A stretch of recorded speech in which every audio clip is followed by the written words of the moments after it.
Hello everyone, how's it going? Welcome back to another stream here on the Pokerstaples channel. I think we are live on all the places.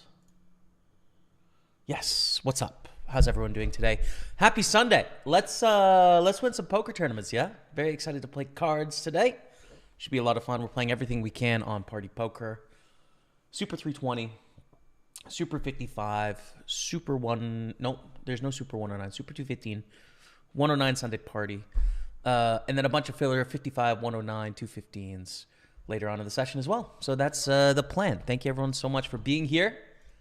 Let's register the Super 320 and get to work, get to business. Okay. And pop out the chat.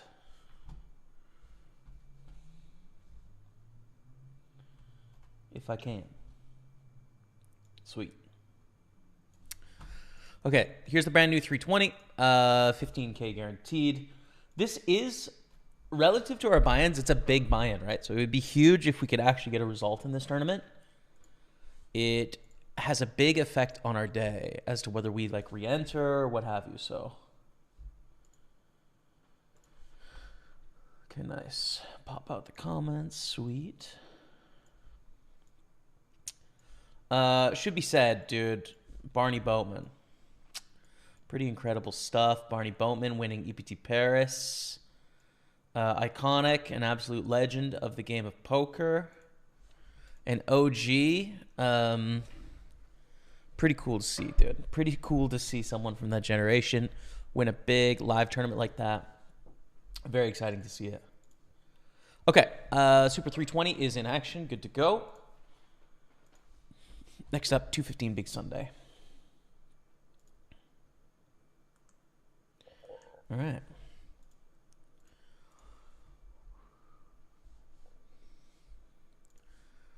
Gonna go for a little c-bet here.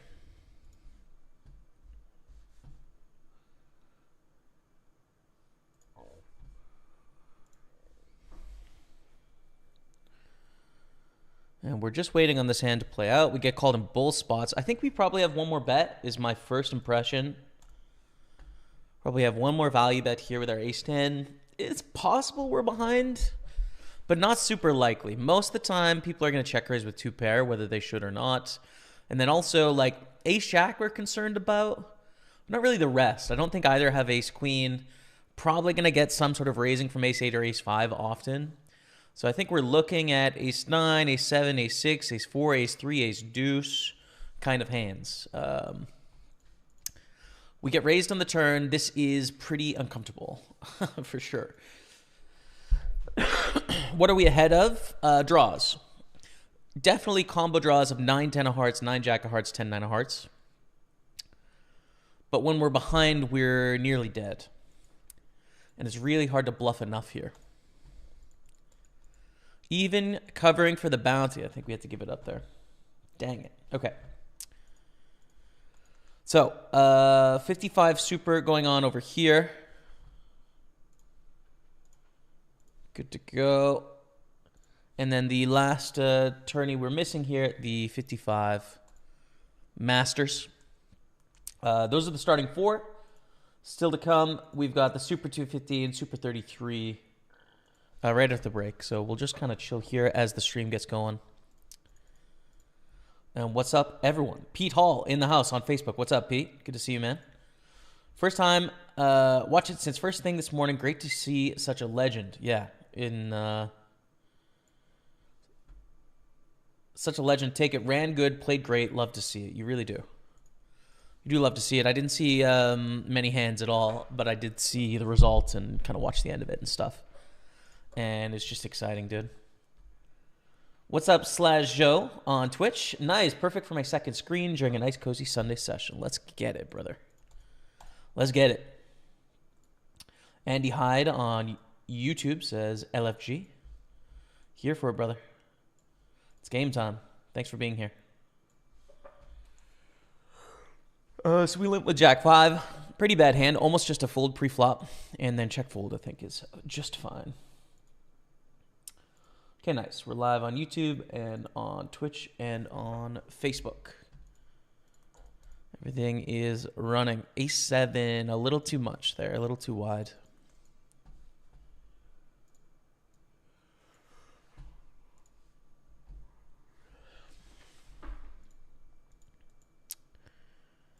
King 3.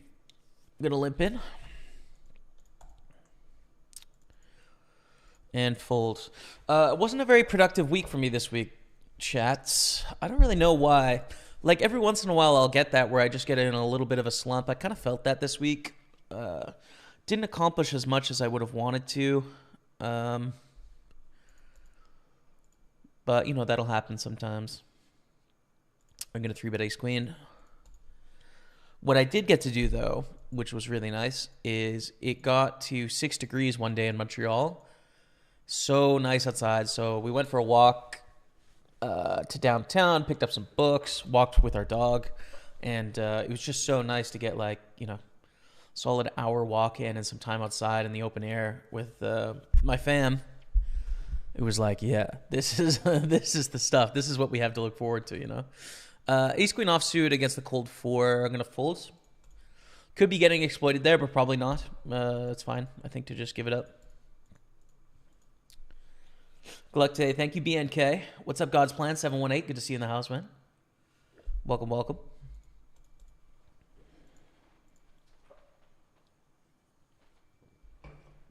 Manu Piekler. What's up, Manu? Welcome.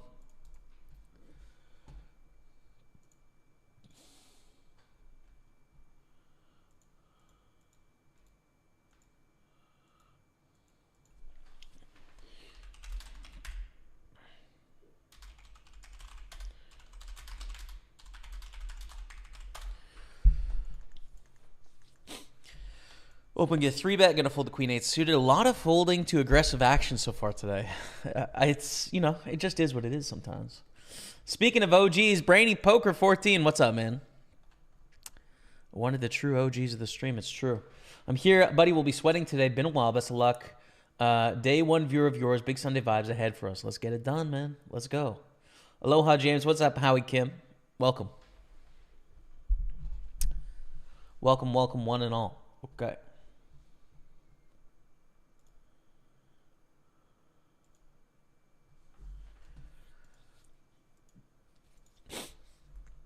Take it down with the ace-8. Got a rare Sunday off, says this effing guy again. So I'm gassed to be here. Good afternoon, y'all. Good luck out there today, Jamie. Thanks, man. Yeah, just getting going here. I was actually ready at 11, but I was like, oh, man, none of my tournaments are started yet, so I just got some other work done in the meantime. And so we're building into it, man. We're just getting the poker juices flowing, you know, as we 3-bet ace-jack offsuit here. Get the poker juices flowing.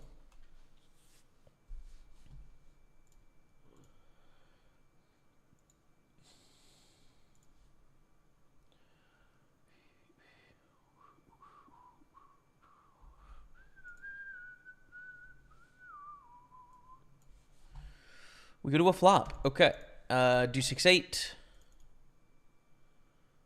Do we want to c-bet? Sure. In a 3-bet pot, I think we mostly just want to c-bet here. You could argue some checking with like ace-jack and ace-10. But I think it's fine to bet. Turn is a 5. Not so good for us. I think better hands to continue bluffing on the turn would be like all of our broadways that aren't ace-high, right? Continue bluffing with like queen-jack suited, queen-10 suited, jack-10 suited, you know, king-jack offsuit. Like, those are better bluffs than ace-jack, I think. So we just shut down. Damn, 10-9. They hit the 10 on the river. We had them. Although they were probably going to bluff us if it wasn't a 10, right? If it was a deuce, they're going to bet. We're going to fold, and that's okay. Okay. Sometimes that's how it be. Moving on.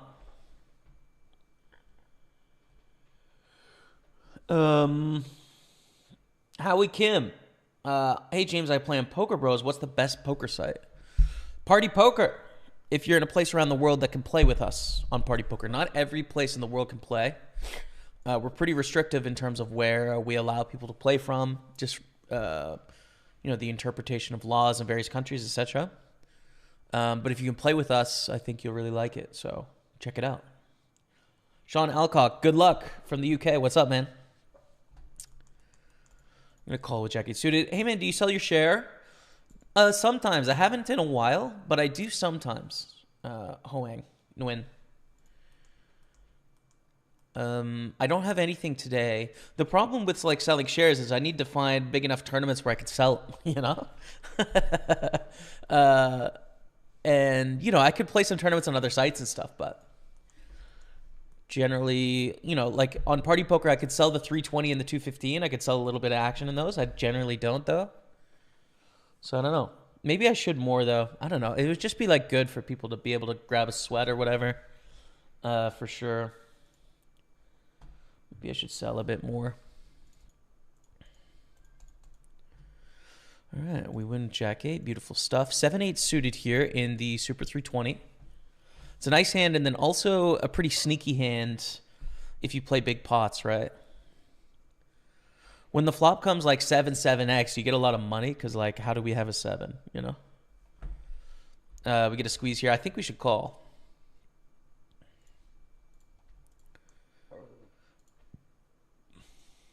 But we don't hit that sneaky flop.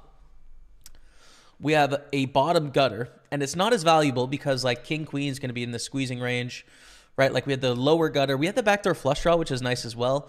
This bet is a little too big, though. If they bet, like, maybe 3,000, we can continue, right? I think just fold is okay. We'd rather continue with, you know, our ace-queen offsuit, our king-queen, all of our jack-x, our 10x, our 9-8 suited. Like, we have a ton of hands that continue there. You got to remember, we called a 3-bet, right? So what is our calling a 3-bet range that's going to fold the flop? Well, like third pairs, and then 7-8 suited and 7-6 suited. Maybe a little bit of 6-5 suited, and that's it, right? But I think that had a pair actually there. Did it? Yeah, it had a pair. So, like, and not spades. So the 3 suits that have missed with the low straight draws, like that's going to be the folds. It's just not a lot, honestly. So I think we're okay to get out of the way there. Turn the burners on today, LFG. Let's go, brother. Queen 5-6. They bet really small. This is actually a bigger bet size board for Baby Shark. I'm going to raise. Raise. Okay.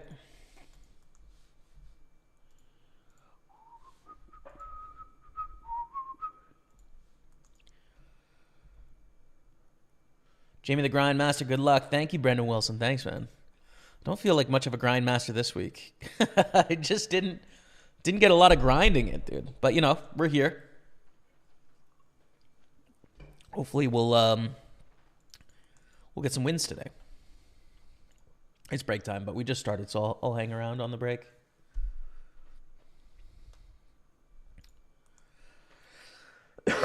Before the next tourneys start up, you know? 3-bet, get a call, king, deuce, deuce. So I've got to think about what this looks like in theory, because I think I'm over c-betting this with ace-6. I think there's actually more checks than you'd think on king-high boards, if I'm recalling correctly. So we'll check back with our ace-6. And on the king turn, I think it's a check again. Thing is, like, by betting, what could we do? What could we bluff? Well, I don't think we're bluffing any ace highs, which are chopping, by the way, right? And I don't think we're bluffing any pairs. Like, if they have 3s through 9s, they're going to call here. So I think we should just check and try and get the showdown. One of the worst cards, right? We beat Queen Jack, we beat Jack 10, we beat Jack 9 suited. We definitely don't like the Jack there. They bet really small on the river. Realistically, I don't think we're ever going to see a bluff for this sizing. I think it's either going to be an ace high or a jack or like a pair of 7s.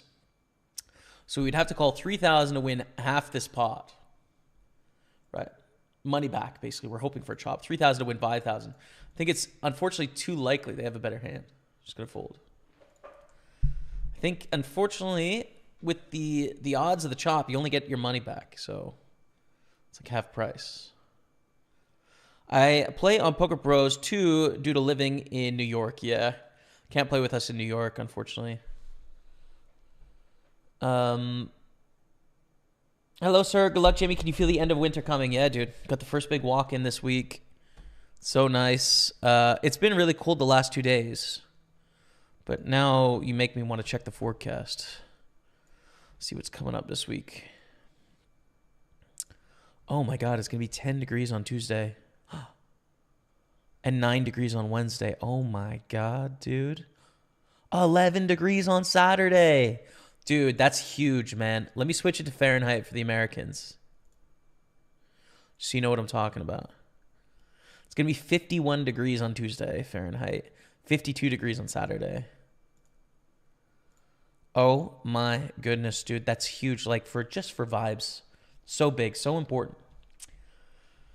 All right, let's see what I missed here on all the chats. Agent said, I've been playing poker a long time. I started MTTs again. I play low stakes knockout, but I want to know, is it better to play tournaments with 5,000 players or 500 players because they make 10-20% of the time?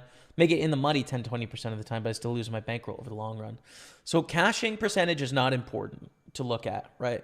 Like you have some really great players that cash a really high percentage, some great players that cash a low percentage. Your goal is to win tournaments.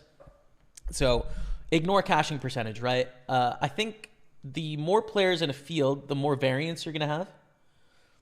But it's not going to have a massive effect on your win rate, actually. You're just going to go through sort of more ups and downs. You have more upside. If you're one of the very best players in the field, I think large fields are better. But if you're not in that like top 1-2%, I think it doesn't make any difference, honestly. So yeah, best of luck with it. Nexus dropping 107 months. Let's go, Sean. What's up, brother? Sunday fun day. Good luck today. Thank you, man. Thank you very much. We're gonna get it done today. I believe in it. Why not? Why not us today, Sean? Let's enjoy the 11 degrees coming soon. I think we're actually going to take a trip into Ontario as well.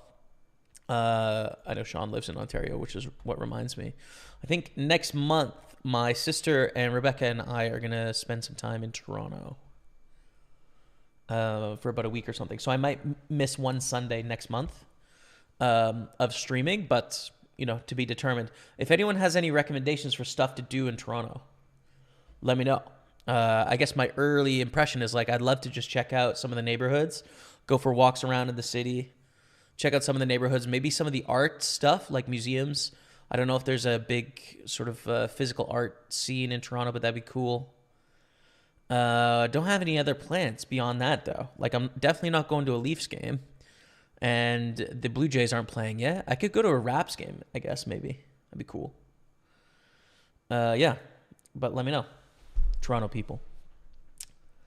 It has become a tradition to follow you on Sunday. King Joffrey, thank you, man. Perfect recovery from Saturday's dinner rush. Good luck, Jamie / the chef. Let's go. Get that recovery in, brother. Working hard. Thank you, man. Okay. Good luck, brother. Let's go. What's up, George Harris? Good to see you in the house. You watched Liverpool-Chelsea final today? No. What happened?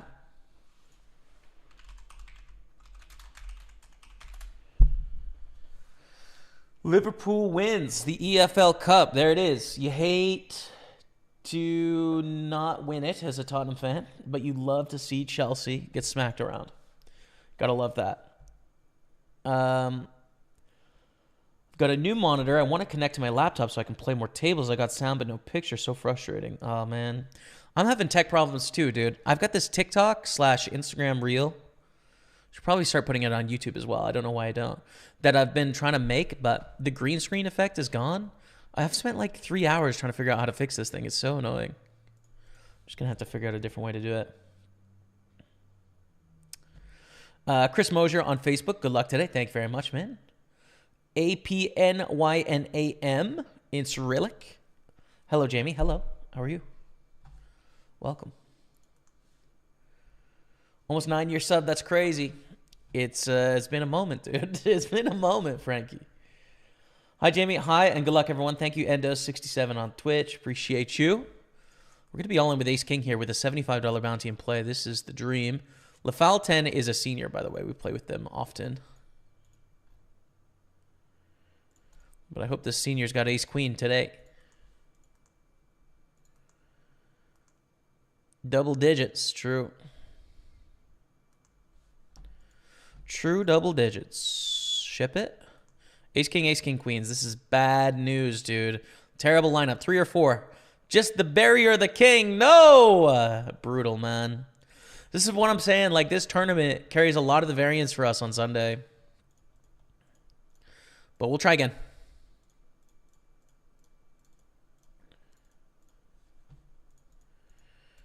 Check. 9 of clubs on the river. Pretty good bluff catcher, right? Clubs beat us. They check, we check. 10s win. Dang it. Definitely could have got a bet from us there, but they got to check, dude. It's like we don't have very many 9s. We got like 10, 15 Celsius all these days. Let's go, dude. Epic. Oh, I'm going to be exercising, dude. I'm going to be walking around the city. You're going to catch me up top the mountain at least twice, dude. All right? Do we want to 4-bet here? Like, in theory, yeah, but in practice, no, in this 55. People still don't 3-bet a high enough percentage here, I don't think. Whoa, bot size bet. Crazy week coming up. I'm on a 1 week off from work. Some playground action outdoors on the menu. Let's go, dude. Enjoy it. Enjoy it. I might have to get the Bixies going, man. Might be time for some bike rides this week. Bixie map. It's not on the full rollout right now, but the winter map.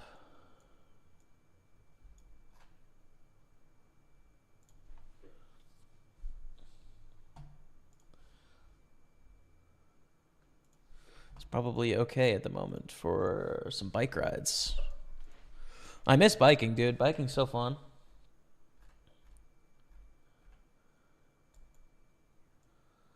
Oh, hell yeah. There's definitely enough, man.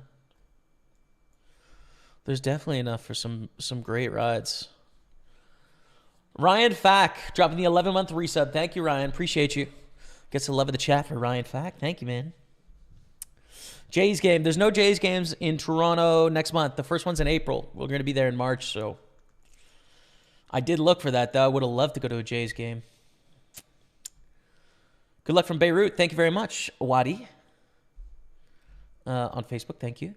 Had my biggest score because of you, $77. Thanks for the videos. Let's go, Jordan. Come on, brother. Getting started. Let's go. Feels so good for our mental health. Happy weather vibes. It's crazy, man. Looking at 14 on Tuesday. Warming up here in Ontario. Let's go, man. God, guys, like, just speak to your Canadians this week because people be happy, man. When it gets warm, it is just, honestly. So here's the thing about Montreal. It frankly is really brutal, like January 15th to like beginning of March. It's like pretty brutal. And sometimes to the beginning of April. But when you get like the first warm day, right, where like the ground is not sopping wet, it's like dry and it's 20 degrees, just go to a park. People are lit up, dude. It's so exciting. It's like a festival, right? It's like, hey, what this city was designed for, right? The good vibes that it's known for has now launched. Welcome. Welcome to pure, unadulterated joy, right? Oh, it's such a beautiful feeling. I love it. I don't think it's going to be like that on Tuesday. It's probably still a little too wet on the ground, 11 degrees, a little too cold. But damn, is it going to be nice. I'm excited, dude. Any chance the live bankroll challenge resumes? I think it's very likely I will do the live bankroll challenge, Frankie. The chances that it is a live stream, pretty low, I'd say. I don't know. I think it'll probably just be like a video series, you know? But it seems like a decent project to do at some point of like, hey, I could go once or twice a week. I could make some really interesting videos, I think. And I think I'd be able to accomplish the goal. You know, if I'm playing poker twice a week, it would probably take a couple of years, but that's okay. And, you know, if we go on a heater, maybe less. So, yeah. I'd like to. I really enjoy live poker. We're going to re-enter here. Queens loses to the ace-king. So I'd like to do it. I just think a video series is the most likely. There isn't really any live stream situation here. I could ask Playground to get it up and running again, but it's just like a huge amount of time. And cost, frankly. Like, you know, it's a whole nother job, right? So, but we'll do it. We'll do it.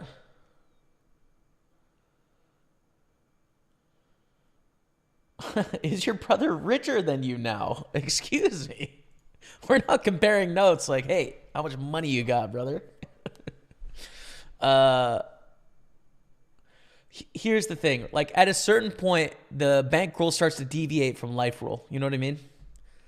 Like, I think in the early days of poker, it's like everything you've got is your bankroll and you try and get everything you got to grow. But at a certain point, it starts to make sense to, like, invest your money into the stock market or something like that, right? So, yeah, I don't know. Like, poker bankroll does not equal how much money you have in life in general.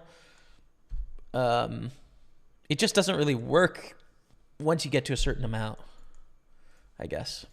I don't think. Vito Bellini. Why don't I put my bankroll on screen? Just because I think it'll be really negative, right? Like it adds pressure to play in things where I definitely know I'm winning. To see the number go up, and that's not often very good for the stream, right? What's good for the stream is to grind out the toughest, like, biggest stuff. And if I'm break even, fine. If I'm losing 2%, fine. If I'm gaining 10%, fine. It doesn't matter, right? It's the challenge, tough competition. So yeah, I don't really want to put up with people telling me I suck when things don't go well, right? Like, it's just not worth it. It's a story you can tell, but it's not one I'm really interested in telling. When it comes to live poker, though, it's a little different, right? Like, the live poker challenge, I'm very confident that over a long period of time, you know, I can very consistently go on an upswing. I don't think the games will change in live poker, and I don't think it'll hold me back from playing in, like, difficult games. So live poker is a different story where I'm cool doing sort of like a monetary challenge. Yeah. But no, it's been a super good year financially outside of poker, actually, randomly. But the stock market has done super well this year, and crypto has done super well. I mean, it was like probably, I'd say like 10 or 12% of my net worth at the beginning of 2023. And I've just held it. I haven't added any, but I've just held it. And it's like maybe 2.5x from there. So yeah, I mean, I hold all of that in my investment accounts and stuff like that. So I would have to pay taxes on the gains and etc. But like I'm definitely up more money from the run in the stock markets and crypto this year than I am from poker, which is good. I mean, sometimes like it obviously goes the other way. That's just the variance of investing, but it's been pretty nice to have that additional income this year, and I really hope it keeps going the same way, dude. That'd be nice. That'd be super nice. It doesn't have to, but like it'd be pretty cool if I could bank on that every year, dude. I may be up like 35% maybe portfolio value in 2023, something like that, which is it's kind of a big deal for me. I'm playing day 2 of the 75K guaranteed mystery bounty on ACR today. Good luck to both of us. Anthony, good luck, man. Ship it. Live on Facebook, loving it. What's up, Brian E. Brown? It's true, man. Live on 3 platforms nowadays. Really enjoying the diversity of conversation, and the triple viewers is nice too. You've helped my game out. I appreciate you. Thank you, man.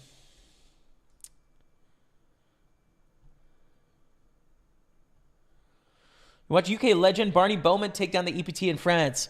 I didn't get to watch a lot of the coverage, but I saw that he won. I went back to the recording. I watched a little bit at the end. It's super exciting for poker, man. The guy seems like such a legend. I've never met him in person before, but my experience from him, primarily on Twitter, is just like, this guy's the greatest. So happy for him, man. Good luck, pro. Go, final table. Thank you, Bayra. Appreciate you. 7, 10 of diamonds. We're going to call for 960. We flop top pair. It's pretty good. Good day, all. What's up, Yorkshire Ace? How are you, man? Welcome. Welcome.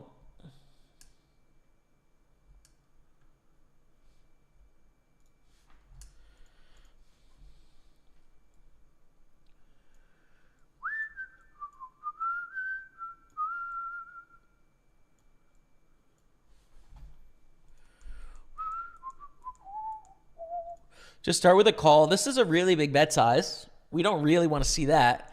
But then when we hit trips on the turn, I think we should lead.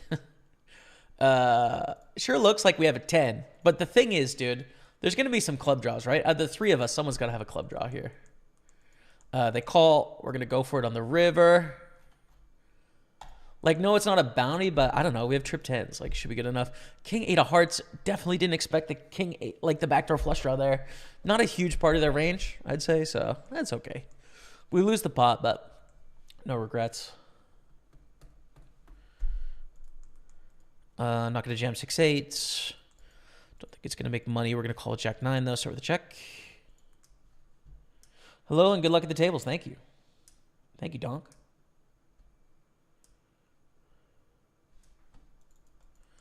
Check it suited. All right, let's try and get one through here. I think good enough, man. Good enough to try and get one through. Take it.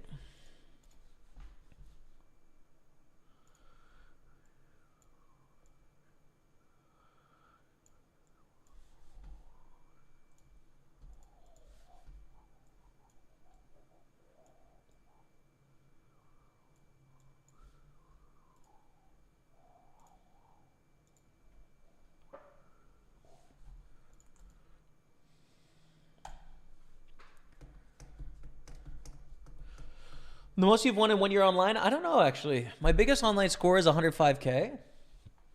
So that was a pretty good score. I think it just depends. Have you had a losing year? Yep.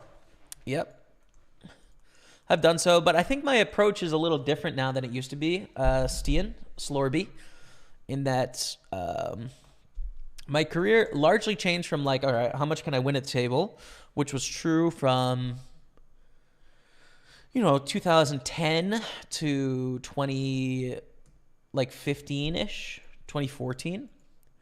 And then when I started the stream, it was like, oh, there's all these other ways that I can make money from playing poker. I can get a sponsorship. People can subscribe to my Twitch channel. Hopefully in the future they can subscribe to I think you can subscribe on YouTube. I don't think anyone does, but you can. And I'm going to try and get it on Facebook as well. Ads and stuff like that. To where it started to make much more sense of like, hey, what's the most interesting tournament we can play, as opposed to like, what's the most amount I can make on the table, right? Because I suspect that if I was trying to optimize for just the most amount on the table per hour, it would probably be playing something like 8 tables off peak, probably. I think it would be something like playing overnight, 8 tables in games that are really quite soft because none of the professionals are playing. And just trying to maximize my earnings that way by playing like, mostly 215 to like 33, somewhere in there. That's my guess. I don't really know. But my approach right now is just like, all right, what's the most interesting stuff to play on Party Poker on Sunday? Let's play that. I definitely think I'm winning these tournaments as well, but like, it's a different approach. So yeah. When I play GG Poker, I'm not really a huge fan, dude. I think it's okay. I have an account. I have played there before. First of all, I'm a Party Poker pro. I want to max my playing on Party Poker if at all possible. But outside of that, at the moment, I'd rather choose pretty much any other site based on recent history.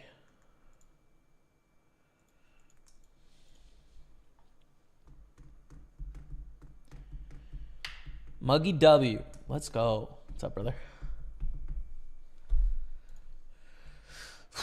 So much happiness coming. I had no idea it was going to be this warm. I feel like the forecast changed in the last 3 days because it was definitely not this warm a few days ago, the projected. God, I am pumped, man. I am pumped up about that.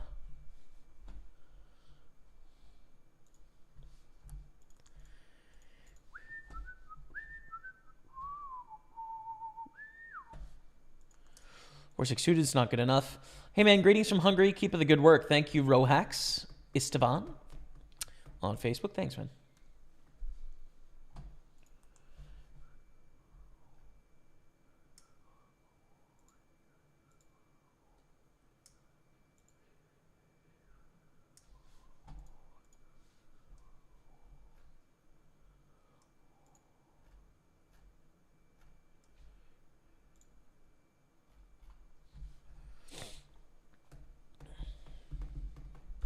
I think we still have 2 tournaments that are registering now. Yeah, Super 215. I'm going to play the Super 33 as well, but I'm just going to wait a second on that. We'll get the 215, though. Table 2 sounds good to me.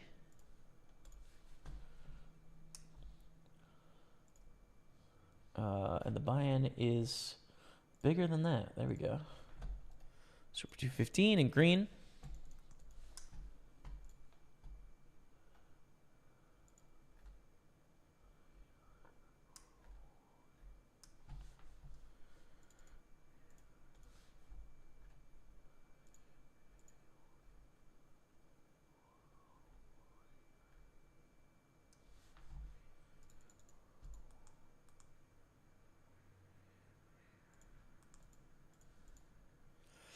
Defend and check fold.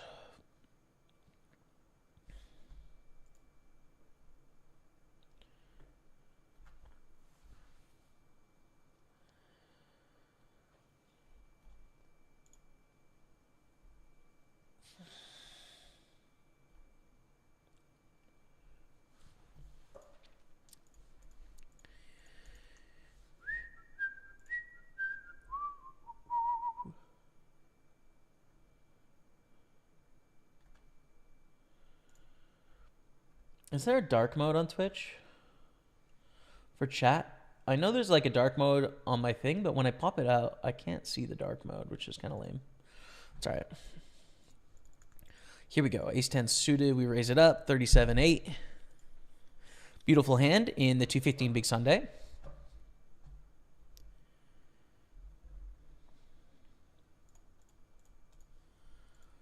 And I'm going to call in the big blind. King 10-5, 1 spade. Check back, I think is good, right? With second pair. You can also bet ace-10 and queen-10 in the check like jack-10 and 10-9 suited, but I think this is fine. As a default, turn is a 10. Bet now. Endos says, I played the 109 mystery bounty on GG last week, reaching the money. Took one out, got a $150 ticket. Very next hand, the guy to my right took one out, got the #1 mystery bounty of 17K. Sigh. Yeah, that would have been nice. That would have been real nice, dude. GG. Who bets 5K on a backdoor flush and a king draw? Cody Cop. It kind of depends, dude. There's some times where you could do that. Depends.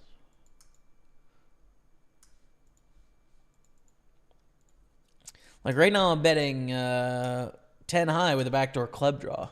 But the thing that's missing in this analysis is that I raised under the gun. They called it the big blind. They have a very wide range. I have a lot of good turns and rivers. And in fact, I'm going to mess about here, I think. I'm going to mess around. I'm going to float. I'm going to float it, man. Too many good turn and rivers. So sometimes you can't. Although it's not going to work out for us here. Turn's not good. It's not a club. They barrel pretty big. Just have to fold. Good luck, man. Thank you, Pat Burns.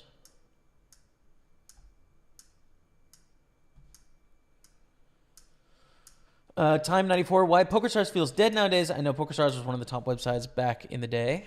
Well, like I said, I'm a party poker guy, first of all, right? So I can't really speak on authority on any other sites in terms of what they're doing or why. I think online poker has just changed in terms of where we can operate, first of all.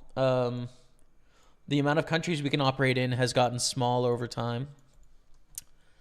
And then also, I think GG largely has taken a lot of the, we're going to run the biggest prize pool tournaments.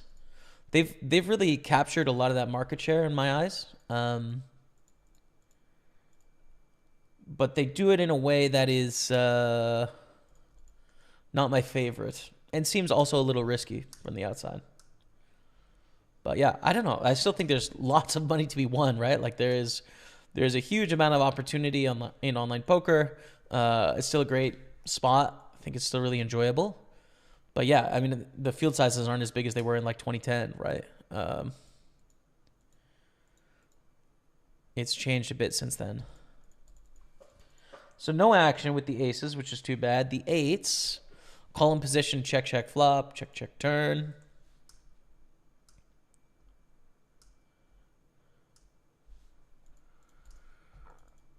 And value at the river.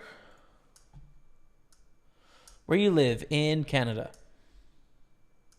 Montreal. FC from Thailand. What's up, FC? Welcome. Welcome, my friend, on Facebook.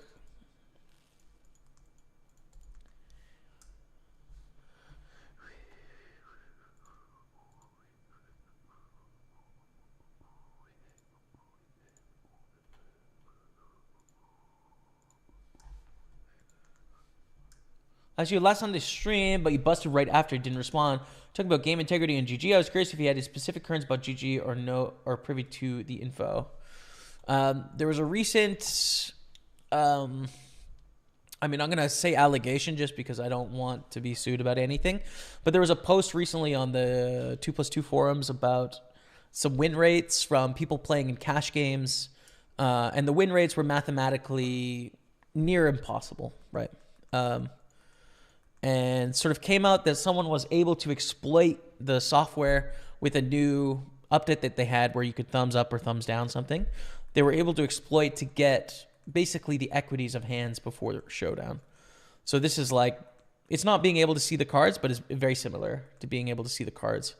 So that kind of exploit is really dangerous, right? It's like, this is real money that's being played for.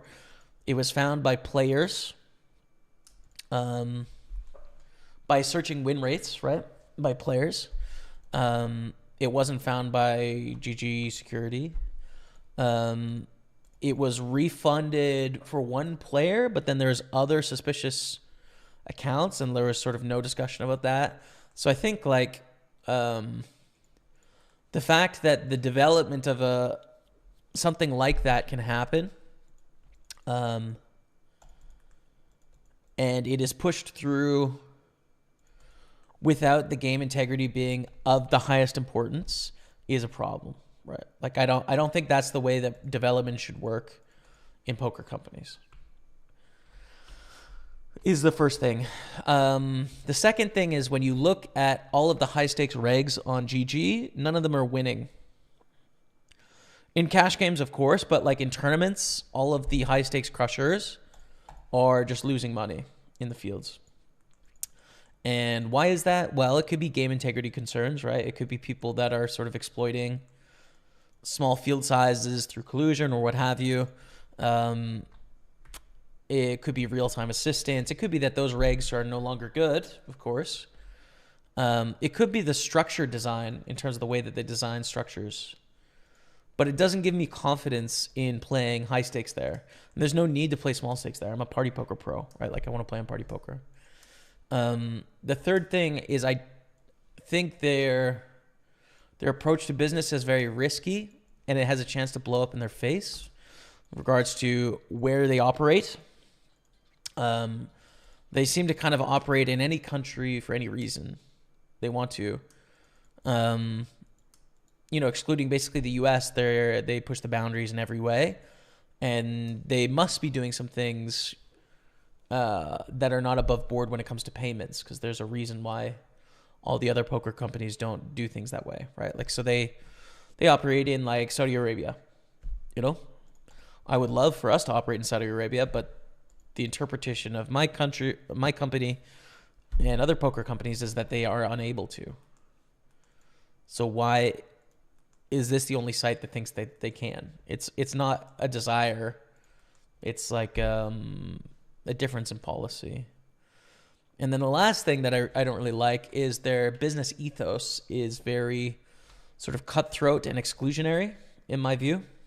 This has changed a little bit for the better over time, but I think a good example is instead of joining, a Twitter poker sort of conversation, they try and create their own. Instead of joining Reddit poker and communicating in the established community, they try and create their own community. So they try and kind of like make their own definition of poker. And like they're not interested in participating in the existing communities and conversations. They'd rather make their own. I've had conversations with them in the past about collaborating long time ago.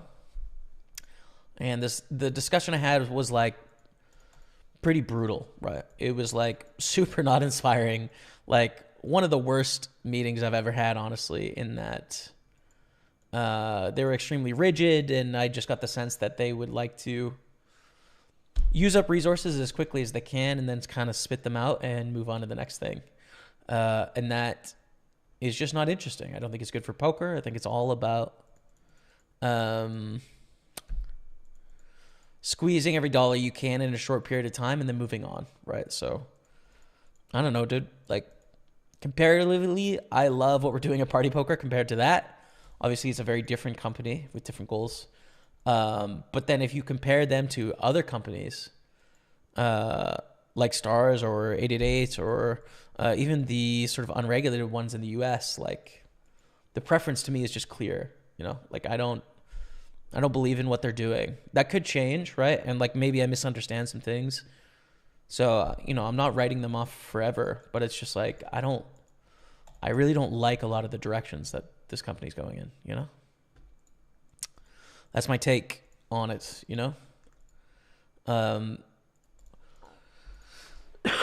6 years ago, if I would have partnered up with them, would I have a different view now? Maybe. That's the thing, right? Like maybe some of my experience being a content creator and seeing them sort of rise and being able to point out the negative aspects of what they're doing, shades my judgment on it, perhaps. But I'm being honest with how I feel in that, like, I'm just not a fan of a lot of it. So, I don't know, man. That's that. Hopefully things change for the better, though, and they do things that are for the good of the long term of the game, and beyond just their quarterly bottom line and reports.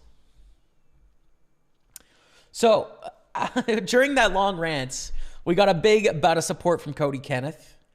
Cody, thank you so much, man, as we're going to go for the big bet here. 5 gift pack of subs. That's 75 gifted subs in the channel. Thank you so much, man. I really appreciate that. Welcome to the team, Russell44, Vice Chick, Trebendo Days, Big Stein 06, and Muggy W. Welcome to the team, courtesy of your boy, Cody Kenneth. Thank you, Cody. Appreciate you, brother. Do we want to keep betting King 6 here? No, we have too many options. King 6 is a better bluff than like King Jack, but I don't think we want to bet. We might win, though.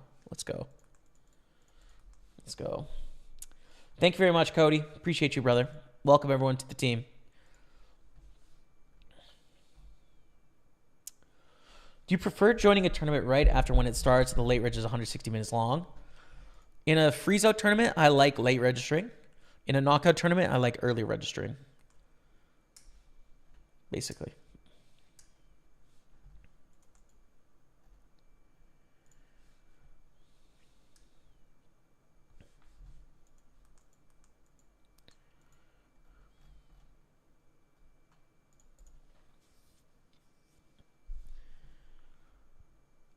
Ever been to band camp? Both my parents are musicians, but like no.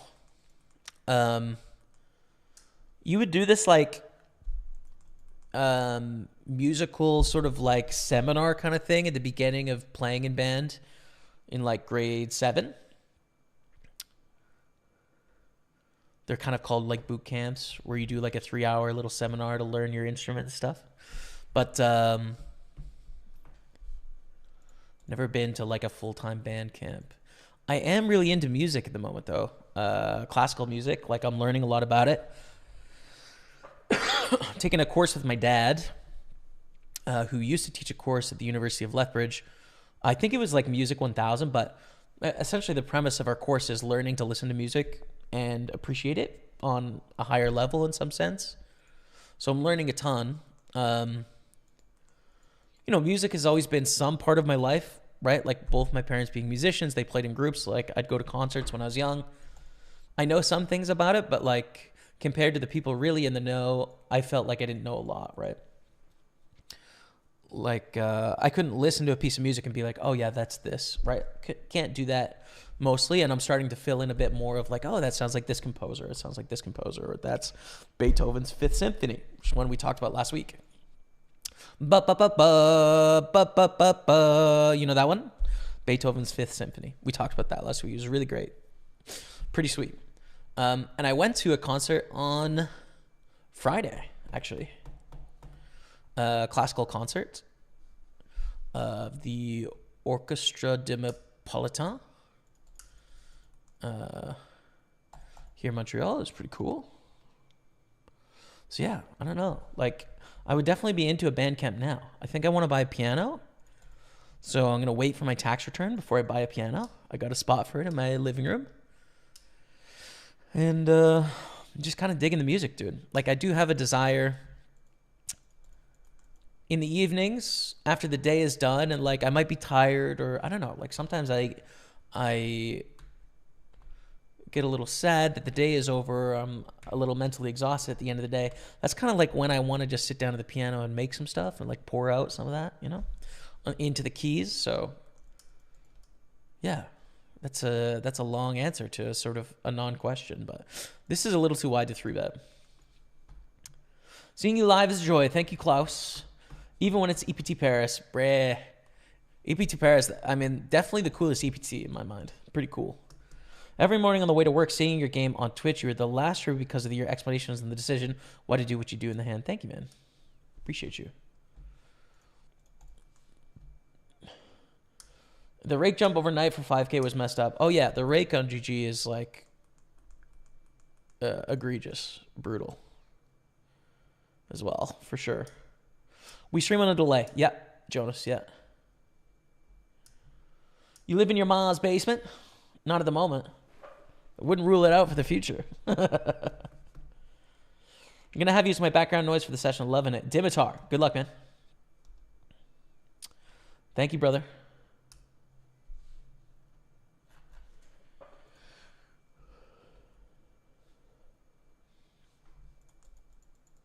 So we got the Super 320 on starting stack, the 215 Big Sunday on just over starting stack. Super 55 we've chipped up. Super 215 we've doubled up. And then 55 Masters we're on like 2/3 of a stack. So we're okay. Starting to doubt GG myself. What do you think of ACR? Again, guys, like, you got to understand, I am a party poker pro, right? So it's like, think about me playing on like a professional hockey team, okay? I play for the Habs, and you're asking me about like the Leafs. It's like, I could talk about the Leafs because I'm a poker player. That's fine. But like, bro, I'm a Habs player, right? Like I'm a party poker guy. So first of all, if you could play on party poker, play with us, dude. Okay? That's what I ask of you. That's what I ask. Chats. But there's a lot of places where you can't. I get it. And I'm a poker player too, so I get it. I know some of the guys at ACR. I like them. I think their heart's at the right place. I think they're doing what they can. I think sometimes they fumble the bag. They don't do everything right. I don't agree with everything. At the end of the day, I like what they're trying to do. And I trust the guys that I know there to be doing the right things. So yeah.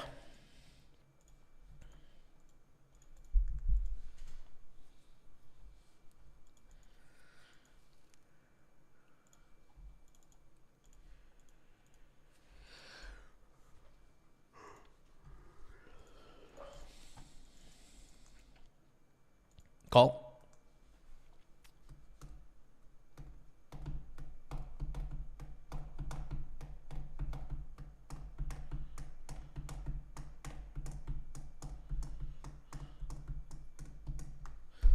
you play on Party Poker in Belgium? I think the skin to play on the Party Poker sort of like network is bwin in Belgium, I believe.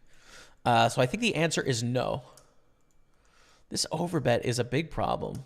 Makes it a bluff catch for us. Ugh, folding. Sucks.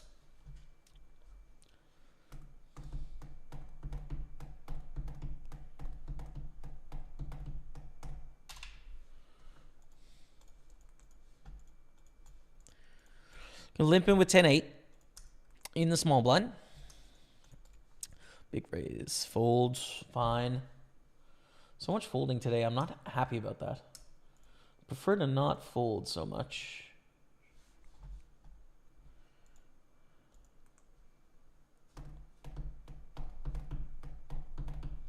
Good luck today, bud. Thank you, Robert. Appreciate it, man.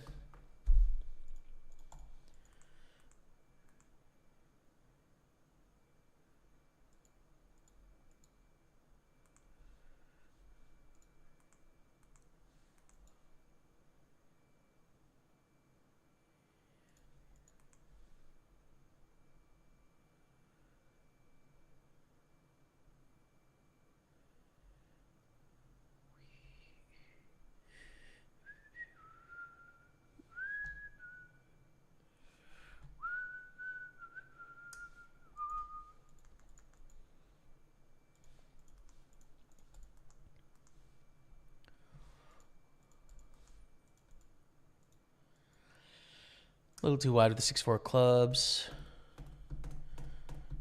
Don't know where you find the time to do all your activities. Cheers, man. I mean, listen, it doesn't take that long to consume art, you know? It really doesn't. Go to a concert, it takes 2 hours. That's it. It takes 2 hours. You want to read 35 books a year? You just got to read an hour a day. That's it. Piece of cake. 35 books a year.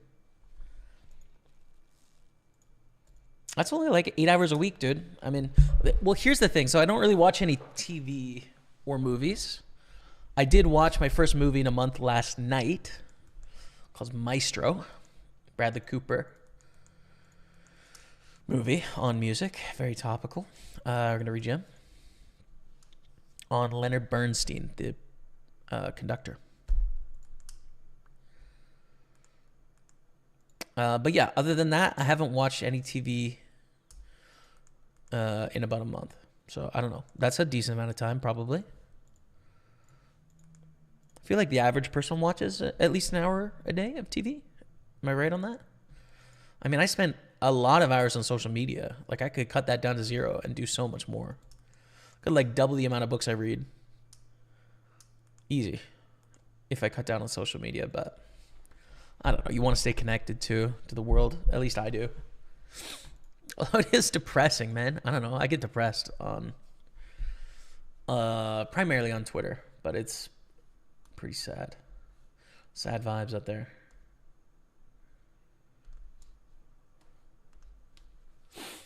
Yeah, man. I don't know.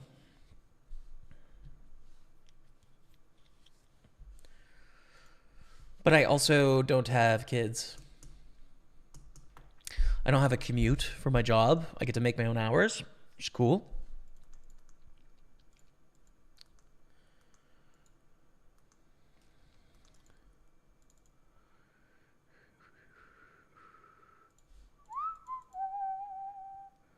Does Party Poker have any kind of sign-up bonus? It will.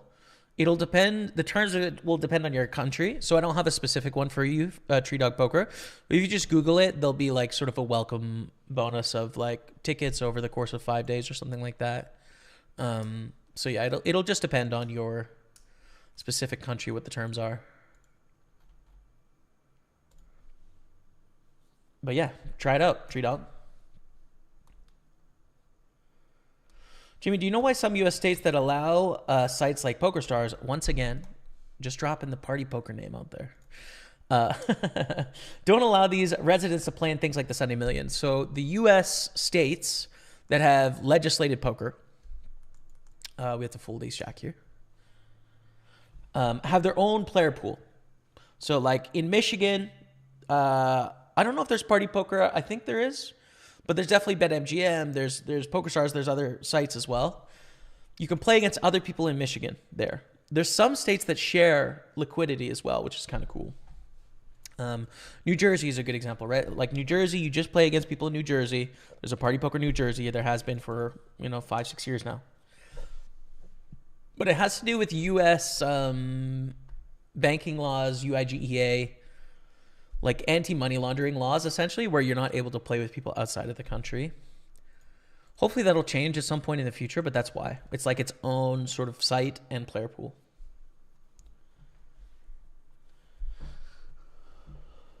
I think the merch link on your website is broken. It is. I have to update my website. It's been years. I don't have any merch at the moment. I need to do just like a little bit of a website refresh. We'll do so. Love Party Poker, but I'm from Belgium, so I can't play there. All good, brother. I understand. What's the buy-ins? So you can see the buy-ins just below my face cam. You can see 5 buy-ins there. Those are the 5 tournaments we're playing. This is a bit of a scary turn for aces. So we have a 320, a 215, a 55, a 55, and a 215. Call on the river with aces against king 9. Okay. So we can only get 2 streets there, right? If we bet flop and turn, we have to check river, I think.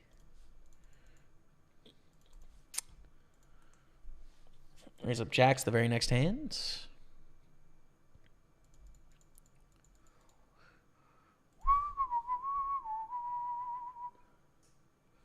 Used to play Moonlight Sonata on piano by Beethoven. Love this song, so emotional. That's one I'd love to learn, dude. I'd absolutely love to learn it. Here's what I need to do. When I get a piano chat, we call on the river for sure. Oh, tens. We flop top set, though, in a 3-way pot. No bounties or anything. Stacks are short. We want to start with a check here. Top set. We can get all the money in on the turn of the river against these 2 stacks. But often this is not a good board for the under the gun raiser. So I think we want to be a bit deceptive here.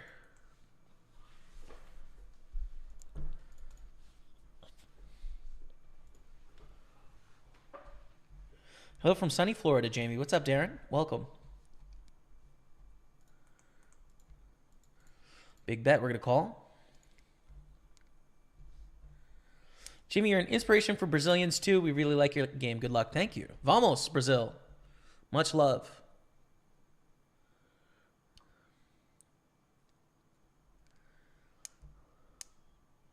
Ace on the end. This might be a scary card for the sort of hands this opponent has, but they're probably bluffing on the turn anyways. In which case, they have garbage. They bet small. We raise.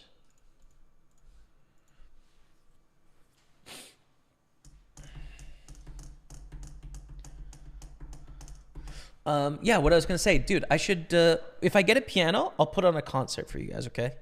You're going to have to give me about a year to learn, I don't know, 6 or 7 pieces, but then I'll stream it. I'll stream a little concert. I should get my tax refund in like May. I'll buy a piano, I'll practice. So I don't know, expected 2025 summer. Jimmy, what are your thoughts on audiobooks versus reading? 2 parts to this. First part is like there's no need to gatekeep the mode of getting the experience into your head, right? Like, I don't think there's any point. Reading books is not about like, oh, how much effort did I put into this? It's about the experience of having the book, right? It's not like, look how hard I worked. It's like, no, I know I've experienced this piece of art, right? Or I gain this information if you're reading sort of like nonfiction stuff. Fine, right? So that said, no difference to me. The second part is, though, my experience with audiobooks is there's very few books that work on audio for me, and very few environments in life that work on audio for me. Fold. Fiction almost never works on audio for me. There's one exception. I started the first 20% of the Count of Monte Cristo on a road trip on audio, and it worked. I was able to understand what was going on and keep up with the story, and then I read the rest. But most fiction books do not work. If you miss a line, it doesn't work. You have to be really focused, right? Like, you don't miss lines when you read fiction. You read them all. You understand them all. With audiobooks, it's so easy for the brain to just like peace out for a moment, and then you're screwed. You have to go back So it doesn't work with fiction very well. And with nonfiction, some of it's so dry that it's just like, this doesn't work either. Like, you can't listen to a 40-hour history book. The genre I've found where it works the best is essays, because they're short enough where it's like a 40-minute piece. If you miss one line, it's not the end of the world. And so it works on an essay. And then the second genre is biographies, where it's a narrative story, nonfiction. That works on audiobooks for me. Pretty much everything else does not. But I don't discriminate. I don't think reading is about how much effort you put into it. And again, consuming art is not about like how hard you're working, right? It's about just being present with the thing. So yeah, if you prefer listening to books, you find it difficult to physically read, there's no difference between listening to Count of Monte Cristo and reading it. It's the same. And so every year I have maybe like 4 books on my list that I listen to instead of read. It's fine to me. Call.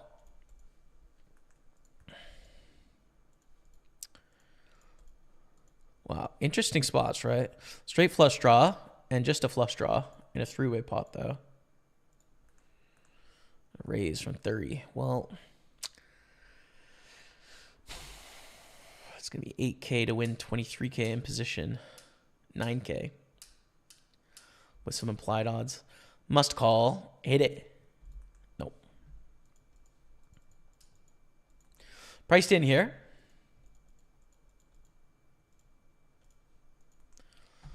For about 7 blinds. We need an ace, please. Nope. Can I win 1 pot, please? Jack 9 wins here, which is good. We're going to lose this one, unfortunately. I think we're going to go 1 and 4 on these pots, which is not what we want. New Jersey and Michigan are combined player pools for PokerStars. PartyPoker is Michigan only player pool, but hopefully expands soon. Yeah, hopefully. Fingers crossed. Whoa. Hold. Can't wait till PartyPoker comes to Pennsylvania. Word. Streaming delay? Yes. Marion, what's up? PSR! 72-month resub. 6 years in the building, plus more. PSR, thank you, brother. I appreciate the 72 months. Welcome back to the team. Loving the chat for your boy, PSR. A legend in the streets. Always a pleasure. Playing WCP events this summer? Don't think so. I talked about this before, but the tax situation for Canadians is brutal at the World Series of Poker. It's like pretty much only Canada as well, unfortunately, because of our tax treaty with the US. Like, Americans pay tax on cashes over 5K, but they get to deduct that against their other taxes, right? Canadians have to file a separate US tax return. And since we don't have, you know, like, probably playing the World Series of Poker is the only business we'll be doing in the US throughout the year anyways. It's just like an extra tax. This doesn't happen for like English citizens or UK citizens, for example, right? Like, but it does for Canadians. So yeah, it's just kind of not, financially, it's not a good thing, but also, who cares? I want to win a bracelet. That's true, but you know, life is, knock on wood, long, and there's a lot of years to do the live tournament grind. When I'm like kind of sponsored for creating online content is maybe not the best time for it, is what I'm thinking. That's my thought process, but you can tell me if you disagree. Have you seen Billions, Jamie? I have seen probably about half of it. I haven't watched it in a while. We all spend too much time watching a dude play poker. Says who? Says who? Too much time compared to doing what? Hang out, brother.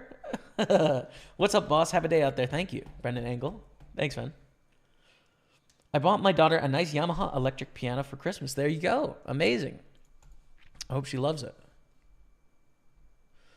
Audiobooks save me working a lousy job where I did monotone work. Game of Thrones, 5 books, 33 to 55 hours each. Yeah, word.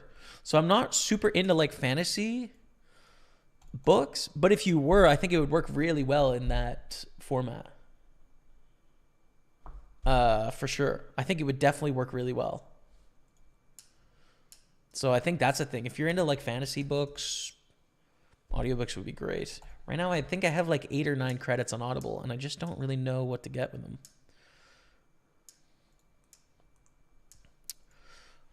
When Rebecca and I take our trip to Toronto in March, we were thinking of doing like a David Foster Wallace short story collection.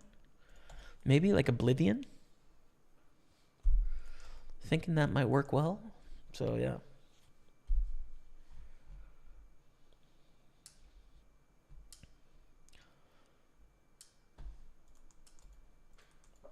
They have a pot size bet. We're just going to put it in here.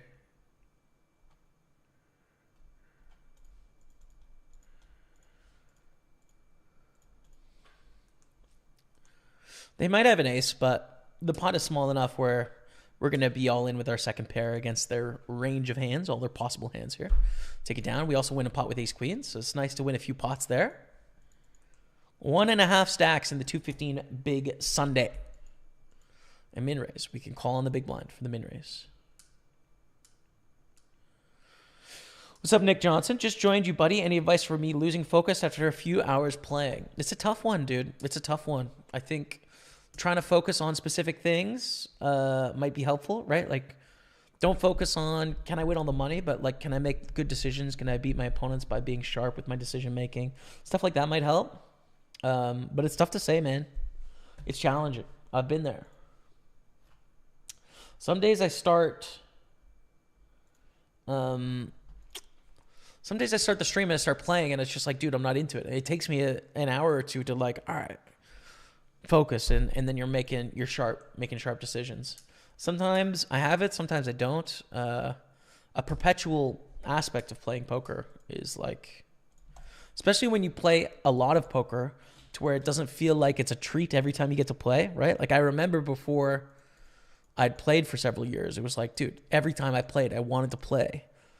Well, that stops being a thing in any job, right? It's not like every time a professional athlete, for example, gets out there that they want to be doing it after they've been doing it for 10 years.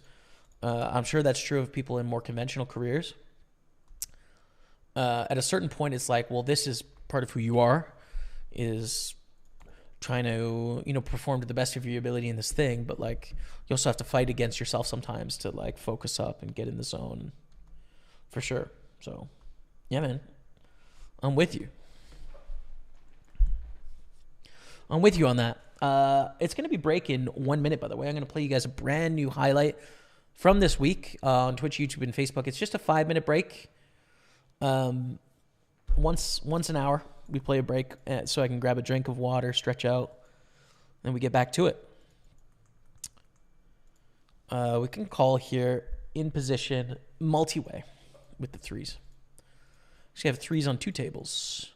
Both are a little bit frisky spots. Pretty good flop for threes here. Happy with that. We're still waiting on this one.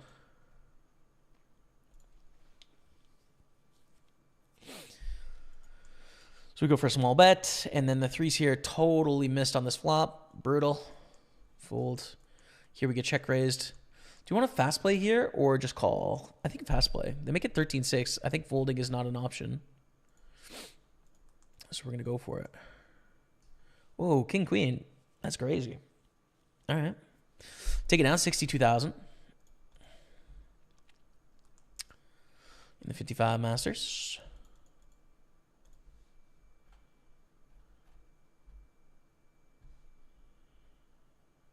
I prefer them for fiction. The sound gives me additional experience that helps me to get immersed into the story. Oh, word. I'm surprised, man. It's so hard to focus on fiction for me in audiobooks. Essays are so good with it, though. Man, essays are clutch. Love essays in audio. Queen 10, queen 10. Okay, quick 5-minute break. I'll be right back. Pokerstaples on Twitch, YouTube, and Facebook. Stay with me. I still might slow play here. I don't know. It's like I've got all the good cards. What are you gonna do? I'm gonna call, I think. Okay, kings, beautiful. We raise. Kings 8 for a double up. Kings 8s. Ooh, gotta dodge the 5 and the 10. We do. Call for 5. Wow. Look at this flop, dude.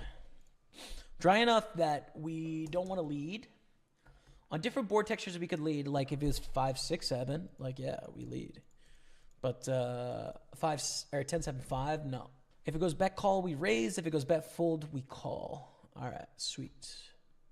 61 in there, dude. Is there any other option than jam? Yeah, there is. You could raise fold ace 10 here or something. But you know, it's a pretty niche consideration.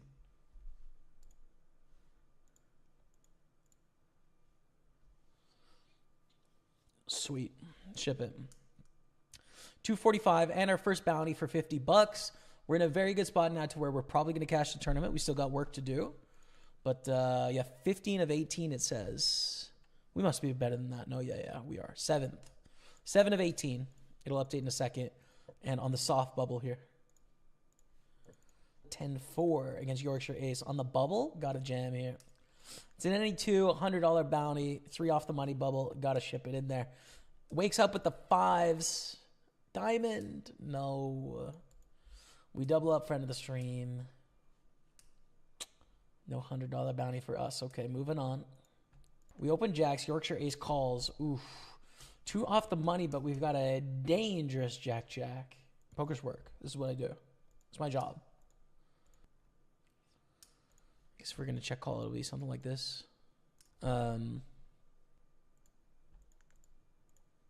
Check fold turn. Oh, my goodness. Rolling. Got to go for the bounty here. Put the pressure on the bubble. Luka Doncic. We're all in. Blind versus blind limp. Covering for their bounty. Oh, no way. They have ace king. Huge suck out. Dodge the 10 and the king. Wow. Okay. Really unlucky. I mean, if they jam, we call, right? Like, there's nothing you can do. It's a cooler. But we cooler them right back with a huge suck out. So we are in the money. Red felt hype.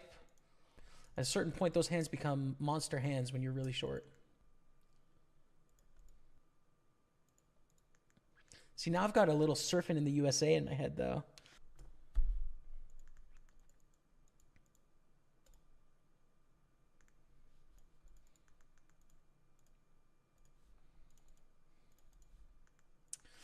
Fives against kings. We rejam the pair for 100K.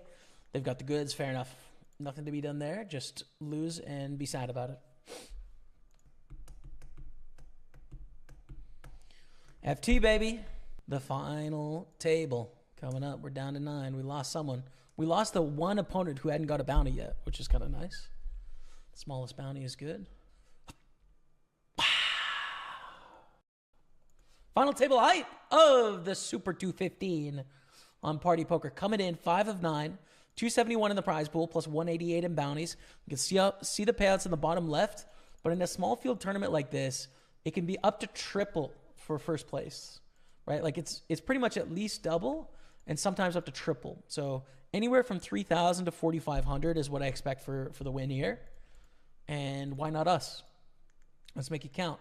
Big stack here. Captain Wook on 1.1 million. Definitely senior. We play with him regularly.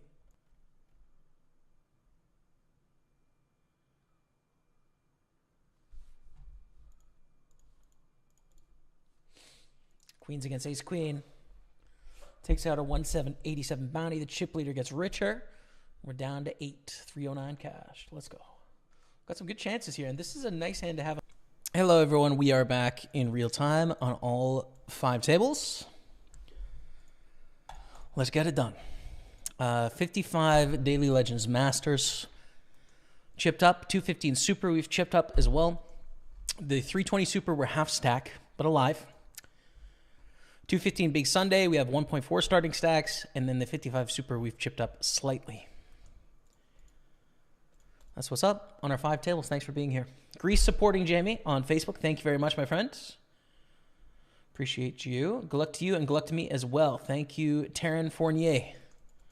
Bon chance, mon ami. Do you think the fact that you need to explain most of your hands make you keep focus for most of the time? Sometimes, Guy Noah. Yeah, sometimes. Sometimes not, but like most of the time it does keep me engaged. Isaiah Bell. This is Isaiah Bell's comment. Okay, it's not mine. I hate how PokerStars is rigged. Party Poker isn't available in my state, Michigan, but thanks to you, my game has improved. I don't think that PokerStars is rigged. I don't. I'm a Party Poker guy. I want you to play on Party Poker. And listen, if that's going to make you play with us when it comes to Michigan, fair enough, okay? But I don't think it's rigged. I don't think any of the big sites are rigged against anyone. You are channeling my uncle, says Brandon Boatman. Did your uncle win EPT Paris today? If that's the case, then yes, Brandon Boatman. Then yes, welcome.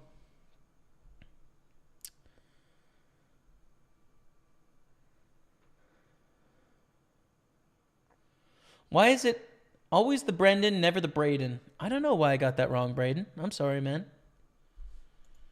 I'm sorry, Braden. Since 2010, cash poker is illegal in my country, which is so rude. Even if people from my country are able to play EPT tours. Poland. Oh, interesting.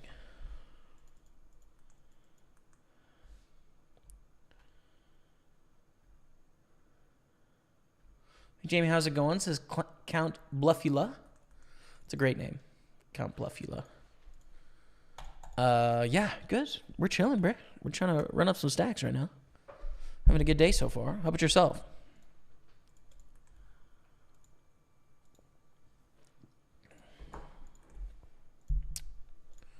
I'm gonna go for a small bet here.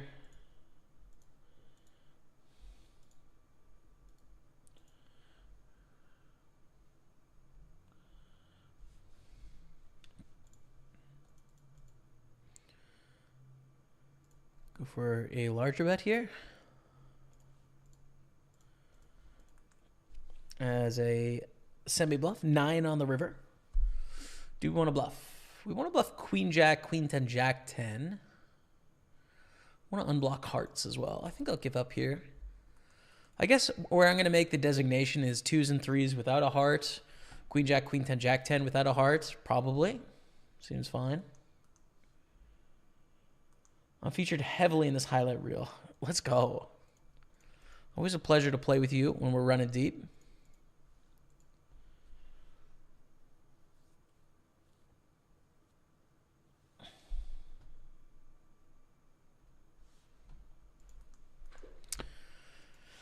Rip. Okay. We bust here. Can I re-enter? Yes. Yes, I can. We'll try again.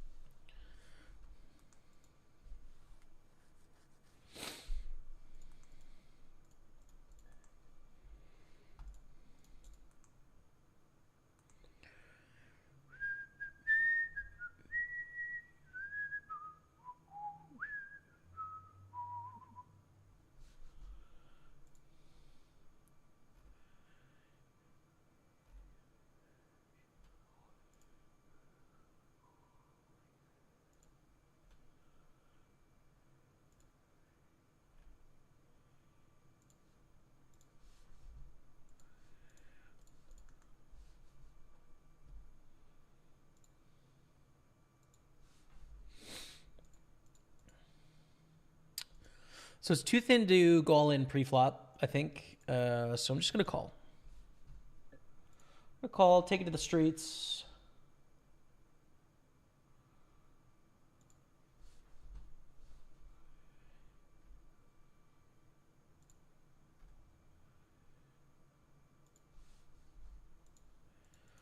Squeeze, they fold. I think we call here. Closing the action, 28,000 with a 1250 bounty in play. Ace-10 suited is not a bad hand, right? I think we could fold a hand like an ace-5, but an ace-10, not so much. And lose to jacks.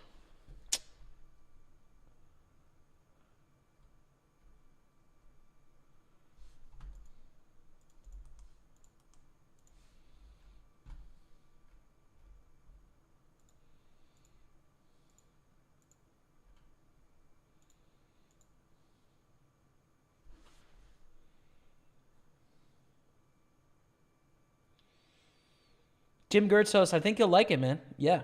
It depends what province you're in. In Ontario, Party Poker has its own player pool in Ontario, but in every other province, you can access the International Party Poker. So yeah. Yes, sir. What do you think about magical realism? I'm really into it lately at Pokerstaples regarding books, to be clear, says Muggy W. Yeah, I like it, man. I'm actually going to read one of maybe the original Bible of classical realism, 100 Years of Solitude by Gabriel Garcia Marquez in March, which I'm excited about. But I like it. I don't know, like Murakami, really like him as an author, you know? I don't like him as much as I used to like him, but like he really got me into reading in the first place. I like his stuff. I still enjoy every book I read of his. It's just an enjoyable experience. I've read a few other Japanese books that have a sense of that kind of magical realism thing, and Marquez as well. So yeah, I don't know. I like it as a literary device, I guess. Not every book or anything, but like, you know, sometimes it's enjoyable. So yeah. What are you into reading at the moment that you're liking with it, Muggy W? Bad Vicho dropping the 22-month resub. Good luck, Jamie. Thank you, Bad Vicho. Appreciate you, brother. Guess a love of the chat for your boy, Bad Vicho. Thank you, thank you, thank you. And let's get it done today.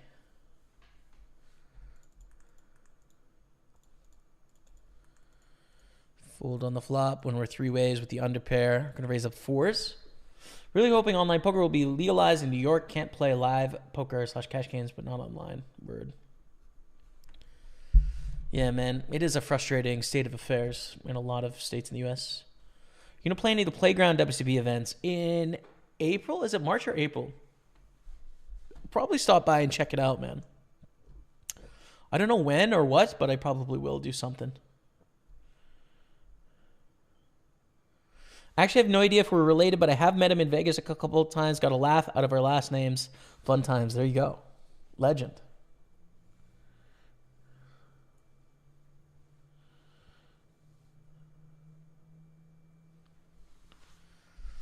Open the fours. Get jammed on. Oof.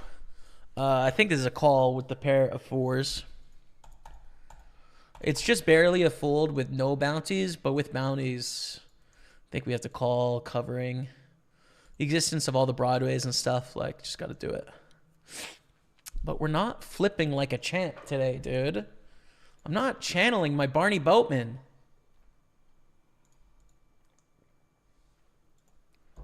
All right. 3-9 suited. Jason Bush, I want a ticket for the 10900K. The Sunday party. Good stuff, man. Biggest tournament I've ever played. Any advice? Love always from Wales. Thanks, man. So don't psych yourself out. It's just tournament poker, right? Like, you're seeing me play cards. Am I always doing what you would do? Probably not. I'm just a dude, right? So you're just going to have a bunch of different players in the tournament. Lots of them are going to be making mistakes. You know, and for a lot of people, $100 is their $11. For a lot of people, their $100 is their 100K, right? Like, the money is relative, so you're just playing cards against human beings. Your goal is going to be gather the information in every spot that you get, right? Like, what's my position? What's my stack depth? What's the board? What do I think the right thing is to do? And then the only courage you need is, once you gather all the information, you're trying to be objective about it to the best of your ability. And when you got to that point and you have what you think is the right answer objectively, then you got to click the button. That's it, right? Like, that's all that the courage needs. That's the only courage you need, is having the courage to click the button. The gathering the information is a very present, in the moment, looking at all the info at your disposal kind of spot.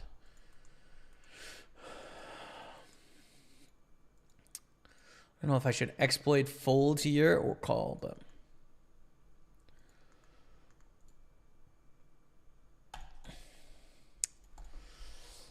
Jamie, which Brazilian pro do you know personally? Not too many. I know Dos Santos. Played with him on the Party Poker live streams that we used to do a few times. So I know him. I think he lives in Montreal, actually. Or at least he did for a while. But yeah, personally, I don't know too many. I would say that I haven't traveled to a lot of live poker stops for a while.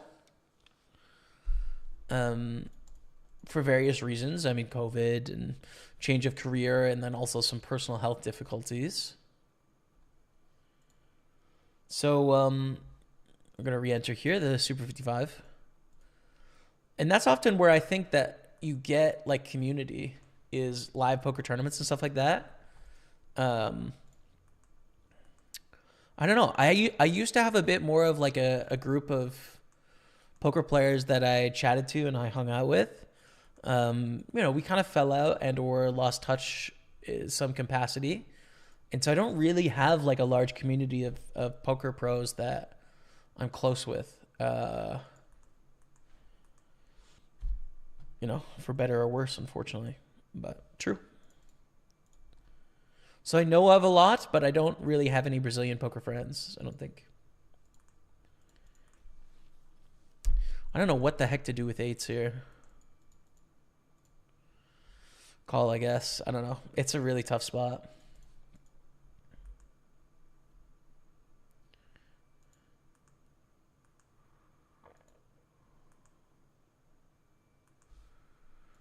Okay, we win the pot with King 10 in the Super 215, which is good. We call a squeeze. Goes check on the flop.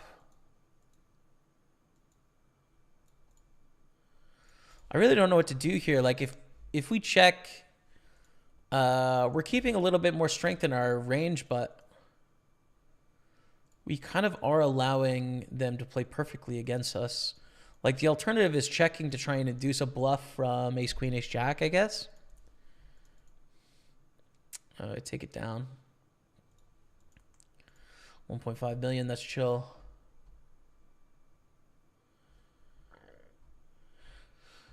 Do you know if Party Poker will ever expand to a Michigan eventually? I don't know for sure, but I assume they would, right? I don't see any reason why they wouldn't, but I don't know 100%. To fold the 2x overbet there.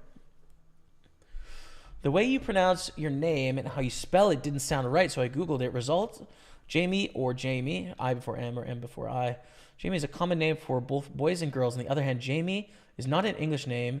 Jamie is a Spanish variant for James or Jacob, which are names for boys. So when my parents named me, they actually looked it up. And when they looked it up, this was like the official way of spelling it. Maybe that was like a very old version of English or something like that. In that most people definitely spell it Jamie now. But yeah, if you spell my name out in Spanish, it'd be Jaime. And in French, it's J'aime, which I love or I like, So yeah, it just depends on what language you want, dude. I could be Jamie, I could be J'aime, or I can be Jaime. How do you pronounce Jamie en français? It's kind of weird. I think it's like J'aime.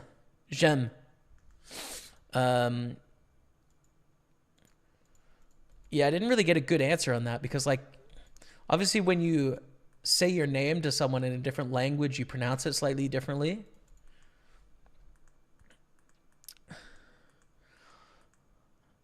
So how do you inflect your name in an accent?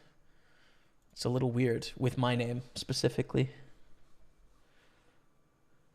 You could say Jamie, but like it's not how it's spelled. Je m'appelle Jamie, ça va? Jamie, maybe. Might be Jamie.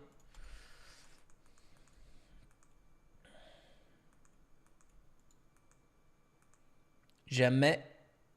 I don't know if E is kind of the sound that you make in French, though. Jamais. Not sure. I just don't really know.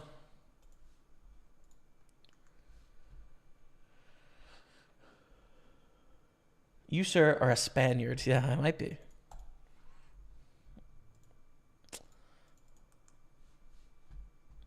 Can you define what ICM is for me? I know I could just Google it, but it sounds better when you say it from True Dog Poker. Well, it's a very complicated...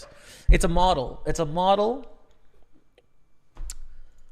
it's a numeric model for how to look at valuing a poker stack. This is a formula. It's applied in various aspects of, okay, what is this stack worth knowing about all the other stacks? And that number can fluctuate, right? Like if we play a tournament for $100 and we get 100 chips, you would think that each chip is worth $1. However, based on the payout structure, as soon as someone busts, that's not true. It's not winner take all, first of all, right? So if the winner got all the money, then it would be worth one chip equals $1. But the payout pool, prize pool is progressive. So if you get all the chips, you can't win in a 100-person tournament. You can't win 10,000. You're going to win like 4,000, right? So the value of the chip is worth less than the value was at buy-in. And when you get down to less people in the tournament, it's very easy to make a very sort of extreme example, okay? So let's create this extreme example where we're in a tournament and we have 10 chips, okay? And the person to our left has one chip, and the person to their left has one chip, the person to their left has one chip, and then someone has 1,000,000 chips, okay? 10 chips, one chip, one chip, one chip, 1,000,000 chips, all right? So in this scenario, we are dealt aces. We're dealt ace, ace, okay? The best hand in poker. 2 of the one-chip players are all in, blind. The 1,000,000 chip player shoves all in for 1,000,000 chips. What do we do with our aces? It's the best hand in poker. You can't be a better hand. We're definitely ahead every time. What do? We fold, right? The value of us doubling our 10 chips up to 20 chips is nothing. We're always going to get second in the tournament. The other player has 1,000,000 chips. We're not going to double through them, 45 times or whatever, right? There is no value to us in gaining those 10 chips. The whole value of the tournament is surviving to get into second place when these one-chip people bust. That's the value. So we fold, the best hand in poker. That is an example of just measuring. All you're doing with ICM is you're using this model that we've developed to measure the value of our stacks, knowing what other people's stacks are and knowing what the prize pool is. That's it. And it changes pretty drastically, actually, in some spots. Do you still stay in touch with Kmart? Pretty rarely, dude. We don't talk a lot. He raided me, I think 2 weeks ago. So, quick, hey, what's up? How are you? Things are good. But no, we don't. Like, we live in very different places, I'm in Montreal. He's in Calgary. Different companies, different time things, different things we're working on. So, yeah. Yes, sir. Open the jacks on a short stack. Get a call. Ace, ace, queen. I could think of a better flop for jacks, if I'm honestly.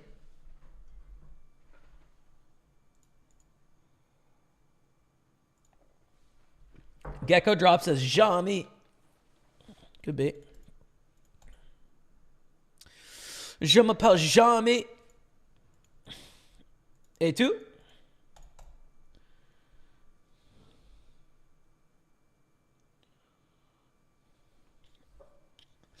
What's up, Nicola? Louise Kerrigan. Still going after all these years. Good luck to Pokerstaples. Thank you very much. Yes, ma'am. We're on it. This is what I do. Welcome back. Monkey May, hello. Good to see you in the house. Welcome one, welcome all. We've got a good viewership today so far. Got 120 on Facebook, 150 on YouTube, 200 on Twitch. 370, 470, pretty much 500. It's great. Let's go on with the queens here. Last 2 books were 100 Years of Solitude and Like Water for Chocolate, both magical realism. Great. Well, I'm going to read your 100 Years of Solitude this month, so I'm excited about it, Muggy. Good luck with your session, Jamie. Thank you, Mulzit. Thanks, man. Jacob Connie says, love your videos, learning a lot, dude. Thanks, man. Welcome. Spud BCFC. The legend, Spud BCFC. How are you, man? Good to see you. We got 2.5 million. Let's go, baby. Queens against ace queen. Let's go. Might be our week to win the big Sunday. I think. Did Matt win this one last week? I feel like he did.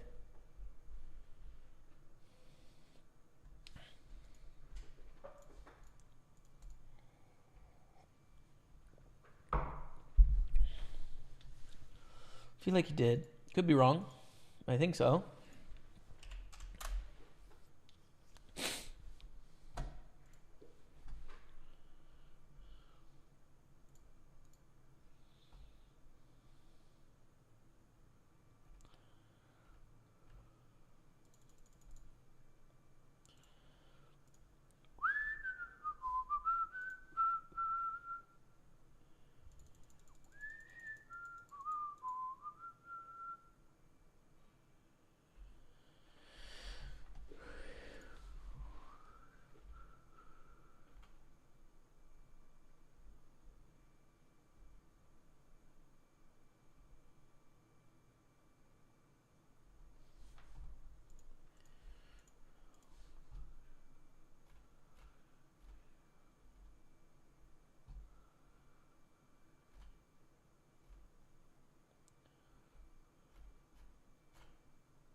Full there. The 3 deuce.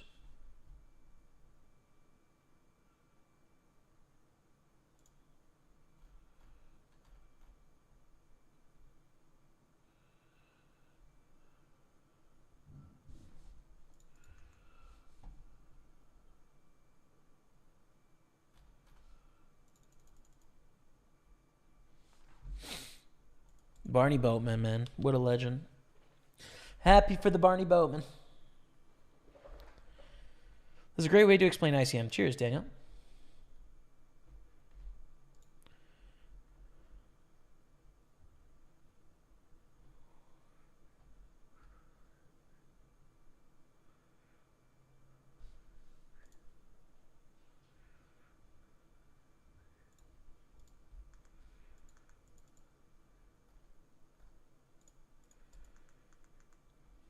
GG taking a nap.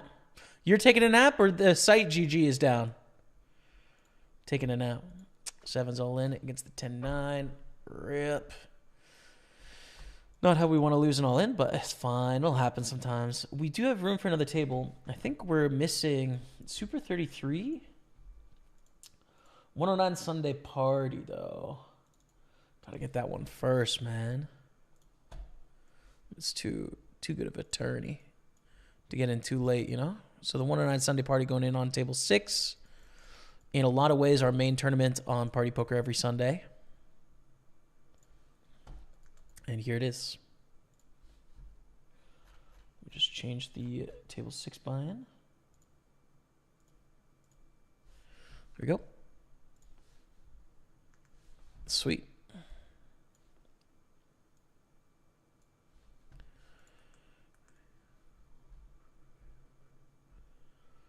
Do you ever need hot tea after your stream for your voice? Yeah, I don't really drink tea, but it does wreak havoc on my voice for sure. I definitely notice it more in recent years as well, to where towards the end of my session, like, my voice is pretty wrecked. So yeah. And like, it just gets a little more raspy, but then it also just gets inflamed a bit.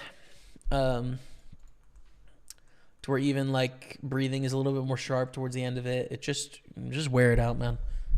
I could get a lot better at practicing not speaking so loudly, because I am projecting my voice here and I don't need to. I could just talk like this, like I was talking to someone right in front of me, and you guys can't tell the difference. But instead I project as if I'm talking to a room.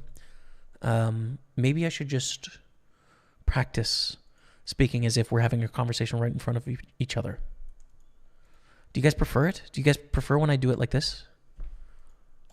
Or when I am talking as if I'm talking? I don't know. Maybe we should practice. Ace queen, we're going to re-raise 320. Definitely would be good to get a little bit more time in like this, I think.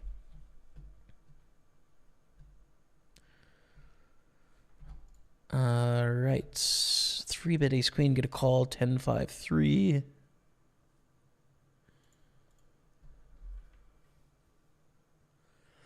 How do you trust with the prevalence of hackers, every type of online game from chill 3ZZZZ? Well, I know at PartyPoker how seriously we take game integrity, how much money we invest in it, the team of people that we have working on ensuring game safety. And we have access to a ton of data, right? Like the game integrity team can see every single hand that has been played, cards up, right? So they're able to measure how successful people are, measure if people are playing in a way that is too theoretically optimal, and then investigate that, right? Like there's a lot of tools at their disposal. So, yeah. But it's a constant fight, right? A constant struggle to ensure the games are safe and fair.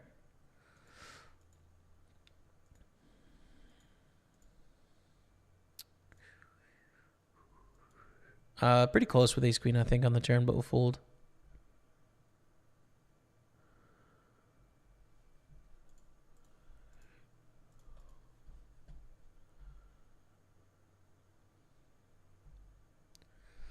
Might go to Montreal next year if Sweden play against Canada in the Four Nations World Cup. Are you going?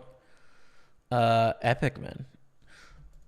Yeah, so the World Cup in Canada, US, Mexico, I'll probably go to a match, but I don't know specifically which one. I haven't planned anything yet, but it's exciting, dude. I mean, it's the stadium is maybe 5 hours away from me, so not too far. By train. By train, it's about 5 hours. By car, it's 5 hours. By flight, you know, it's an hour. But then at the airport, check in, check out, and stuff, it's probably just worth it to do one of the other things.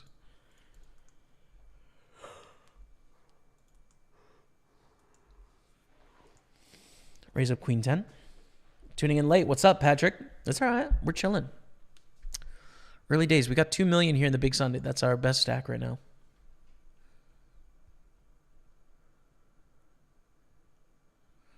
Thanks for that ICM example. I'm at a final table right now. I'm watching it change like crazy. Yeah. It fluctuates. For sure. I'm at your table, bro, says We Al on YouTube. That's me, Tanker 5050. Okay, I'm going to find you. Tanker 5050, not there. Not there. Not there. Not there. Where? Where? Did I bust you out? I don't see you. We got sub-hype coming in. The Poop 34 dropping the 99-month resub. 99, dude. What a legend. Guess I love the chat for the Poop 34. Longtime supporter of this channel. Thank you, man. Had a deep run himself last week on Party Poker New Jersey. True story. Yuckmouth, happy Sunday, brother. Good to see you. Hope you win a lot of money. Me too, man. After all the reading in the year, what's the book about you will be writing this next year? Seriously, what would you like to write about? Yeah, man. Yeah. Well, there's a couple things, right? I think there's my time in poker, but the problem is I'm still in it, right? I think there's my experience with health and mental health, which I'm still in that as well, which is a thing, you know. But I think the most mainstream story would be the weight bets. Is the most, you know, is the most mainstream story of like craziness and the fallout and effects. I find myself wanting to write about a lot of various things that I see going on in culture, and then sometimes about like art stuff too. But I guess part of reading and consuming art over the last couple of years is I've got this feeling that like it's hard to have an opinion if you don't have a really solid sort of foundational base of understanding. I don't have a classical education beyond some university, right? So I guess the last couple of years has been spent gaining some information on history, gaining some information on various aspects of life, and art and history. And I guess like as I feel a little bit more confident with my understanding, I feel a little bit more confident in my ability to have an opinion on something, have a take on something, and that it's a little bit more informed than this is just how I feel about it, It's like this is how I feel about it given my contextual understanding of X and Y and Z, So yeah, I don't know, man. I guess like the things that I actually end up writing the most are little essays that I mostly don't finish, but I start.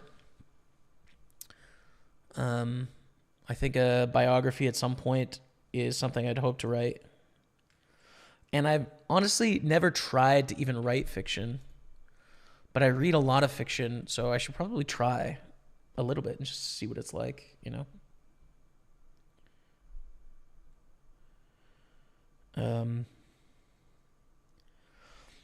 Yeah, there's definitely like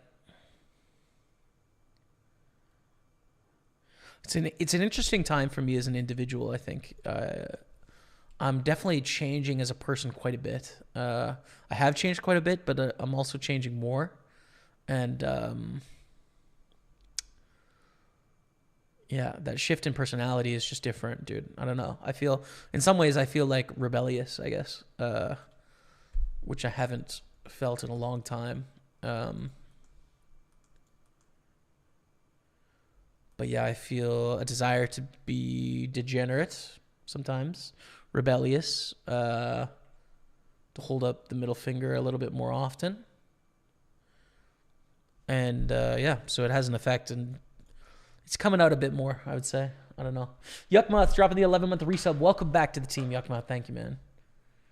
Thank you. I appreciate you.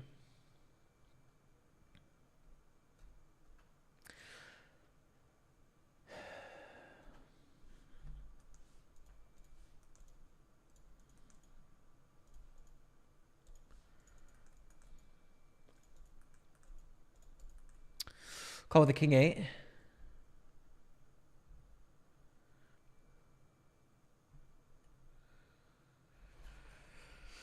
One of the things I was thinking about this morning that I kind of want to write about too, and it's about online discussion, discourse, communication, for example, right? Like, I would say that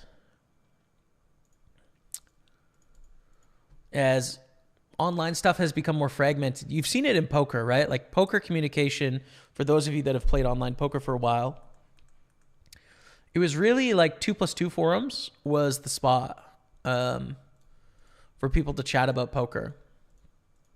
And then that kind of faded away, and you saw AIM and Skype, and now probably Discord, although I'm not really in a lot of Discord conversations about poker, is where a lot of those conversations went off message boards into the more personal realms.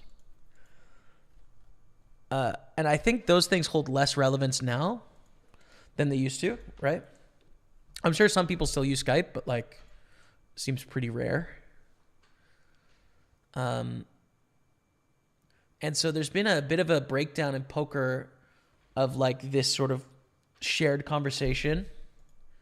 And it was always like Europeans would kind of talk more together, and the English would talk together, and the Irish would talk together, and Americans, then the Americans went to Mexico, and some of the Canadians, right? Like it always had these like little cliques of chats, but there was a lot of them. I feel like a lot of it went to Twitter.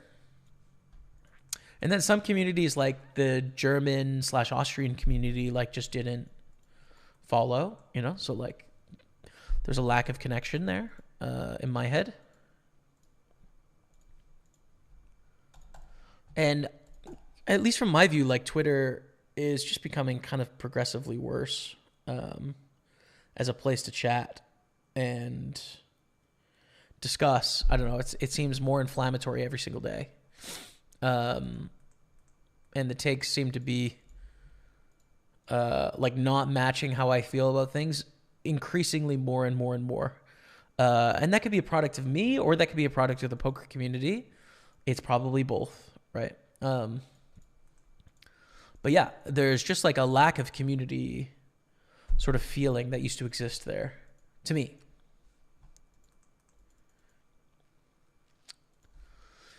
So I've kind of wanted to explore that a little bit. Then I guess I also think about sometimes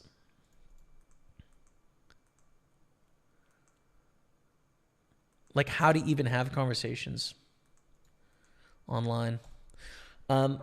Let's just think about this one up for a little bit, right? They raise a middle position, we call, we check raise flop, we bet turn, and then we check river. The flush completes, a 6 beats us, not that there's many in their range. Queens, kings, aces beat us. They're not going to value bet king jack here or queen jack unless they turn it into a bluff. I think we fold. We're just almost certainly going to lose here. It's hard to find many bluffs. And when they do occasionally have bluffs, are they going to have them at the right frequency compared to when they just made a flush, right? Or they have the overpair with the ace of hearts, or they have trip sixes, or they made a full house with forceful, right? Like, we're just not going to win enough, so we fold.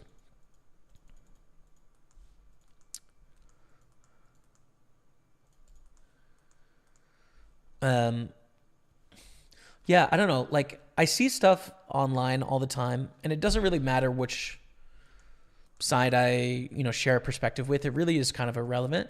But I see stuff that I think is wrong or not very good or a bad thought, right? And so, like, me as a person, it's always a choice as to whether I want to say something about it or not. I don't know. Whether I should say something about it or not. And especially with like online discourse, right? Like if you're having a conversation with something in person, like you're gonna talk, and you're gonna talk about everything that you're talking about, right? But like in a group setting, when do you decide whether to say something or not about a thing when you feel about it?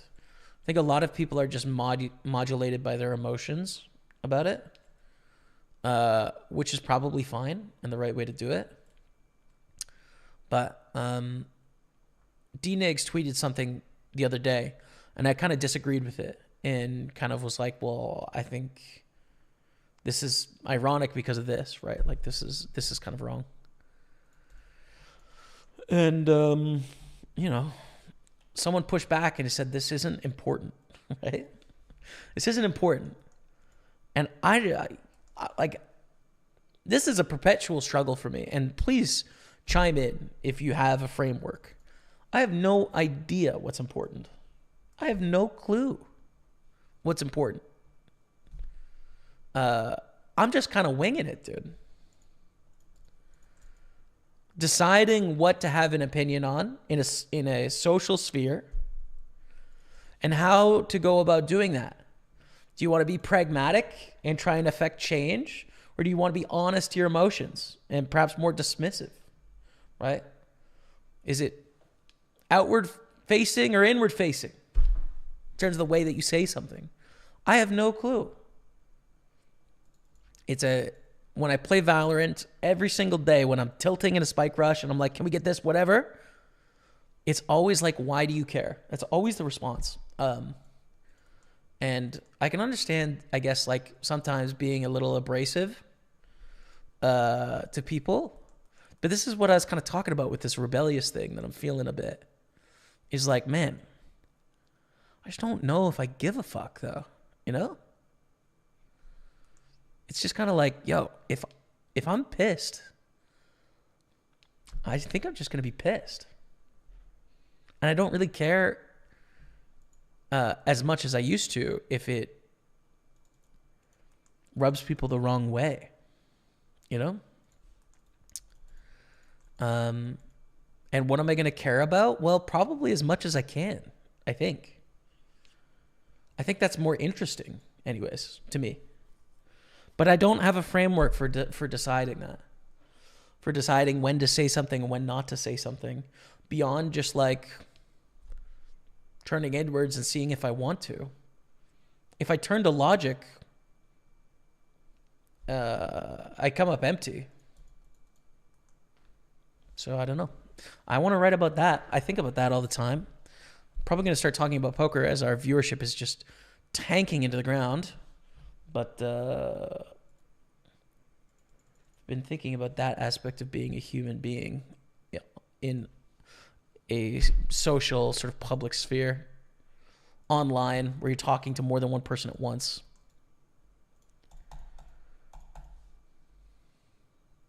Don't know. How'd you play so many tables at once? Is it not hard to read how the tables are going? So I play 5 right now. It took a lot of practice, man, to play a bunch of tables. It just, you know, it had to practice a lot over time, as we're going to suck out here. Let's go. But I started with 1 table and then I went to 2, and 2 was hard and then it was easy. And then I went to 4 and that was hard and then it was easy. And you miss some stuff, right? Like, I don't know how Wasted Mace is playing. I have no idea what their specific, you know, attributes are, because I'm too busy doing other stuff, right? Chatting about whatever the hell I was just chatting about. So, yeah, you give up some of that, but then also you multiply your opportunity in some sense. We have to fold here, sub 20 blinds. So, yeah. Took some of your advice, says Paul Savoy, about matching aggression. Did well in Mississippi. Thanks, brother. Good luck today. Keep doing what you do. I'm glad to hear it, man. Keep it up. Yeah, aggression is important in poker, I think.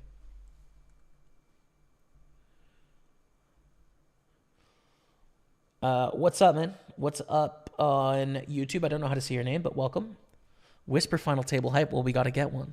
We got to get one first. Love the beard you're rocking nowadays. I can't grow one, dude. I just haven't shaved this in like 2 weeks. It's not the manliest beard, but it does give me a bit more of a neckline than I'd probably have if I shaved it off. So I'm keeping it. It took a while. I don't know. It's fine.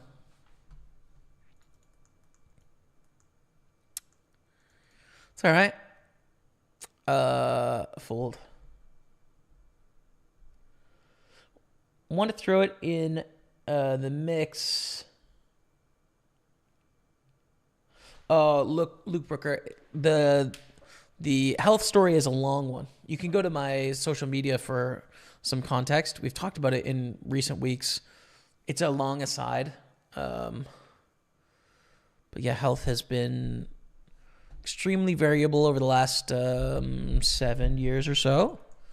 But working on it, man. What's important is that you have fun. Yeah, it's interesting. I think that's kind of my dad's philosophy on it, which I talked about this week. Definitely a way of looking at it is just like, is it fun? Then do that. What's important is you have fun and don't lose. Interesting. Don't lose implies something like defensive, pragmatic. Don't take risk. So don't take risk and enjoy yourself. Could be a way to do it.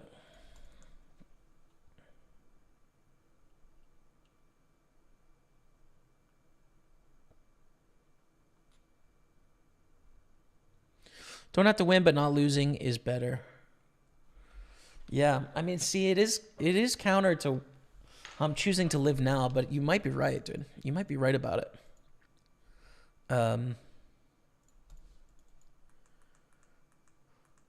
My current philosophy is actually to kind of take as much risk as I can stomach and feel the highs and feel the pain. And so that has some fun in it. I don't know.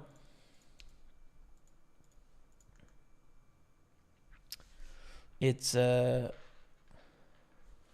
bit challenging. I think you have to like confront.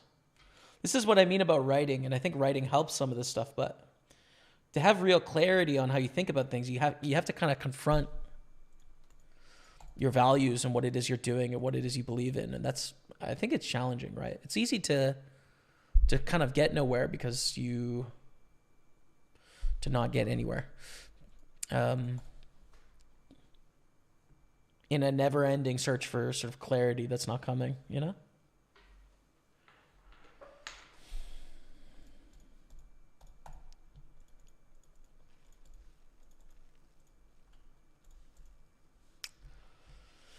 If you're pissed, do some push-ups. That's a strategy for sure. It's a very productive strategy.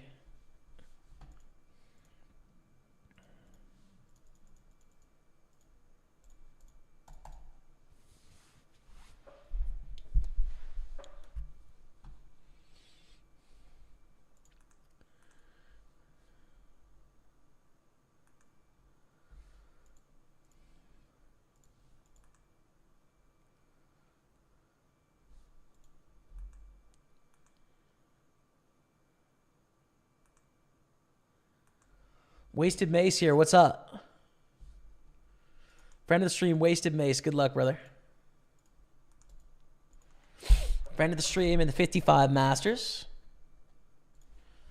Hope you get second place, brother.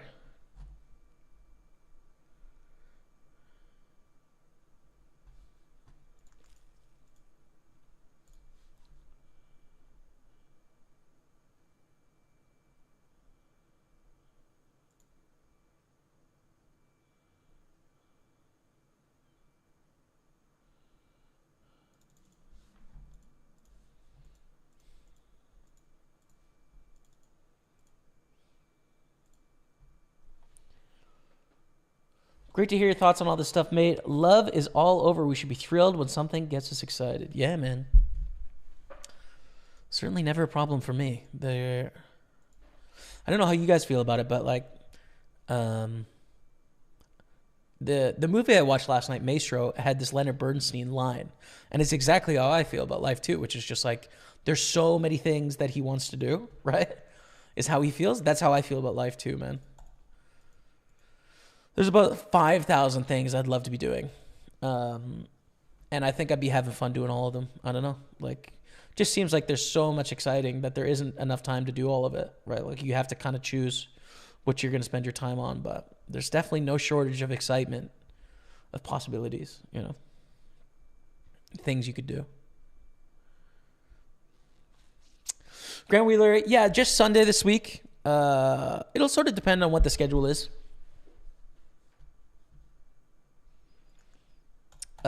Sort of depend.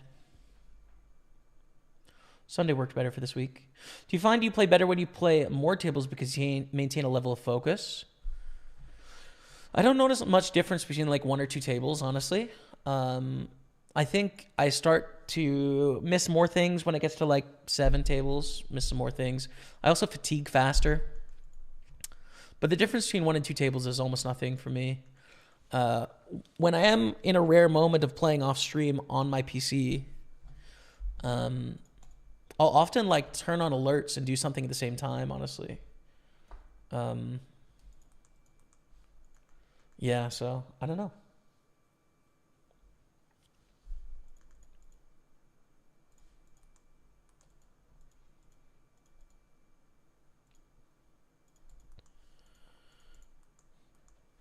Thank you, Frempire Ace King. French Empire Ace King. Thank you, man. Yeah, things are good. Things are generally good. It's going well.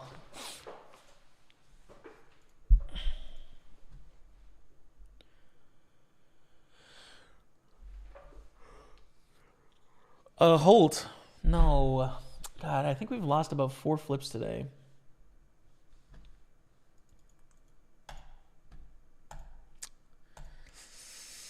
Just can't catch a flip break, but that's all right. We have room for another tournament. Well, 33 turbo. I mean, it's not a big event, but why not? Let's give it a fire.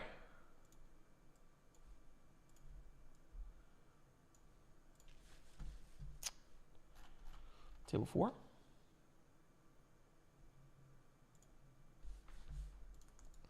Little 33 turbo here. Nothing crazy. Hey, finally caught a live video. What's up, Riley Miller? How are you? Welcome in. Trying my best to get something done out there. Let's see.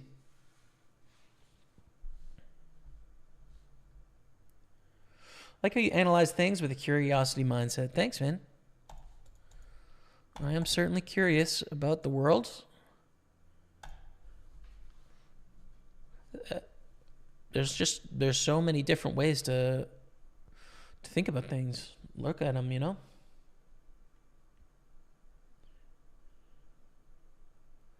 Also risk reward, my brother. Yeah, that's an interesting framework too. The risk and the reward. Do you ever take notes on players that you often see based on their play style? Pretty much not. No. Like, I think it would be somewhat helpful, but I also think that I'm not giving up a huge amount by not doing it. I think where it's really useful is like gleaning information about someone's river decisions that are bizarre, right? Or they do something that's really outside the norm. The thing is, you can read into that too much too. So, you know, I think it's useful in a few situations that I don't do it and I give up something by not making the effort. Daniel Slaughter has a view here. I think the basic philosophy is care about what you want to care about. Be outspoken and respectful, but also extremely honest. Don't worry about anyone's feelings if the subject deserves pure honesty. And most importantly, stay out of other people's personal business. I don't know if that's the baseline philosophy, but it's yours. And I think I agree with a lot of it. Outspoken and respectful. See, I think I would like to be both of those things. Outspoken and respectful. Also, extremely honest. I'd like to be that too. So I agree with all three. Don't worry about anyone's feelings if the subject deserves pure honesty. That one, I don't know if I can get on board with because I just do, to be honest. I just do.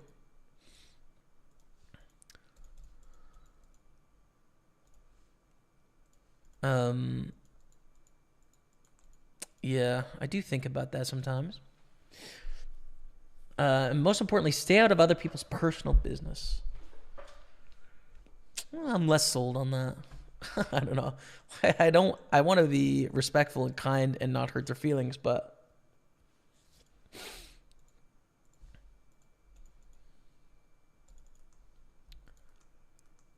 yeah, I'm less sold on that last. See, I agree with most of what you've said. Or I like that way of, I like the way of being with most of what you've said, I think, Daniel.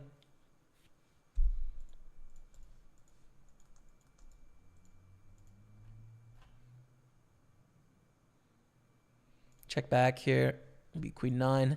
Ace jack has, after we just doubled up. Nice to win a flip. Slightly behind in that one as well.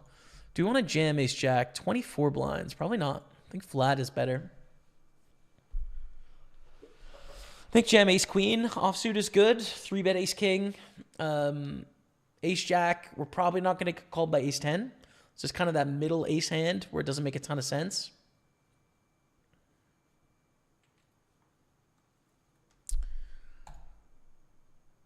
Fold in a 3-way pot is fine. Okay, quick break. I'm going to grab a drink. You're watching Pokerstaples on Twitch, YouTube, and Facebook. Just 5-minute highlight from this past week before we come back, continue trying to win the big Sunday. Stay with me, and I'll be right back. A 10-blind stack. First impression is we call here. Jamming is a disaster. So it's either call or fold. I think there's enough value in calling on the button. 10-8-3. Not a bad board for sevens. All those broadways have missed. They check. I think we should check, though. 6 in the turn, which is beauty. We check. We should bet now. Really tough to imagine many better hands that double check in this spot, right? Like ace 8 suited, okay. 8-9 suited if they open, okay. And a 9 on the end. A straight. Probably going to play queen jack differently, so we don't have to worry about that one too much either. We just want to bet a sizing where we could have a bluff. We're going to go 72,000. I think is fine. Try and get adequate value.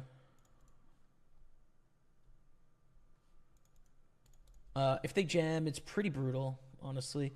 Like, I don't think Queen Jack is really likely to play for it. First of all, a check on the flop and then a check call on the turn with Queen High. Kind of unlikely, I'd say. So we take it down 3 to 50,000. Good stuff. What can you do is all in against Kaiser Soze. Could lose it all here. I think we're down to 7. We are indeed down to 7 players. GG to what can you do? Kaiser Soze chips up. And we're moving on with 2 shorter stacks, just barely, but very much tied at the bottom, right? All in on the final table. Ace, King, King 3 rejam with a $300 bounty. That is a huge rumble. I didn't expect that. Holy smokes, that's a 3. That's crazy. $300 bounty gone. We're down to 6. That's nuts. All right. King 7 suited, we raise. Kind of 3 of us tied at the bottom here, but like King 7 suited is a decent hand. Start with a check call here probably on A7-5. This hand gets difficult against turn barrels. Against flop, it's not that difficult, right? Just check call here. But it goes check, check. Turns to 6. I think small bet is fine. River's not great. I don't love this hand. Lose to any ace, they call on the button. We beat Broadways, but Broadways are mostly going to bet flop. And if they don't bet flop, they're not necessarily going to like float turn. You know what I mean? Like Queen Jack is just going to bet flop. King Queen, if it floats flop, is probably just going to fold turn to a bet, probably. So yeah, it's tough to win on that river. And we don't, in fact, win. We are the shortest stack now. Min raise on the button. We call with a 10-8. Wow, great flop. Great flop here.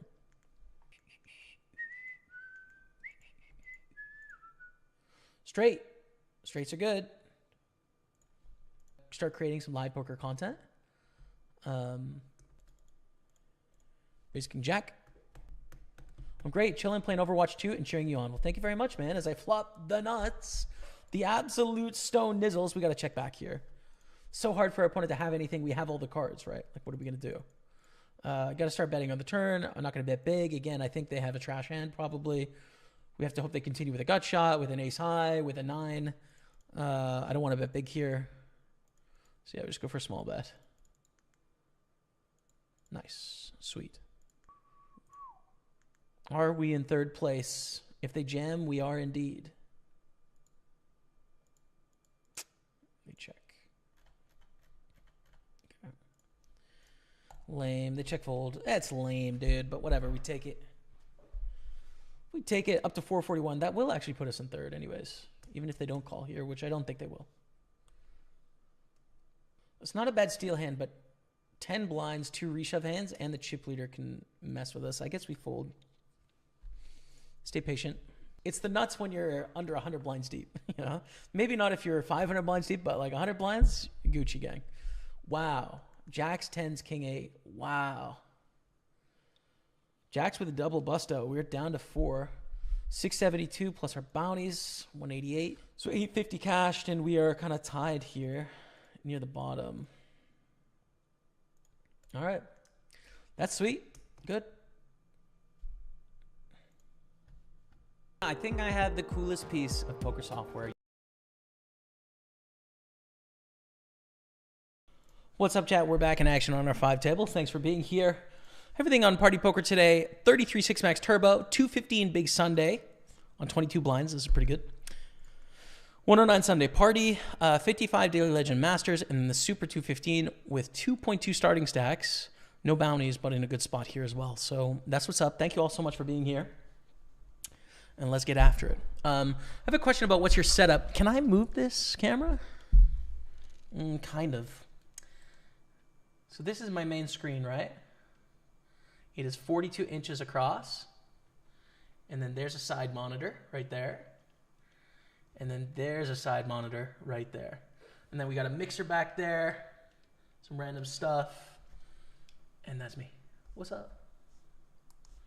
So yeah. 3 screens. Is that we good there? Kind of. So that's pretty good. Yeah. Okay. That cord is not very long though, so I can't really show you very well. Deuce four clubs, we get an open. We're going to call. Check. How's the golf going? What's the handicap at? Thanks, you lovely man. What's up, Brian? MJ? I played very little golf last summer. The summer before was clutch. Haven't played any yet. Season starts up in April. I think I will play some this year. Are we really going to do it this season? I think we're going to sort of do it. We're going to partially do it. We're going to play some for sure. But I don't think it's going to be like an all-out golf summer. We'll see. Love the game. Do love the game.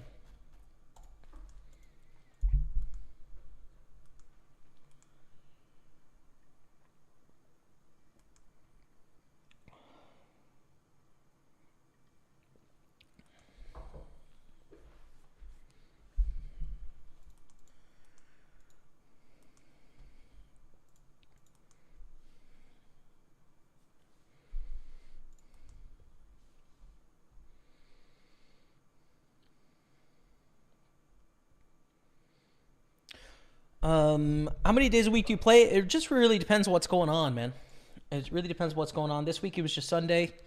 I played the home game on Friday as well. The second best day for me to play is probably the Monday, Super 320. So it kind of just depends what's happening, bro. But I know we have some series coming up on Party Poker. And when we get like big series and stuff, we'll put in some time and make sure that we get in the big events. So yeah, I will announce that for you guys when I can. That reminds me, actually, the $11 big quarter. I am not through with a stack yet. So I think we should get that as our sixth table, because I do want to take a stack through in the big quarter. So we're going to put that up on table 3.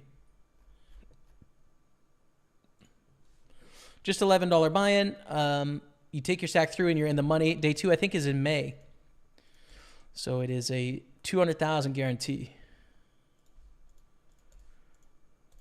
And hop in.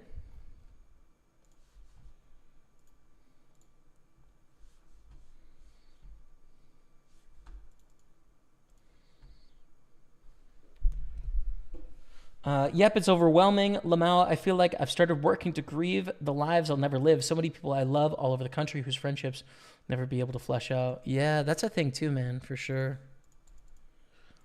And then you look at like past decisions as well, where, you know, you could have made a different choice and different things would have happened. It's tough. I mean, life's big if you let it be, I think. Beckett check raised against the big blind here. We like our hand, but I think we just call and then fold on a spade, basically, I think is the default. A lot of things that can check raise here. 7-8, 7-9, 8-9, queen jack, jack 9 probably, spade. We have top pair of kings. Like, I don't know. I think we just call here. Probably a combo queen jack of spades. That's my guess on their hand here. And we're just going to hold. They call in the big blind. King 10, king 6, 10, 6, all possible, but not likely, I'd say. 9-8 of spades. We are right on the combo draw. Unfortunately, they do hit the spade on the end to bust us out in 44th. GG. I think it's the most likely hand there, to be honest. It's the most likely hand.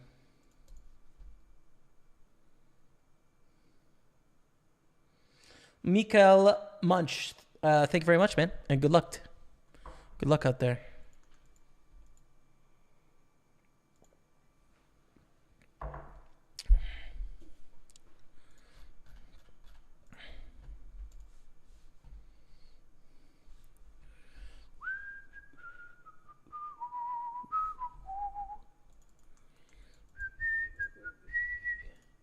All in with the 6s.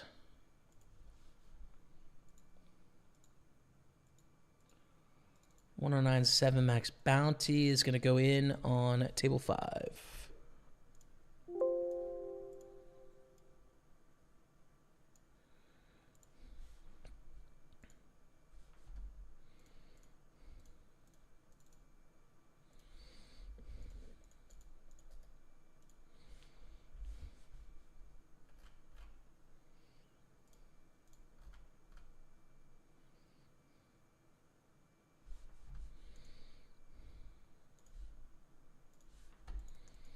All right, catching up on everything here. Just getting all the lobbies open and stuff.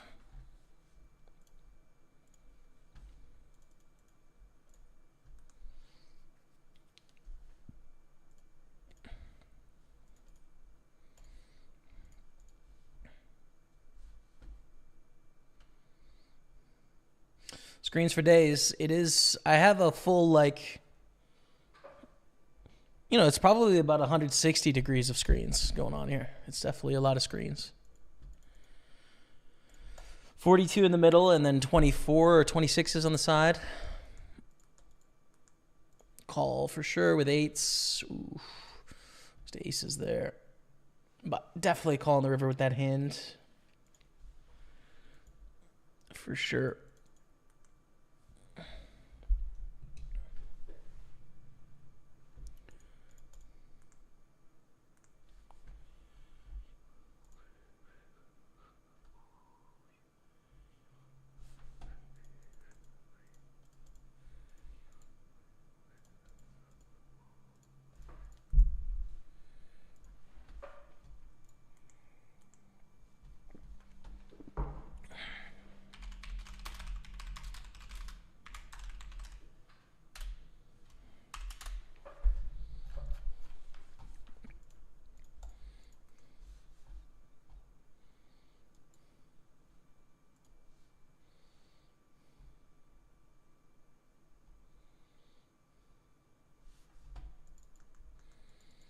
Raise call squeeze to 14-2. We're going to fold. Don't think we can call with a player behind. It's close though.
Call for the block bet. Oh my goodness, dude.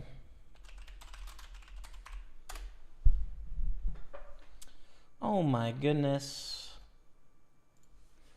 Brutal.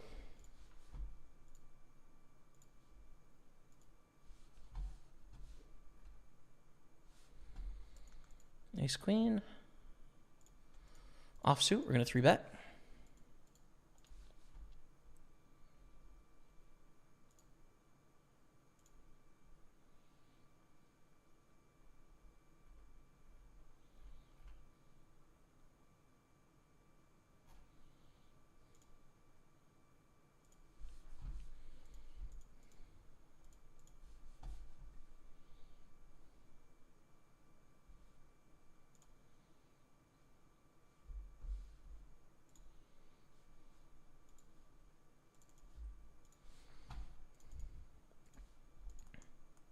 King queen beats ace king. Gorgeous.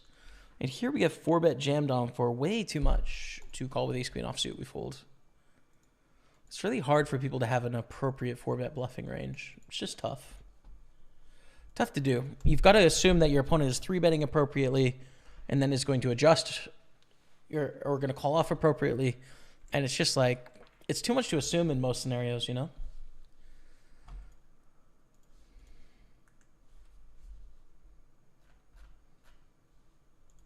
A7 on the button. Deutsch Costa limps in. We're going to raise with our junky ace.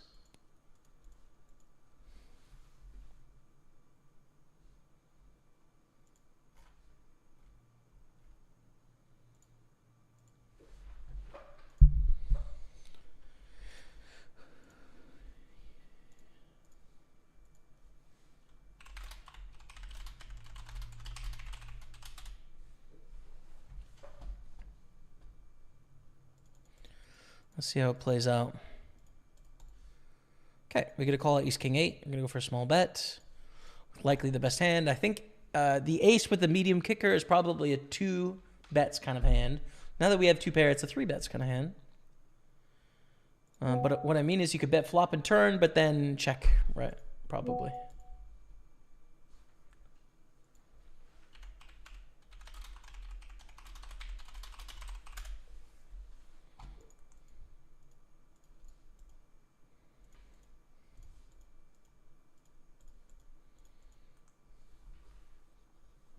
How can I play with you? Play on Party Poker.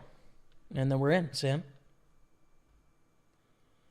And in person, I'm in Montreal. So play somewhere around Montreal.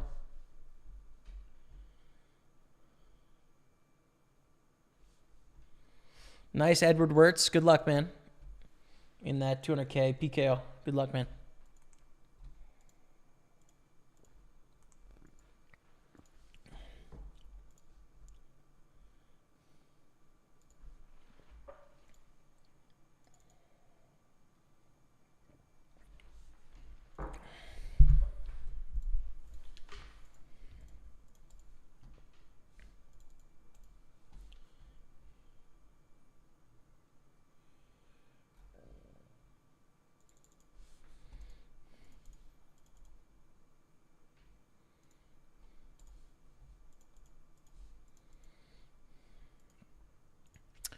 Let's get the showdown would be perfect with our 7s. Nice, we do, and we win the pot.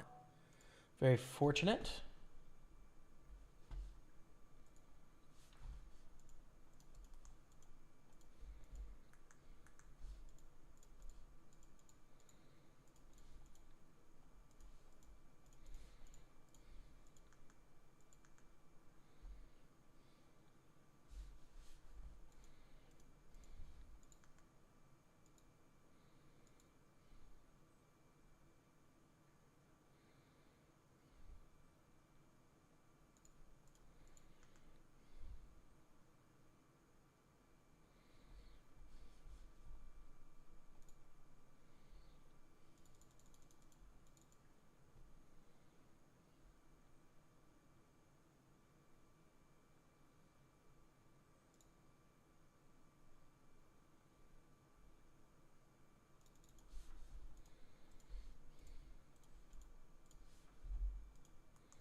Check again here on the turn with the 7. I don't think it's a strong enough hand to value bet. I think we just want to start with a check. I think it's nuts or not.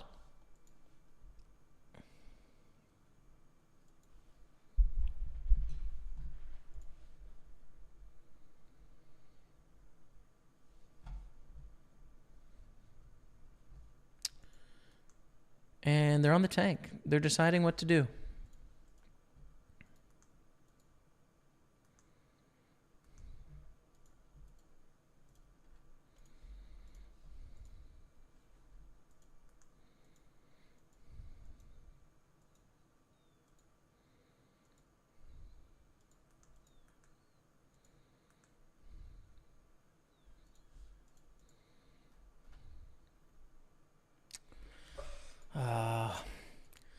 It's such a pretty hand, but we get a raise 3-bet here. Stacks are quite deep. I don't think it's worth it with the 9s. Flatting's also not great, even in position. I think I just fooled. So sad, though. Like, we definitely don't want to fold there. Okay. King 10 of diamonds in the big blind. This is something.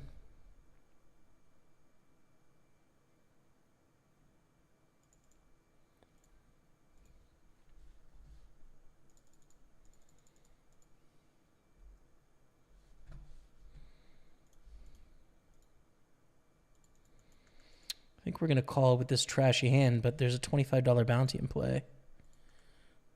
Oof, okay. We're not going to get a chance at it. Let's see what happens here. Let's watch to see who wins.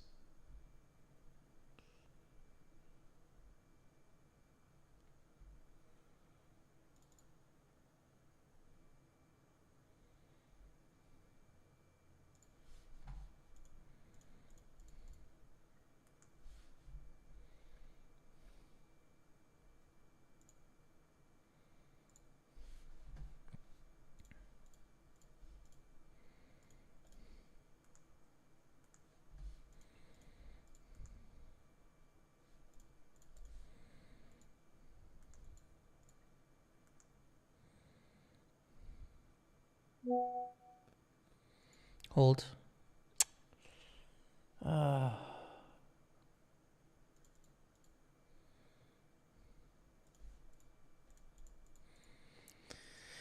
Dang, that's not what we want there.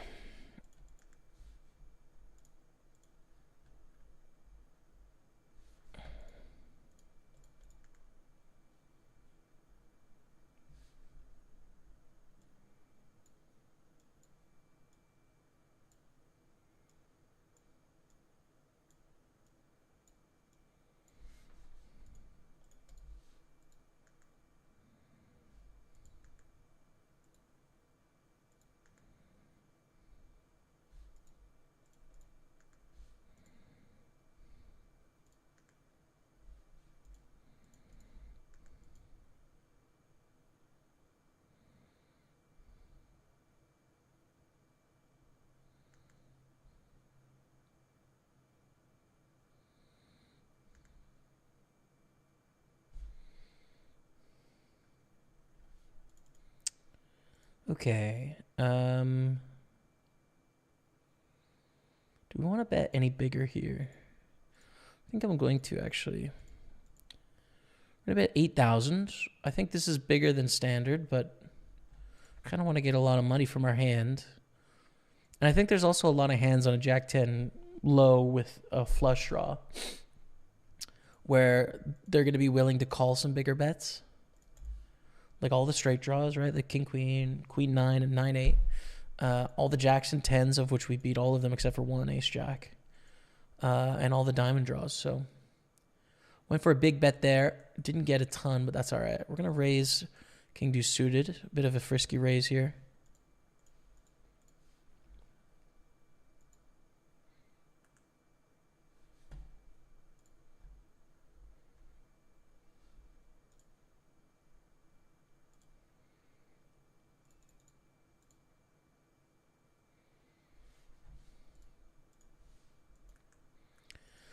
All in for $75 bounty, but the hand is pretty bad. I think we'll just fold.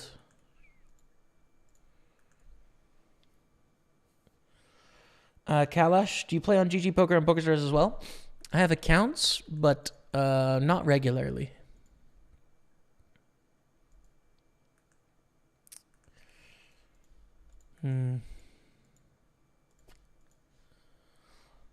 Check with the 3-7 here.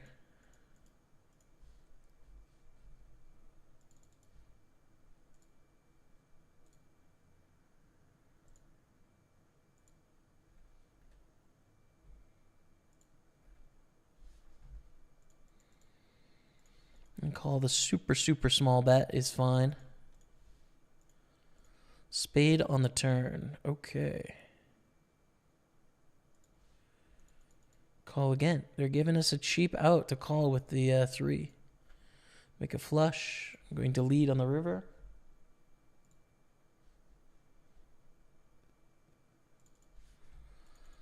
And we got paid. From what? King Jack. Okay. Fair enough. Second pair.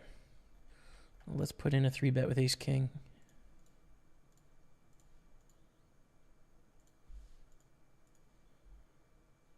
Okay, we get a call. Queen, Queen 10. I think check call is probably the way here.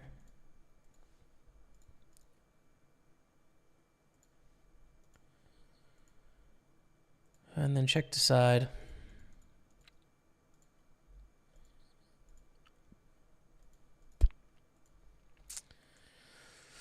Sad vibes. Sad, sad, sad. We have to fold king 4.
Raise Jack 10.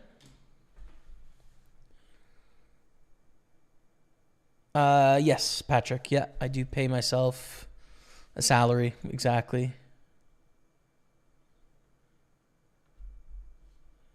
Yeah. So poker income is business income, essentially. But it's pretty simple for me in that, in a sense, it's a media business, right? So, profits is the profits from running the business, and then losses are expenses to run the media. So it's pretty clear. Where I think it's less clear is like people that don't, drive income from creating media. Then it's a little bit more of a complicated case when it comes to the CRA. But for me, I don't think it's complicated.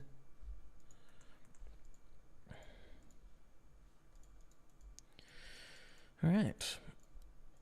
Well, pretty good hand to have here. We also have the Jack of Hearts, which is nice to block the flush, right? Mike Finn, 24, dropped the 27-month resub. Mike, thank you, bro. Oh, they overbet. I'm gonna fold. Still not worth it.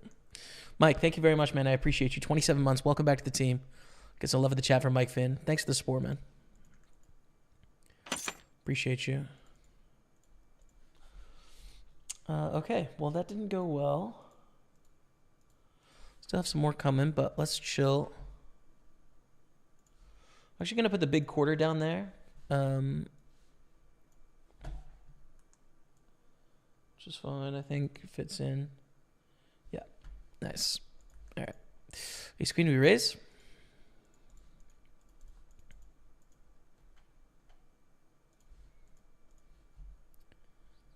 What do you raise 2.1 instead of a min raise? It's mostly out of habit. It does change the odds slightly for the big blind.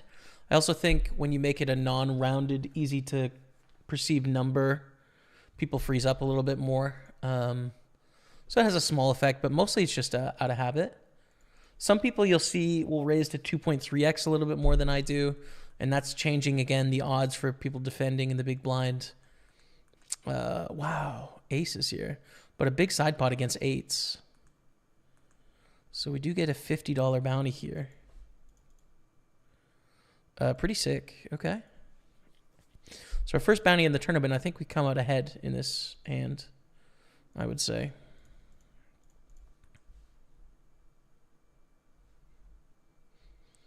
Good luck today, bro. Hope all is well with you and with Rebecca. Thank you, Mike. Yeah, things are good. And it's going to get so warm this week in Canada. I think we're both pretty excited. I'm pretty excited, man, for sure. Jer89X, thank you for the good luck. Appreciate it, man. Thank you, Jer. All right. 17 of 41 here in the Super 215. We're on the soft bubble of this 55. 24 left, 20 pay, and we're in 20th place. See if we can survive into the money. We go 4 ways to the flop with ace-10, some non-believers, some tweet and deleters. But we're going to be checking.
If you could recommend one book to read, although I understand one is not enough to learn about Texas Hold'em, which one would it be?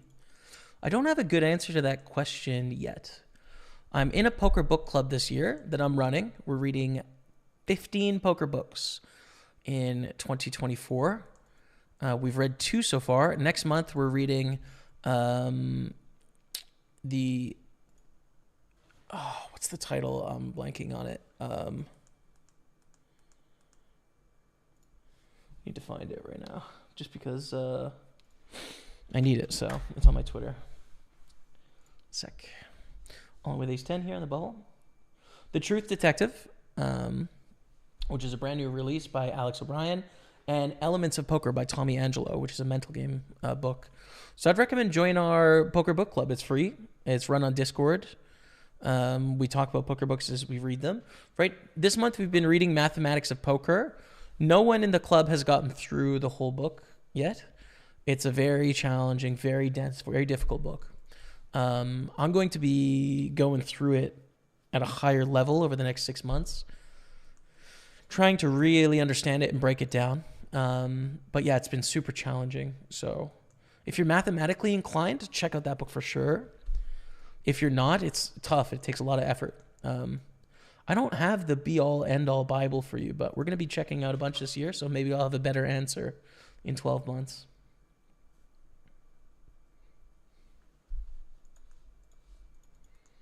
So yeah. Most of my learning historically has happened through online content, like online videos, online courses, stuff like that is usually, I think it's pretty effective for learning, but I'll have a lot more info from the book side of things from this year.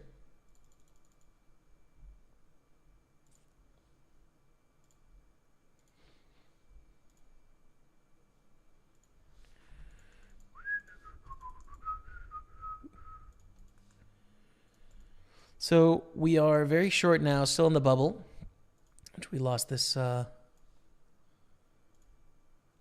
in ace-10 to sevens.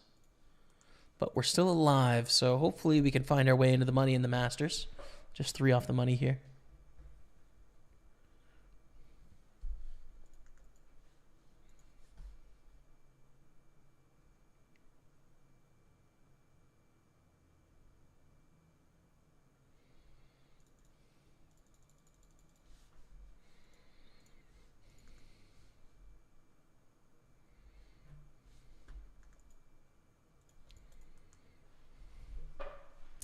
Let's get some bust outs here, chat.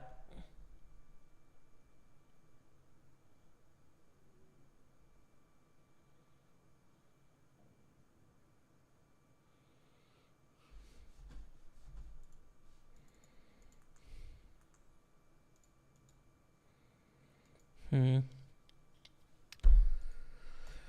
we 3-bet with this bouncy in play? Probably not, right? Like, I don't think we want to get it all in for 19 blinds.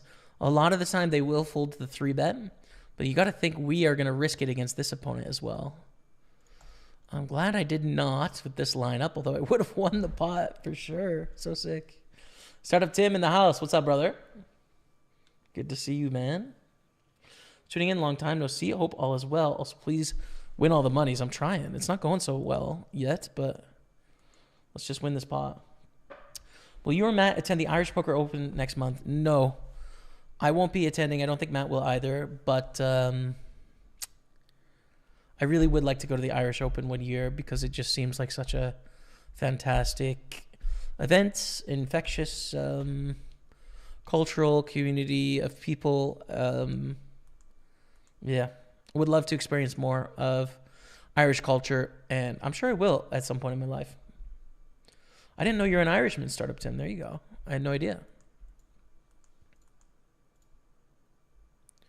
So we're all in with twos. Yes, we're on the soft bubble, 3 off the money, but we have 6 blinds with the pair. Yeah, I think we're all in. We could triple up in this hand if we hold with the pair. But we just get a call, which means we're probably going 3 ways to the flop. Not our first choice. Kind of wanted to take this heads up.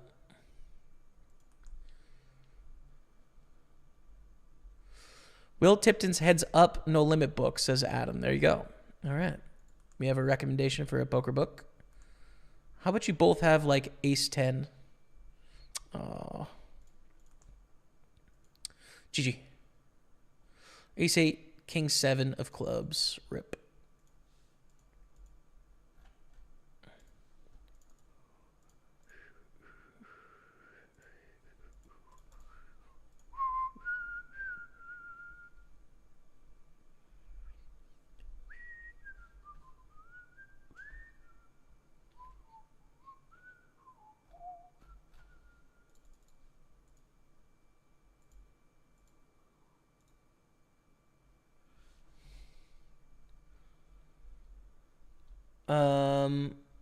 It's GRK. No, I'm not going to be playing the tournament on GG.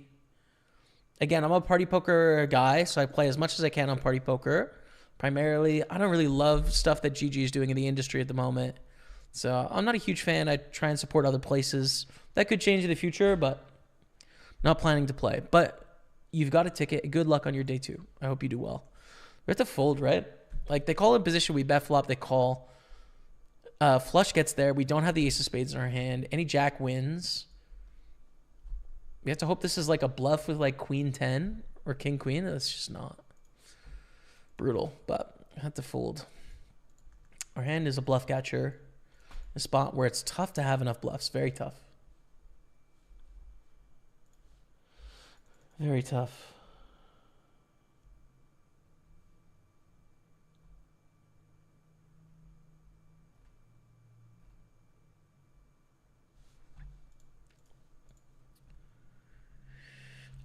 What's the Discord link? I will get one for you. One sec.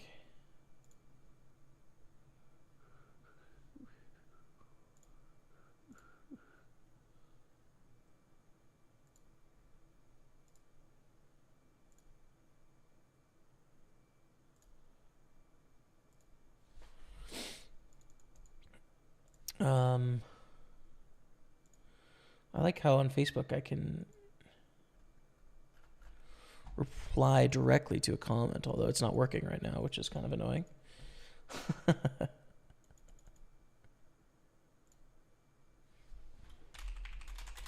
I can PM you the Discord.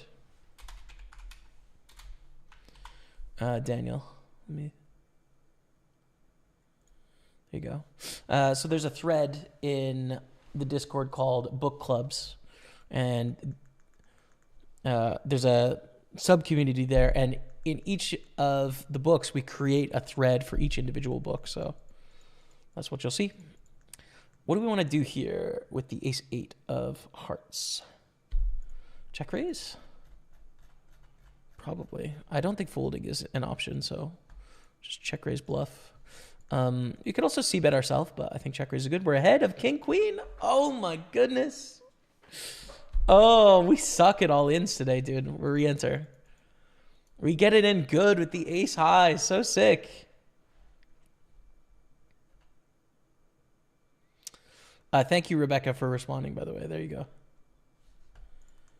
She got the link out.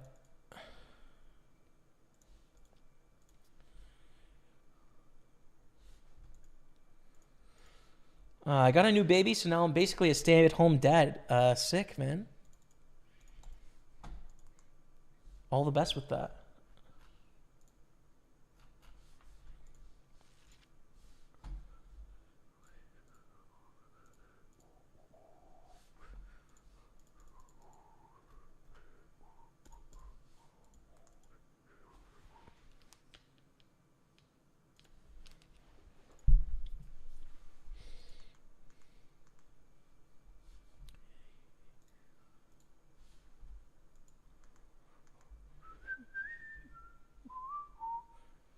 Cheers, Luke. Thanks, man.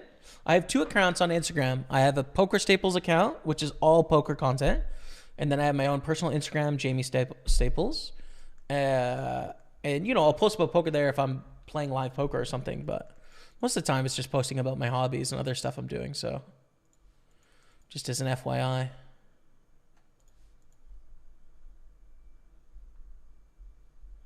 But yeah, cheers, man.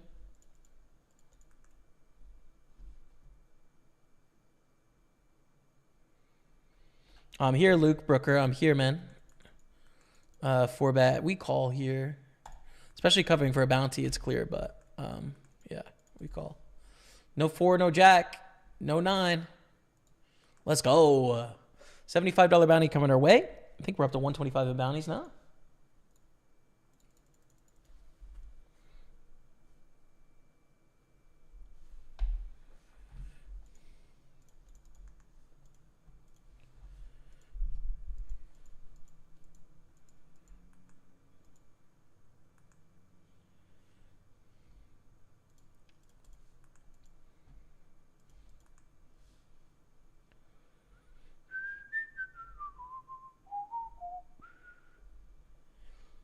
Hate getting that 2-pair with ace queen. Yeah. Tough hand, man.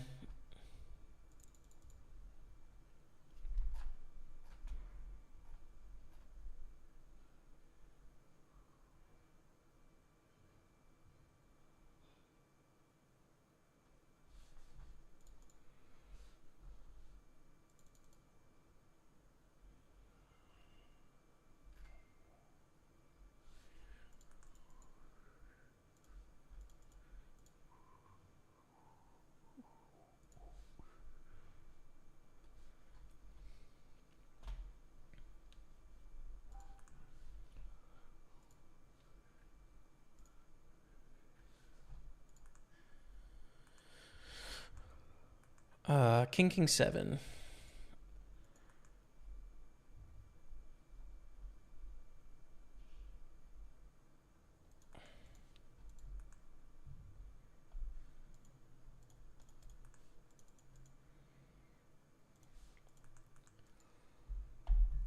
I think I'm just going to put in a small bet here to try and take down the pot. I mean, pretty cheaply. I think that's a good idea.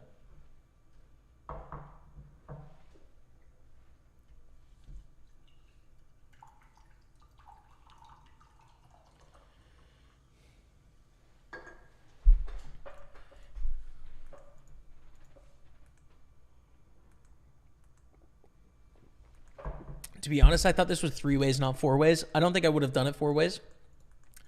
My mistake. I thought I just saw these 2, but 4 ways, it's less awesome. Oh, we suck out. Let's go. At least I think. I mean, it's technically possible they have a better hand, but I would say it's not likely. It's possible.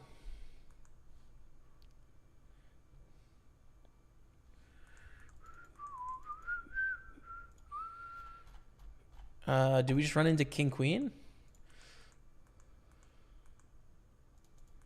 Dude, it's such a big bet size is the thing. Like, do I just call here?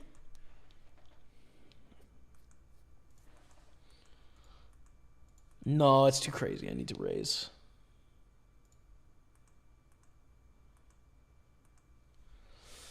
It's surprising at the moment that you don't play in GG and your brother does. He's also a Party Poker Pro. It doesn't really make any sense. Ultimately, it's your decision, but the best tourney ever considering the overlay. Why don't you fire a bullet just for your fans like me? I kind of talked about it a little bit earlier. I just don't like the things GG's doing in the poker industry largely. Just not a huge fan of it. So, dude, like what's... You know, you have a 20% ROI and $109 tournaments. Call it a 50% ROI plus some overlay. How much money is that going to make you? $65. Like, you know, I don't want to support something I don't really believe in. I don't love the moves they're making in the industry. Maybe that'll change in the future. But for now, pretty easy to miss it, dude. There's like a gazillion tournaments to play at all times. And I'm a consumer. And I choose to support the stuff I want to support, man. You know? It's the bottom line. Like, there's huge game integrity concerns that came out. There's almost no backlash about it. That's BS. BS. Our integrity as a poker community is largely in the hands of the market leader, and they're not doing good enough, and they need to do better. So, yeah, I'll skip the $109 tournament and forego my $65 of equity. I couldn't care less, frankly. Have to do better.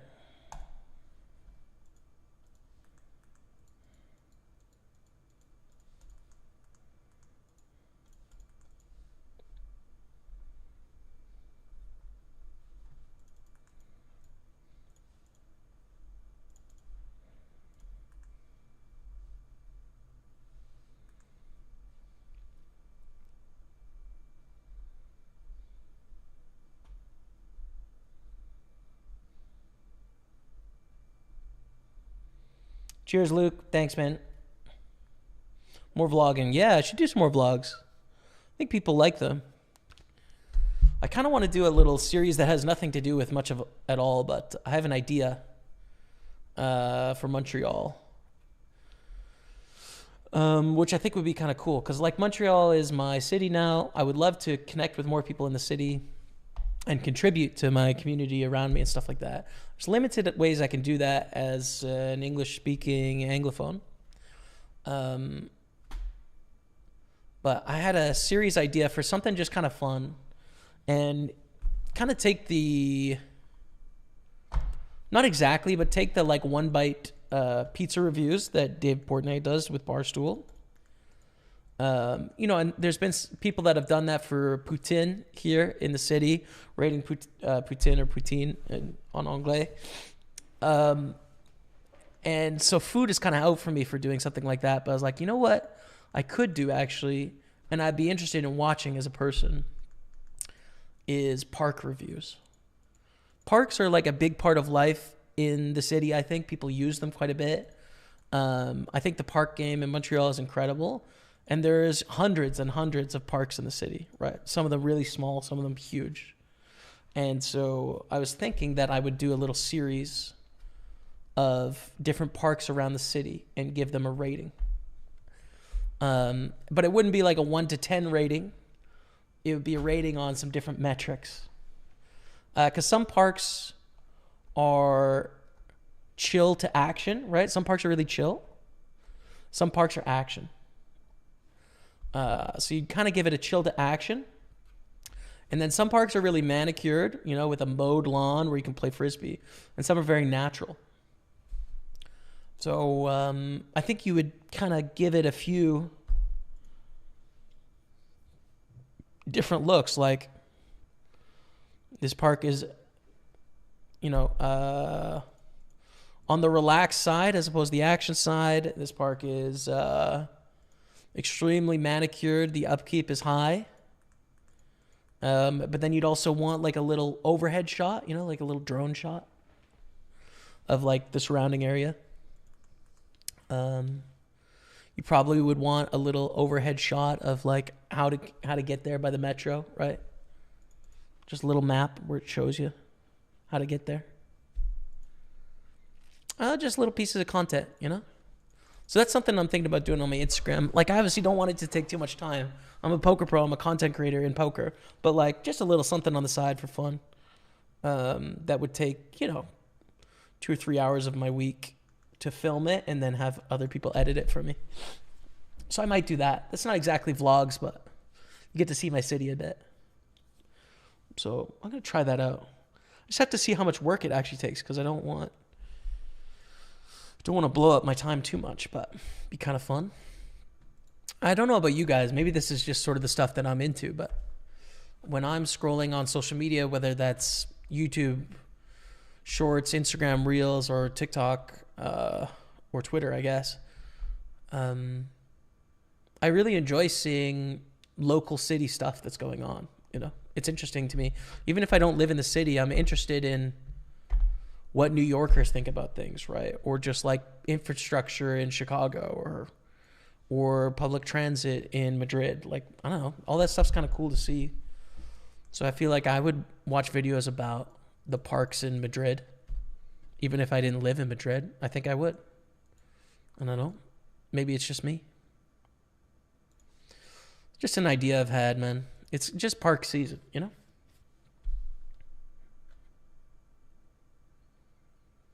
All the way from Australia on this beautiful Monday morning at 4 a.m. Yeah, it is early in the land down under. Thanks for watching, man.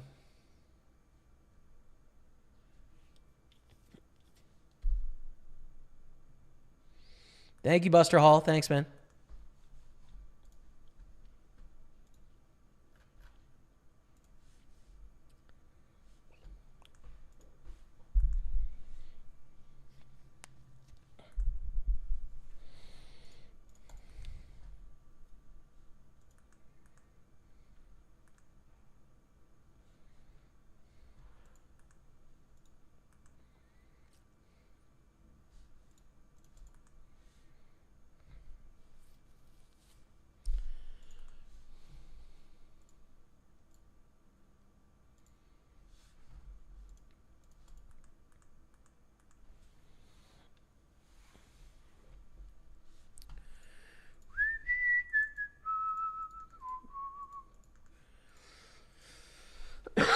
The thing about GG, and it's important to clarify this, right?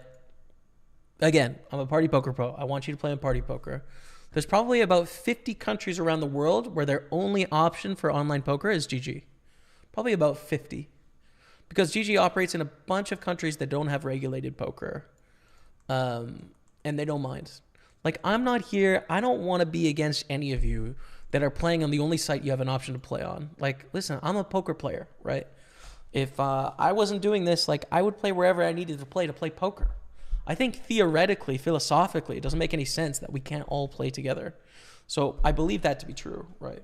It's just, if people have a choice, I think it's not the right first choice. But this is nothing against the people in India, for example, that have very few options to play on, right? Like, they can't play with us at Party Poker. I don't think they can play on PokerStars either. I don't think they can play on sites like 888. I think they have very few choices. So it's like, yeah, do what you got to do. For sure. Do what you got to do, man.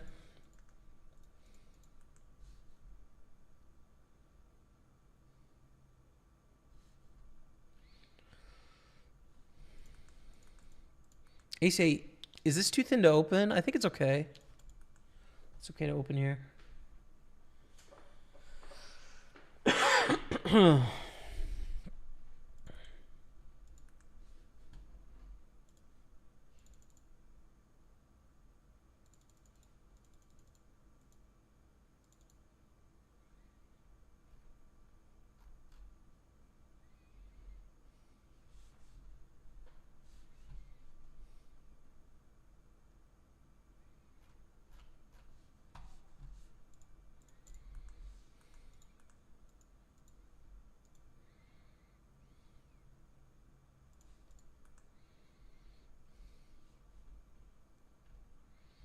This park is pure nature, exactly, yeah. Some of the best parks are left raw, right? And then some parks are really manicured where you want to be able to run around with your dog and catch a frisbee. Sometimes you just want to look at nature as it grows. And to rate a park on a scale of 1 to 10, where 1 is just wild grasses growing and then the other is a big lawn, I feel like you can't capture that on a 1 to 10 scale. I think you need to use a sliding scale to represent the different character of different parks. They're not all trying to do the same thing. And if we're going to be serious about rating parks, we need to acknowledge that. You can't give, like, you know, your local swimming pool dig a 6.5 and then your nature hike a 6.5. They're just different, dude. They're different things. But then it also has to be slightly dumb enough to go viral, right? So it has to have a take as well. I don't know. Vas-tu aller au même parc qu'elle Jo Legendre? Je ne comprends pas. I'm going to translate now. Are you going to the same park as Joel Legendre? I don't know Joel Legendre. I have to Google that.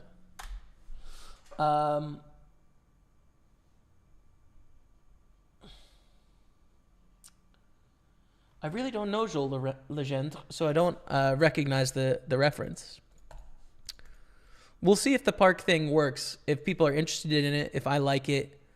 If it takes too much time to do, then I want to reserve the right to not do it. But if it works well, the idea would be to go to every park on the island, right? Which would be hundreds, maybe 1,000. Like in my neighborhood, there's probably 30, 35 parks.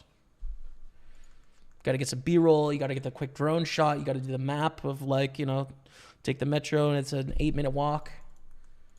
You know, granted, a lot of that can be done with an editor, but each park video, I'm assuming, will take 45 minutes. And so that's a lot of time. But yeah, I would want to go to everyone. Here's the thing that I haven't figured out yet on this park idea. Let's say I want to do it, right? I mean, naturally, being able to walk around my neighborhood and starting in one part of the city, Sud-Ouest, and expand out from there makes sense. But you're going to lose a lot of people in the East, and then someone might steal my idea. I'd be like, hey, this guy is doing this. I'm going to start doing it in the East. So, like, maybe I need to dot around the city to start, in which case that's a lot more complicated, you know? Because I guess the plan would be to have a map and then fill in by shading in each part of the city, each park that I've done, you know, like with just a little bit of an overview of, like, a colored in green, for example, where you can see actually all the parks from a gray image. And if it all starts in one part of the city, it's just going to lose its bang. I feel like I need to go to the East. Like, maybe just do, you know,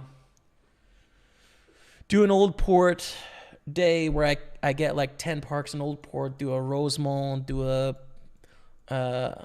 Petit Patrie, you know, do a NDG, Sud-Ouest, Verdun. Like, just do like 6 or 7 filming days, get like a good 70 parks under the belt, and then just span the difference. I don't know. Like, maybe that's the way to start. I don't know. I also got to figure out how to incorporate French into this too, man, because I need at least one phrase en français, or else je suis morte.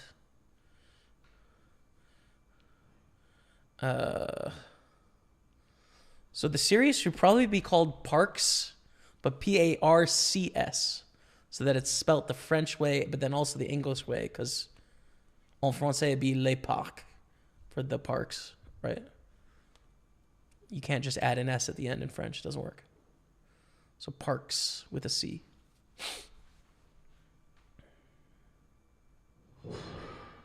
I don't know, man. Tossing around the idea. If you guys have any thoughts on it, let me know.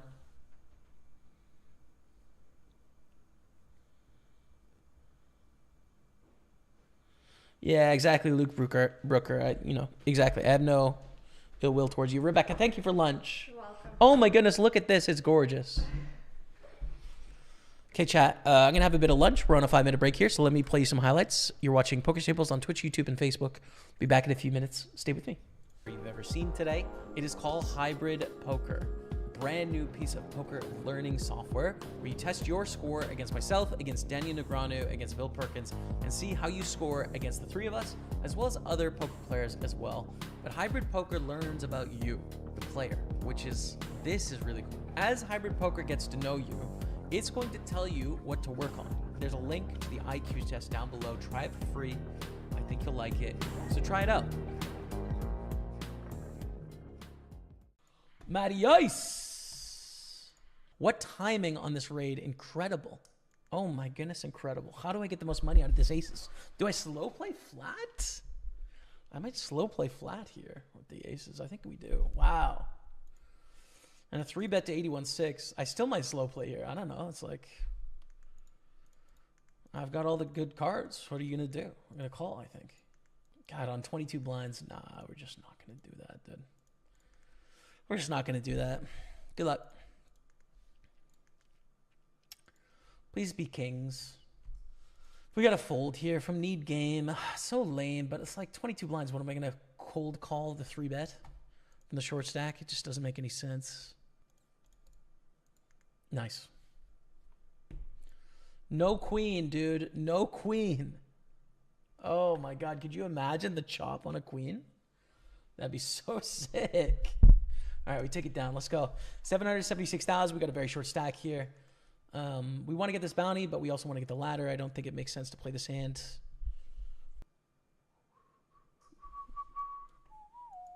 Wow, good dodge by me, but need game is going to double up unless it's a 4 or 7. All in jam and a call here. 250 bounty in play. Aces is looking good, but has to dodge the ace and the 9. Oh my goodness, the 9.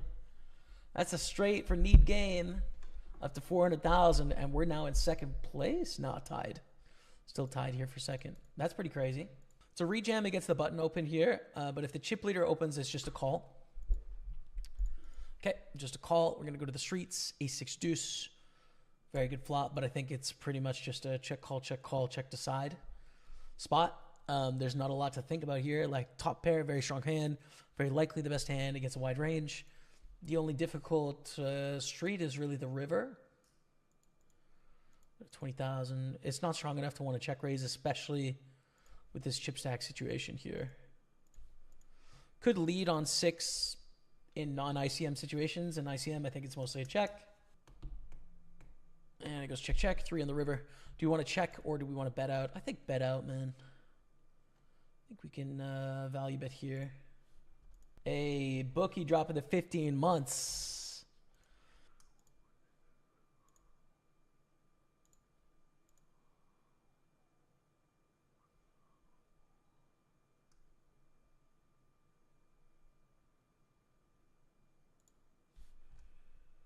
Ace King against Jack 8, and there is the bust out. 3 left in the tournament. 933 plus our bounties of 188. Call it 1100.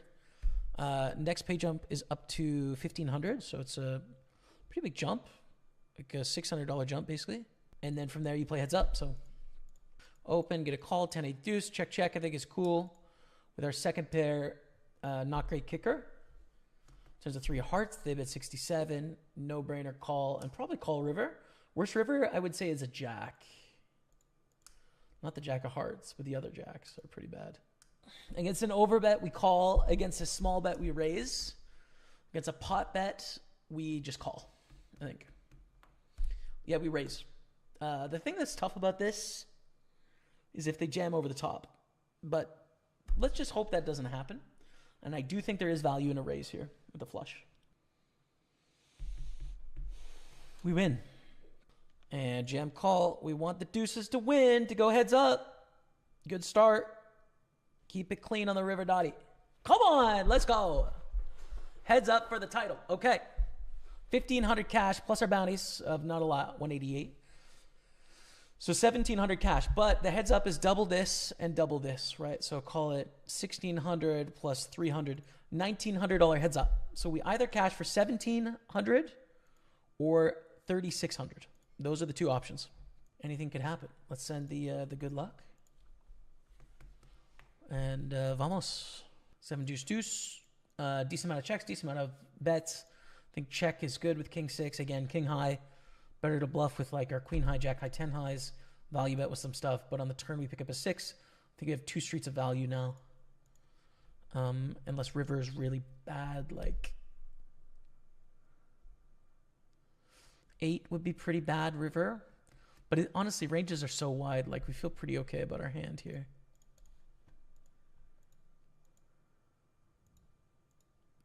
Too thin to bet now on the 10 of clubs, probably. Wow. Okay. Well, that card saved us, I guess. I think we could ship the 7s for 24. It's a lot of blinds, but, like, it's a great hand to do it with, you know? We're going to limp in a queen 10 suited. All I care about is the color of the Gatorade bath. Bet on it being yellow-green. Good luck. Good luck, man. King 7 deuce, 2 diamonds. Rip. Just absolutely owned my oversea bet there. We check. Call with the king high. Turns a queen. I think we could probably turn this one into a bluff on the river if it goes check, check here. Trying to bluff better king highs. Yeah. I'm going to go for it. We're primarily targeting better king highs. Ace highs weren't really going to fold anyways on most rivers. So we are bluffing here. Other choices would be like, 7, 6 offsuit, right? But I think it's okay with king 3, king 4, king 5 kind of hands. Not so good with like king 10, king 9. Like those aren't great candidates. I want them to have those sort of middling hands that have missed here. And we take it down. Blinds are up to 15K, 30K. Still battling here, heads up. Straight. Very good hand. A very good hand.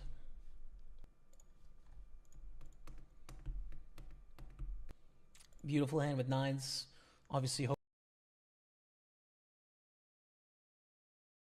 What's going on, chat? Welcome back. Thanks for being here. Lunch was delicious. Thanks for asking. Grilled cheese. Delicious. Simple. I think you'll run into filming and privacy rights issues, says Daniel Slaughter. Yeah, I might. But I feel like because it's not commercial, no one's going to pay me for any of this. I'm not going to make any money off of it. I feel like you can film in public as long as you don't film other people, which I wouldn't be. So I think that's okay. But who knows? About your park idea, never worry about competition. Just do it. Value isn't the idea. Execution is what matters. Do what you love. I am sure you'll love to do the first park video. Yeah, man, it'd be fun. I love spending time in parks. This is live. This is live, actually.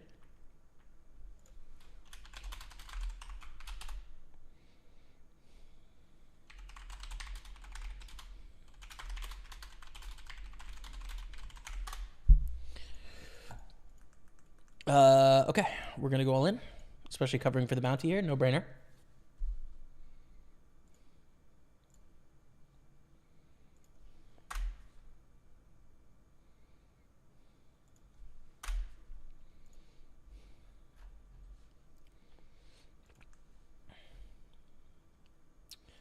If I was to film my local parks, I'd give it an Australian vocal and vibe and send it to you. Give the editor. That could be a brilliant idea with the accent, fully Bulgan lingo. Yeah, that would be something different. No! Okay, this is a huge side pot, though, actually.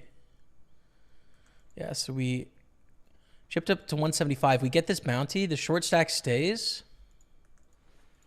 Wow. We're up to 251 and another bounty. Ace 10 against Jack 9 all in for a bounty here, 25 bucks. There we go. Okay. Now we're starting to make a couple moves here. Back-to-back victories. That's good. We have 175 in bounties. We're actually in third place. It's going to update our position in a second. With a lot in bounties. In the Super 215. So now I'm starting to get a little optimistic on our sesh here. Super mild winter this year, J-Mac. 1 snap calls. Super mild. Very relaxed.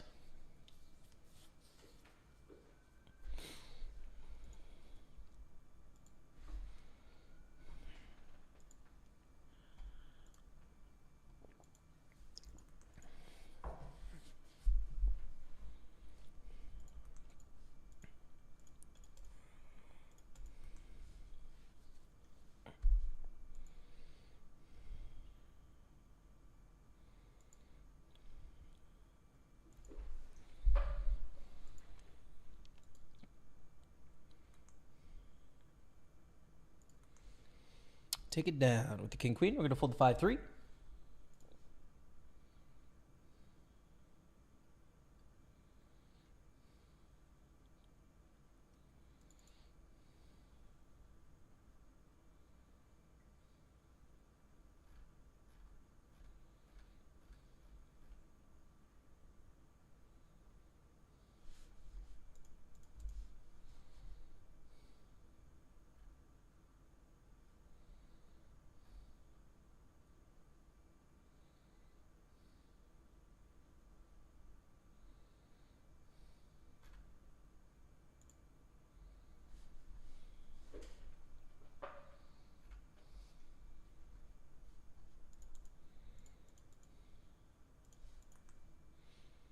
Queen 5's not good enough. We fold.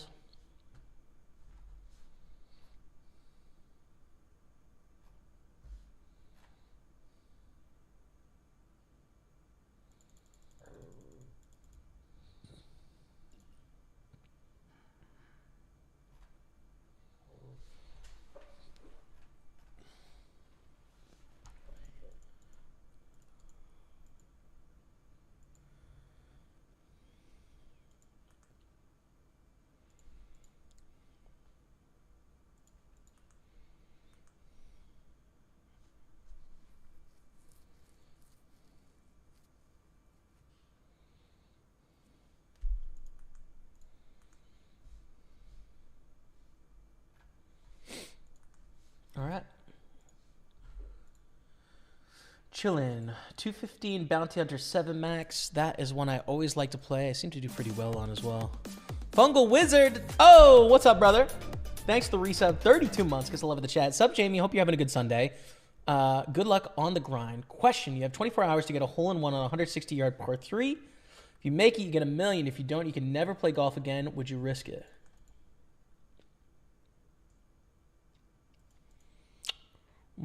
It's a really close one, actually. It's a good question. How many balls can I hit in 24 hours? I mean, like 1,500 maybe? Like good balls, though? Like 1,000?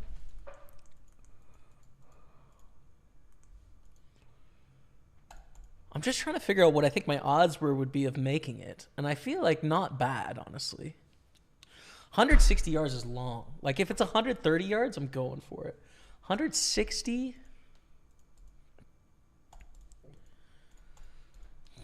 I'm going to say no, dude. I don't know. It's a really tough question because I really like golf, and I think golf will be a part of my life into my later years. And I wouldn't want to deprive myself of something I enjoy on like a 50-50 shot. You know what I mean? But then I'm also projecting that I'm not going to be broke. If I'm broke, well, then you kind of got to go for it, man. Sorry, you're going to have to give it up. So I'm projecting financial success into my future and that I'm going to enjoy the hobby. I don't know, man. I think no, I'm not going to go for it at 160. If it's at 90 yards, like, of course, like, get me out there right now. I'm ready. I don't need a warm-up.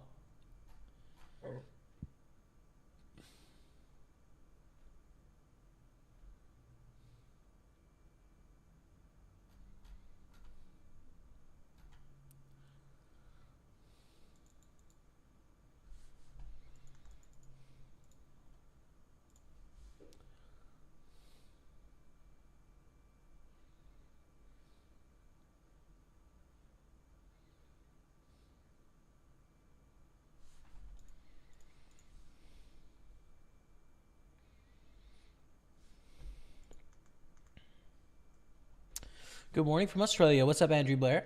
Yo, man, following you for a long time from the Netherlands. Good luck. Thank you, Job Force. What's up? Both on Facebook. First time on your stream. Good luck, says Tokiko. Thank you very much, man. Welcome to the live stream. That's on YouTube. Gorv Gurkha says, I miss the PokerStars days. Sad face. Oh, don't be sad because it's over. Smile because it happened. Listen, man, there's lots of good times ahead of us. Yes, there was good times then, but there's so many good times in front of us. Right now, we could have the greatest of times. Don't sweat it, brother. We're cool. The question came through, Fungal Wizard. Yeah, it came through, man. Thank you for that resub. Squeeze it up with the kings.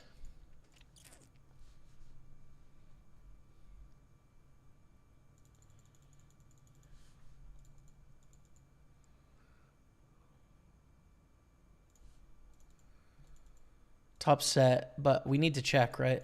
Like, we block all the kings. We have a pot-sized bet left. We need to check. Every diamond draw is going to bet itself. You ever play live tournaments at Playground? I have before, but I haven't for a while. I should go back pretty soon and check it out.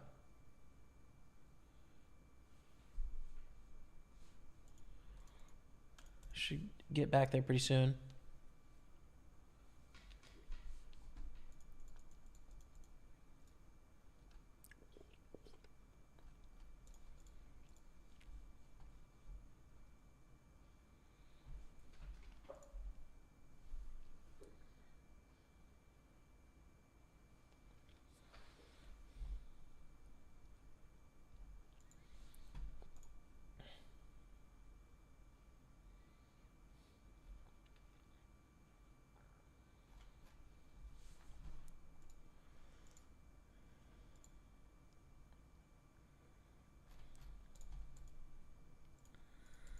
Hope that they picked up the diamonds. More likely they had club draw there.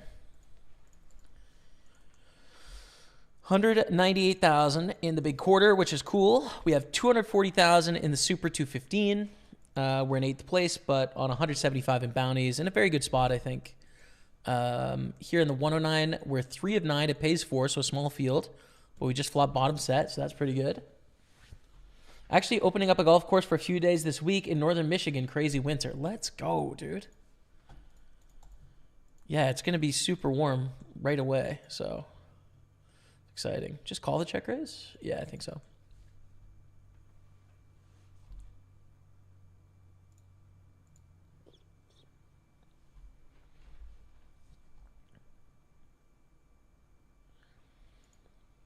It's such a small bet. I think we want to raise here. Charge more.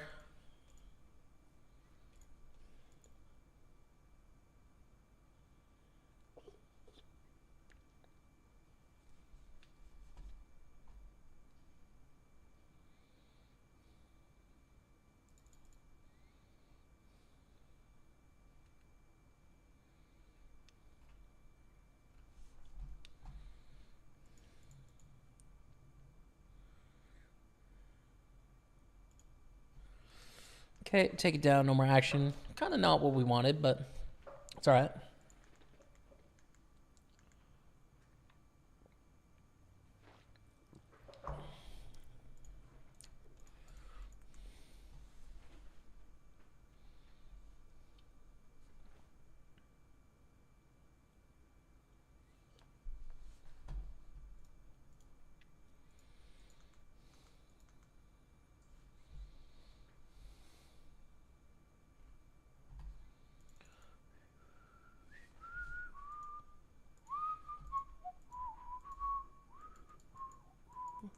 King of Pool JJ, it's got to be, dude. Bad news for the King of Pool JJ. We have strip threes. Yeah, that is the man, King of Pool JJ. Gotta go for a big bet here. Try and get max value from an ace. Also, if we're realistically going to bluff with a 3, we go big. River's a queen. Now, I think a queen's going to fold before this, right? Like, we'll fold on the turn to the big bet. I think we just call here. Queen 7. I thought probably a queen would fold when I bet like 85% there. I think we got to call with full house, you know. But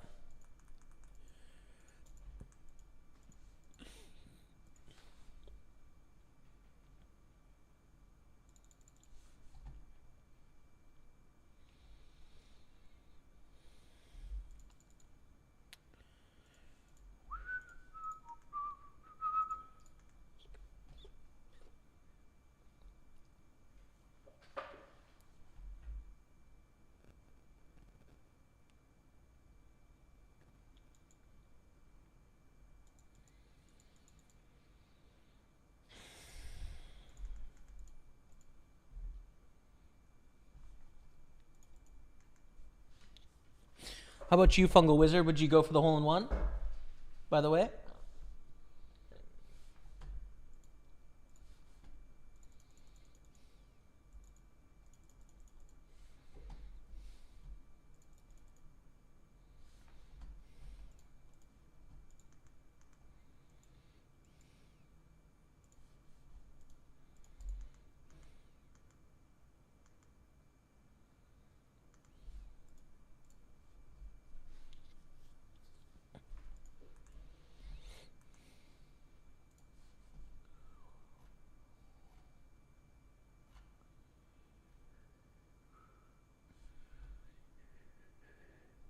WCPC coming back to Playground in April. Yeah. Earlier you said you don't like Murakami so much anymore. No. I like him less than I used to like him. I still like him. Like when I first started reading him, I was like, dude, I gotta read all this right now, you know? Now I'm less enthused than that, right? But I still like him quite a bit. I just have like exposure to more literature, I think. More different authors, different ideas. And I also think I have developed a little bit more maybe depth to my ability as a reader. Where Murakami has some really interesting ideas, right? That he doesn't always develop so much, but he gives you exposure to them. Just a little bit of it. But I think that some other authors really do a good job of developing some of those ideas and provide a bit more to chew on. So like I said, I really enjoy reading his books. They're always enjoyable. But I think they are sometimes like a little bit more simplistic than some of the other books I read. I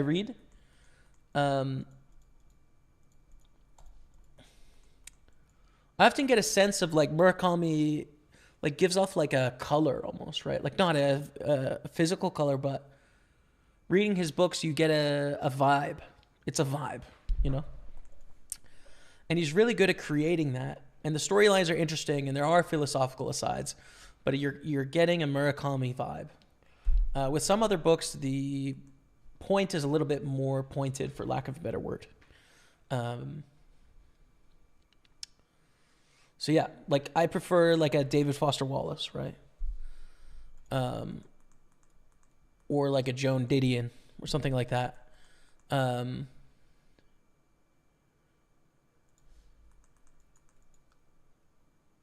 it's still good stuff. It's still good, dude. I don't know. It's just good. It's again like, why do you read? You know, what interests you about reading in the first place?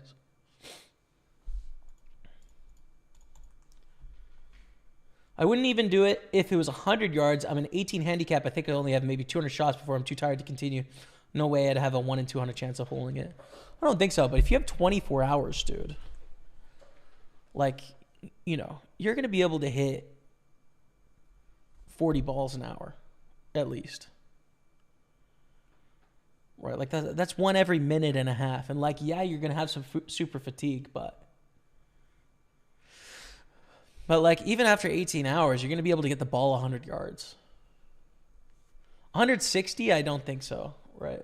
But, like, 100 yards, you know, you'll be able to take, honestly, you could take, like, a driver and just duff it out there, you know, off a tee. Give yourself a rolling chance. But,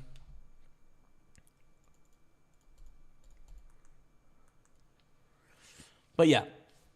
I certainly can't fault you for not doing it. You're going to get more than 200 shots, though. I think you're crazy if you think you're only going to get 200 shots. Come on, you could do more than that in 24 hours. Like, I think you can get 1,000 for sure.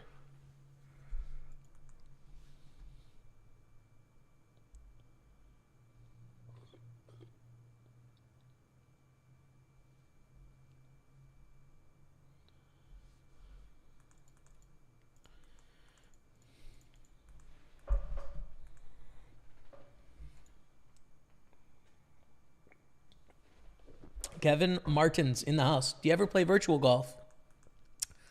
I have. Not for a while, though. That'd be another good stream game, wouldn't it? Streaming virtual golf would be fun.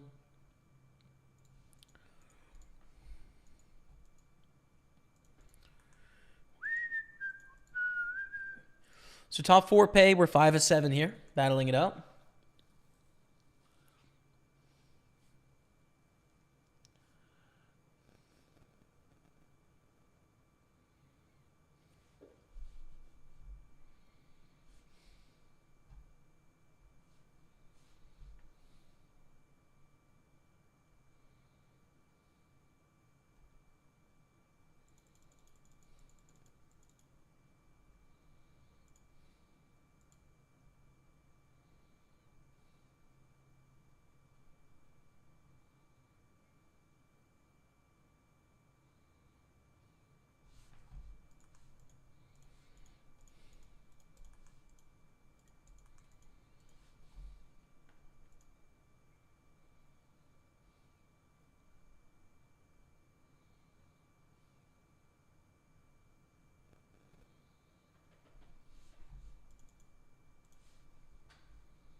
Finally made it to your Discord. Looks a cool place to hang out. Yeah, man. Anytime.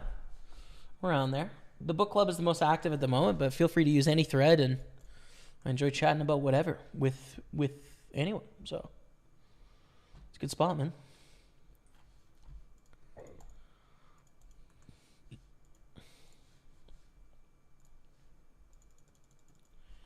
you have a favorite book, any author you would recommend? Yeah, it's a really good question, I think, because like practically, so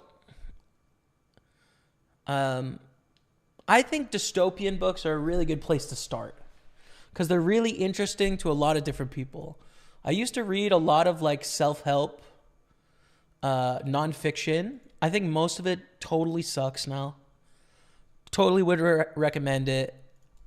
I look back on it as mostly a large waste of time. But it's what I wanted to read for a long time. So I read mostly that. Now I read fiction, and I think it has helped me much more become a human being, learn more about the world, my experience in it, than that nonfiction did. So that's my view. I like reading fiction. I also like challenging myself with fiction, though, which is usually like literary fiction, books that are largely trying to be a work of art, are trying to make a point. They're not hitting you over the head with the point, but they allow you to uncover it yourself and come to understand it in a sort of artistic way. So I really like literary fiction. It's kind of my go-to. And I think dystopian books are so interesting. Even if you don't have a lot of practice reading for the last decade or two, or you've never really read books, every sort of personality can get something out of dystopian books that's enjoyable. So the classic 1984, like a great book. You can be a total lefty or a total righty, and the book works on both sides of the political spectrum. And it's interesting to think about, right? Whether you're really political or not, whether you're libertarian or not, capitalist or not, it just works. So I think Brave New World is my favorite. Fahrenheit 451, 1984, and Handmaid's Tale by Margaret Atwood. If you like a little bit more fantastical, you could do Blindness by José Saramago, Portuguese author. Those are 5 dystopian books that I think are all really good.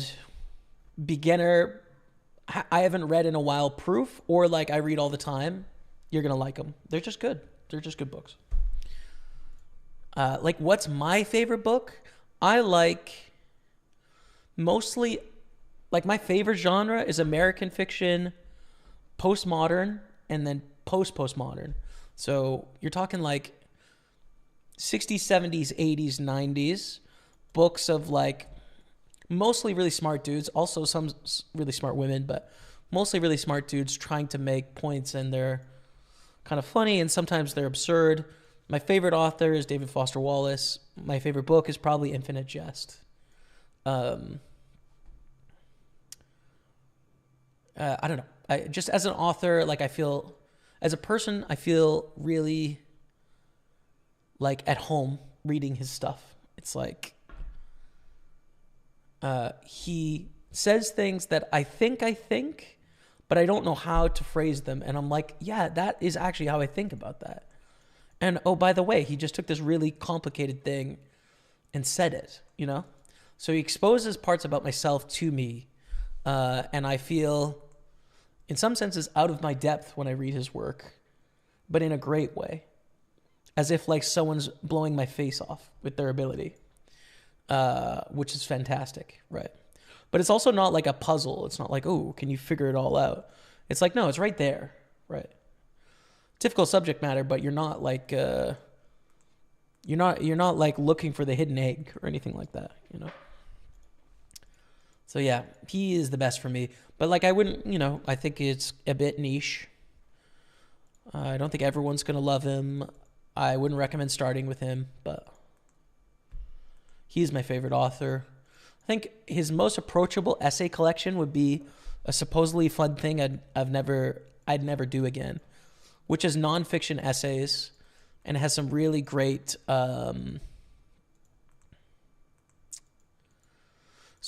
essays in there on various topics. One about going to the fair in, I think it's Idaho.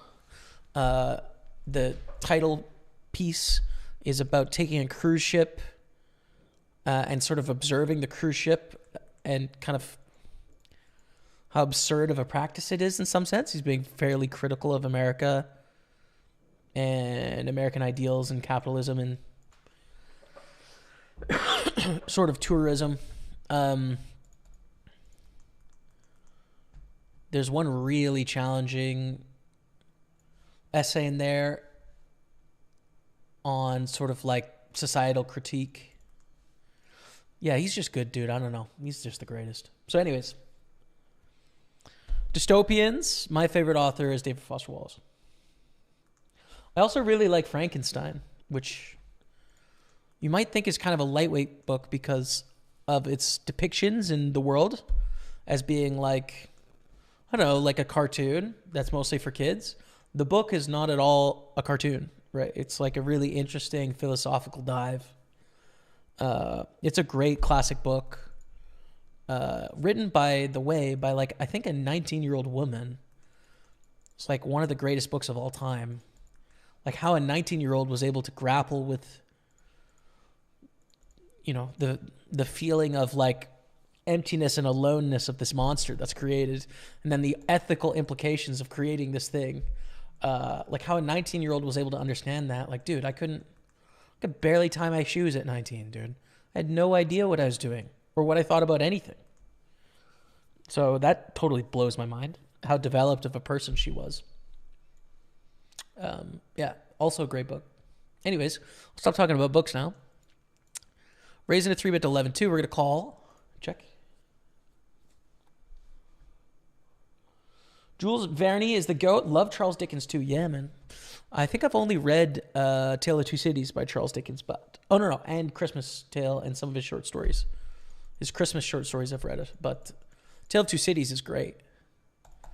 There's this one chapter in Tales of Two Cities that's describing Paris as a cart of wine is moving through the city, and it breaks, and it describes sort of the frenzy of people trying to lick up the wine that's spilled. And it's just like such a visceral description of pre-French Revolution Paris. It's like epic. It's awesome. I think about that passage all the time. And that's the book that starts, it was the best of times, it was the worst of times. It was the age of incredulity, it was something, something, something. But probably like the most iconic opening of a book I can think of. It was the best of times, it was the worst of times. Do we even peel here with a player behind?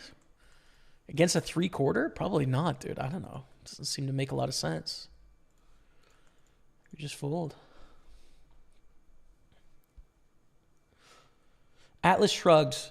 Not a book I've read. It's a book I've seen a lot of people talk a lot of smack about as being sort of like a bit propaganda-ish, but I'm not writing it off. I haven't read it. I'm guessing it doesn't fit my politics. I'm guessing I won't like it, but I will save my judgment. A fold, I guess.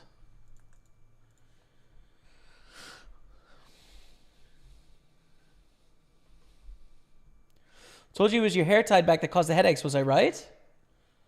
No. No. What do you mean? No. I woke up with a headache today, actually, though, to be fair. Did wake up with a headache.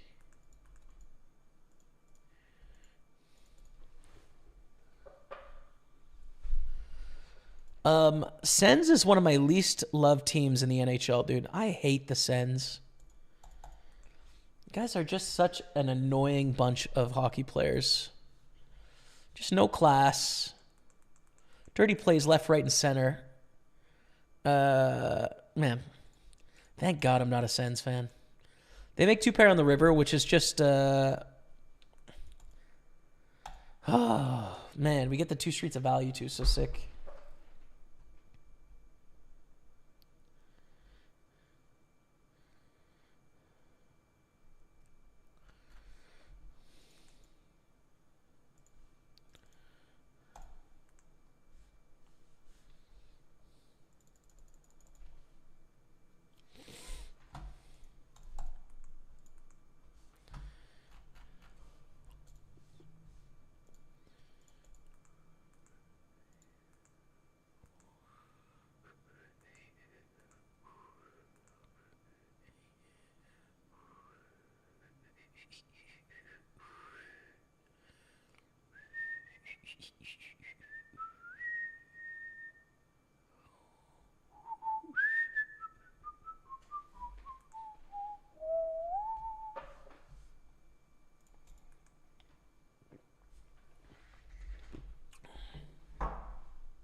We are soft bubble here, 3 off the money. We flop pretty well.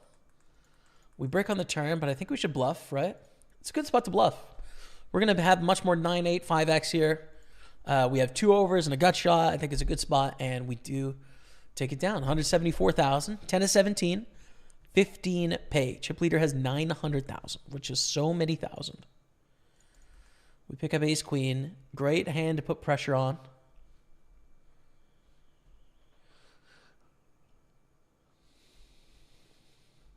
Mary Shelley wrote Frankenstein. That's the one. Legend. Such a legendary book.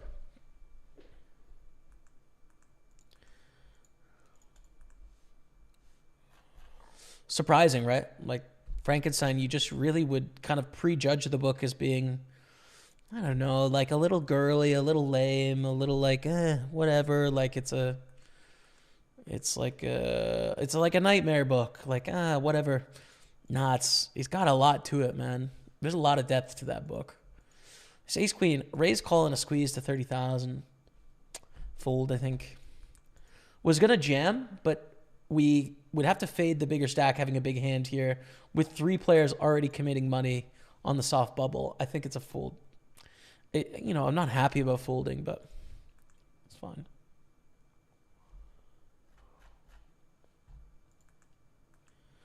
Do you know a pack of cards is like a relationship? Uh-oh, here it comes. All right, Matthew, what do you got for us? What do you got for us, man? Here it comes.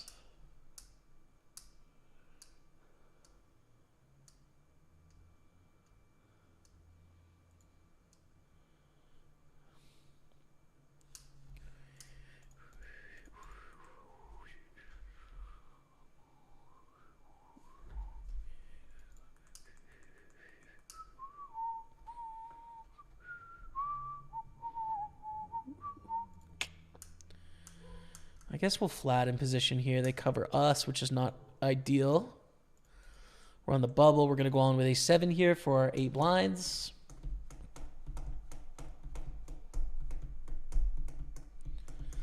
Matthew, I'm not finishing that joke, dude. I'm just not.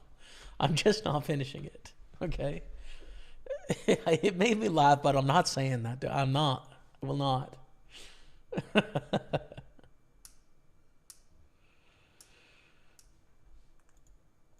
A7 against 7-8. They hit an 8 on the river to bust us. I have no idea why they called for 8 blinds. Oh, it's a bounty. That's why. Okay, $50. Get a $50 bounty. I thought it was a non-bounty, and I'm like, dude, why would you do that? Okay. Fold. But we bubble. We pure bubble. There's so many bubbles for us. F the sends, says B-Car. It's true, man. Ratty sends, dude.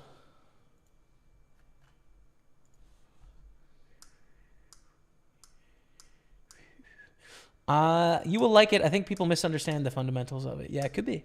Could be. I'll give it a chance. Hi from the UK. Been watching a while, but rarely catch you live. Welcome, Jay Loftus. Welcome to the live stream, my friend. We're on the bubble of the Super 250 and trying to win it. We got the $11 big quarter, and we got the 109 Sunday party. A nice trifecta, if I say so myself. Pretty sweet collection of tables here.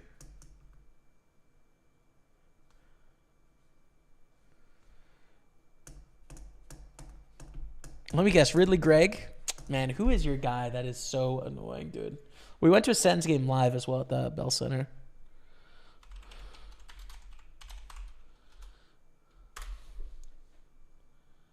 Players, let's see. Brady to Chuck, the worst. Get out of Dodge, dude. Not about it. Yeah, he's the one I mainly have a problem with. But this Greg character can also kick rocks.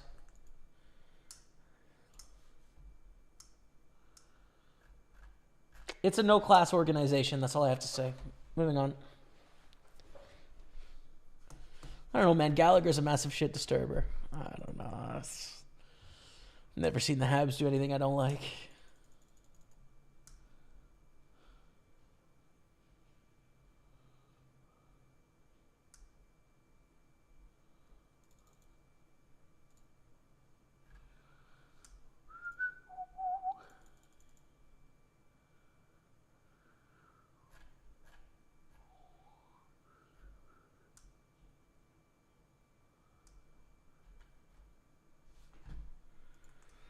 Ace, king, ace, king.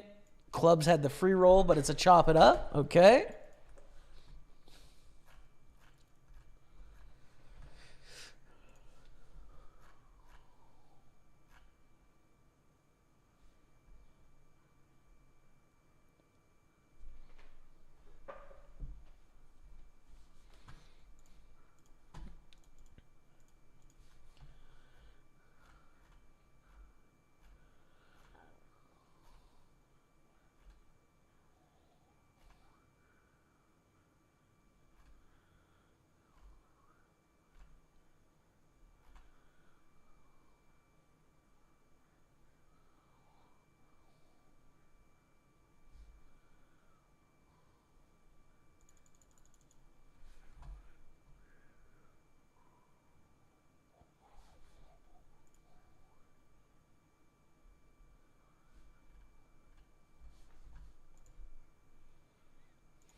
Definitely read Atlas Shrugged. As a kid, when I first read it, I barely scratched the surface for me. Read it again as an adult. In summary, the book gives perception as to why humanity struggles. Fair enough. Fair enough, man. I will check it out. At some point, I'm sure. I'll check it out.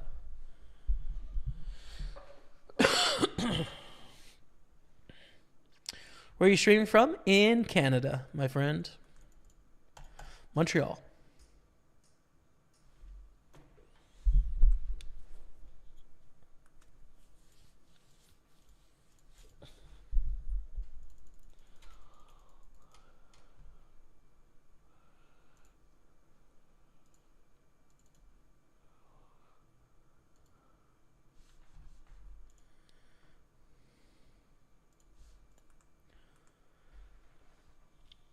I'll say this though, I was full blown cheering for them on the last cup run. Yeah, that would have been special, man.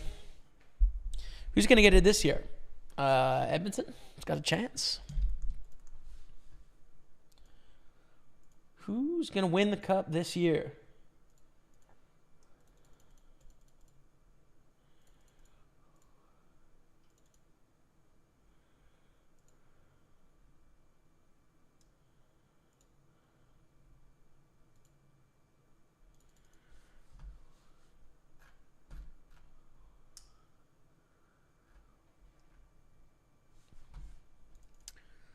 Raise 12,000.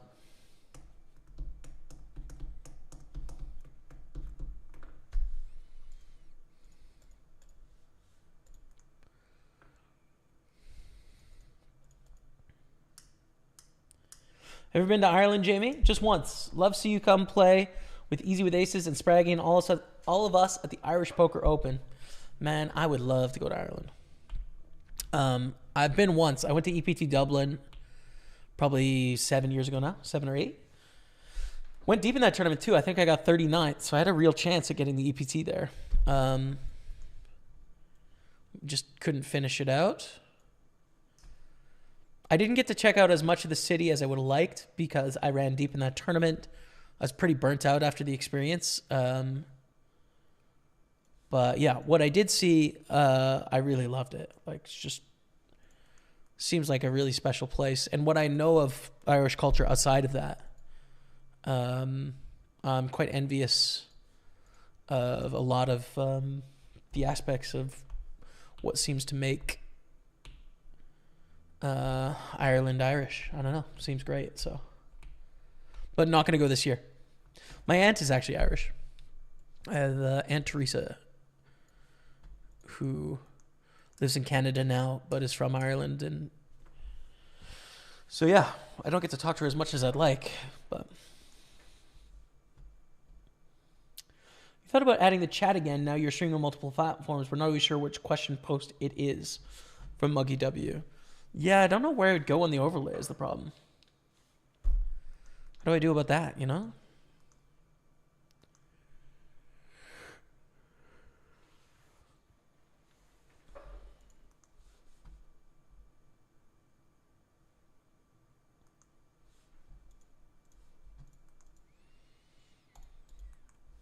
$12 of 17, 15 pay, still on the bubble.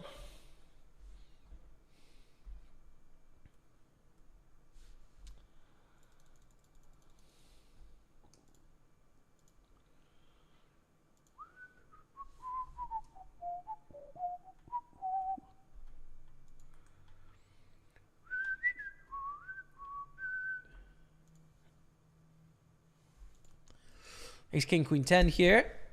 307,000 in the middle. This big quarter. Wow. Flush over flush. Is there any hearts left, dude? Any hearts left? The 7-10 of diamonds. We're going to call King 7 deuce. If it's 7-10 offsuit, I'd probably just fold. But being suited, I think it's good enough, and we end up flopping a pair. So likely going to see a turn here. Let's see what happens, though.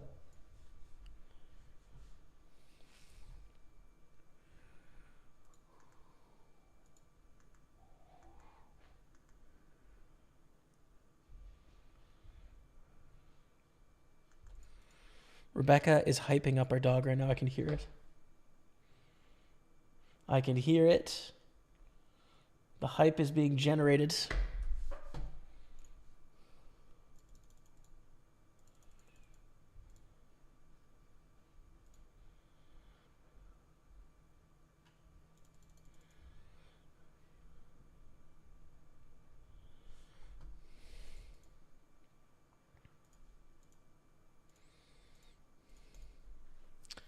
Leafs are the worst. I think we could both agree on that. Yeah, the Leafs do suck, man. I mean, they don't suck as an organization. It's more so just like, I don't know. They're just a bit of a shell, aren't they? The Leafs. Not a huge fan. Got a lot of love for some of the Leaf fans. Nothing against you guys. Just, you know, your hockey team is just, you know, it's just, not a lot to write home about. That's all I got to say. And as a Habs fan, I think you're a disgrace. Sorry. It's the truth. It is what it is. Forever a Habs fan.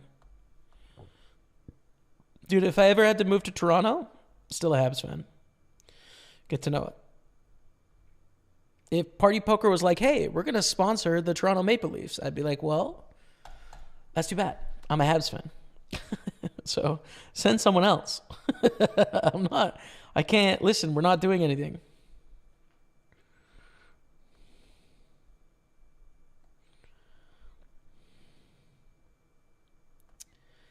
It just is what it is. There's no getting around it.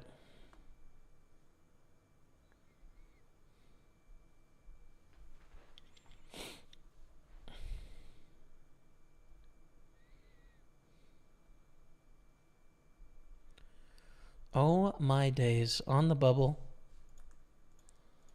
Here we go.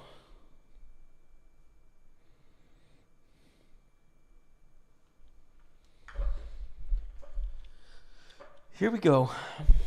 Someone put in some aggressive action. Put the pressure on us here. Dang it.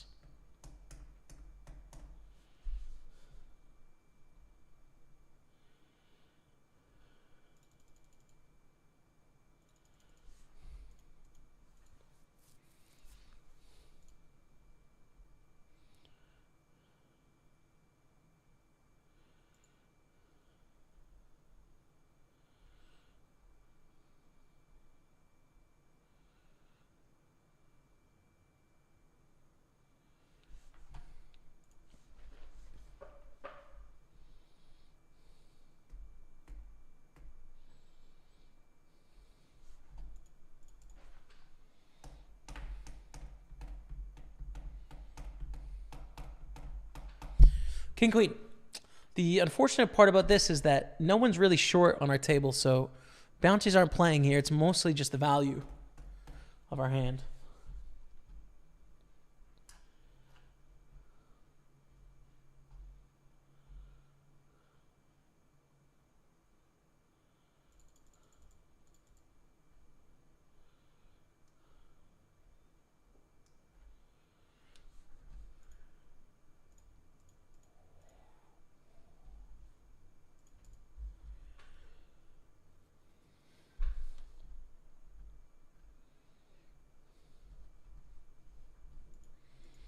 Check, check, king on the turn. I think we go bet here. I think ace king is the only hand we're really worried about, right? King 6, king 7, possible, but not likely. 9 is a really bad river, though. Completes 2 pairs, completes flushes, completes straights. I think it's a check on the river, and then it's deciding it's a bet, and depends on sizing, too. Any 8 makes a straight. Oh, this is brutal. This is a brutal card. Oh, man. We only beat bluffs, and what are the bluffs going to be? It needs to be 7x, 6x into bluffs. Fine. Possible to do. Queen Jack makes a straight. 10x into a bluff. Optimistic. King Jack for value? Never.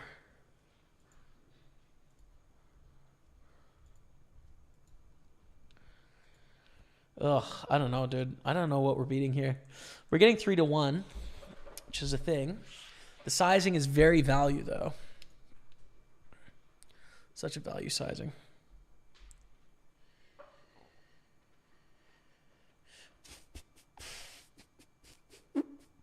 I don't think I could find enough, dude.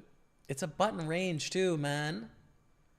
But they peel turn. They don't have Queen X or Jack X like trash. Ace high. There's just not much. There's not much, dude. I just can't find enough bluffs. Top left header is not really important, right? Not sure what added value that is. Well, the date and the Party Poker logo. Need that in there. Need the hand viewer, though. Of course, it's got to be in there. Jim C, pay it forward, dropping the 5-pack of gifted subs. Thank you, Jim C, you legend. Appreciate you, man. Welcome to the team. ICISIC 2000, JR Stein 7, just peeing in the wind, C Dillingham, and outs of the way. Courtesy of Jim C, pay it forward. 75 gifted subs in the channel. Thank you very much, Jim C. I appreciate you, man. Thank you, thank you, thank you. You're very kind.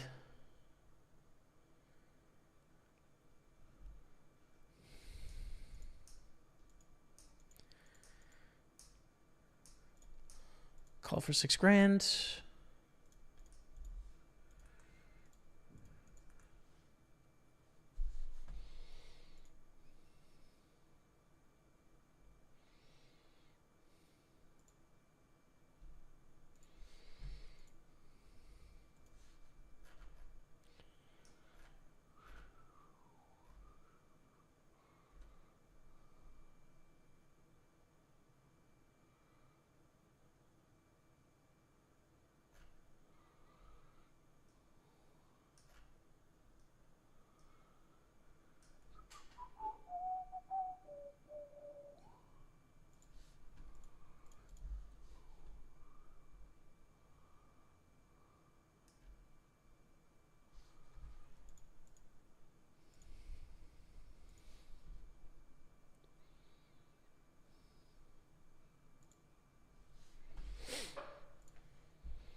Will you continue your playground cash adventure? Maybe one day. No plans in the short term, though. 6-7 to the jam.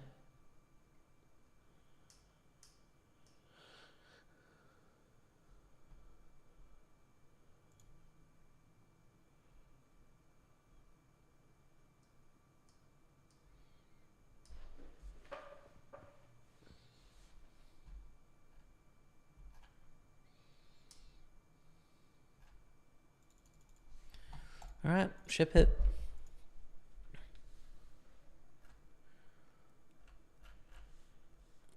Yeah, so I'm thinking about doing a video series for that playground cash adventure, like the bankroll challenge. I could do it just in videos instead of live stream. Habs are going to be pretty good in 2 years. Leafs, Toronto have talent but no soul. Definitely no soul. It's a bit of a tough problem, I think. But sometimes I feel that about Toronto, like, broadly. Like, we're going to Toronto pretty soon for a visit. And Rebecca thinks I might be being a bit of a hater. I don't think I am. Like, I don't dislike Toronto. But I feel like there isn't a distinct identity of Toronto. The biggest aspect of it is work, right? Is like the biggest cultural piece is like it being the corporate center of Canada, and then sports, and it has concerts and stuff. But I don't know, it just like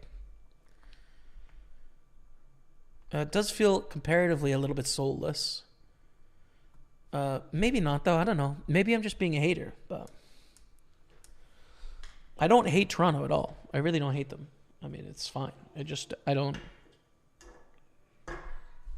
I don't think much about Toronto at all, to be honest.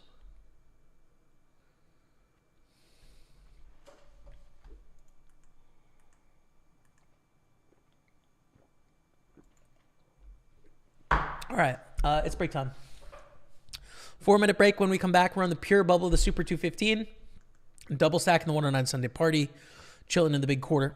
Pokerstaples on Twitch, YouTube, and Facebook. I'll be right back. Stay with me. Hoping just induce some action here. Double up puts us in a great spot, but this is fine too, right? 8-5 deuce.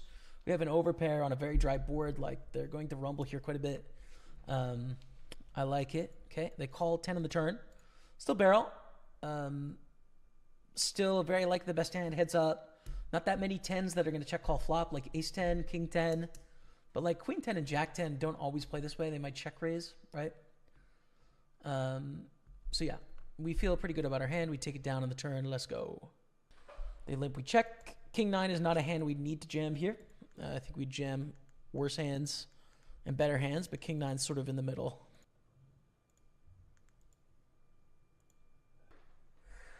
Excuse me. Beautiful hand again, trying to induce. I think in GTO land you flat here. you limp call pairs 9s plus just to have some really strong hands in your range. Yeah, I think I'm going to do that. I think this is the GTO approach. It makes it uncomfortable in some spots, but like you're essentially slow playing when ranges are so wide. You need some good hands that can limp call.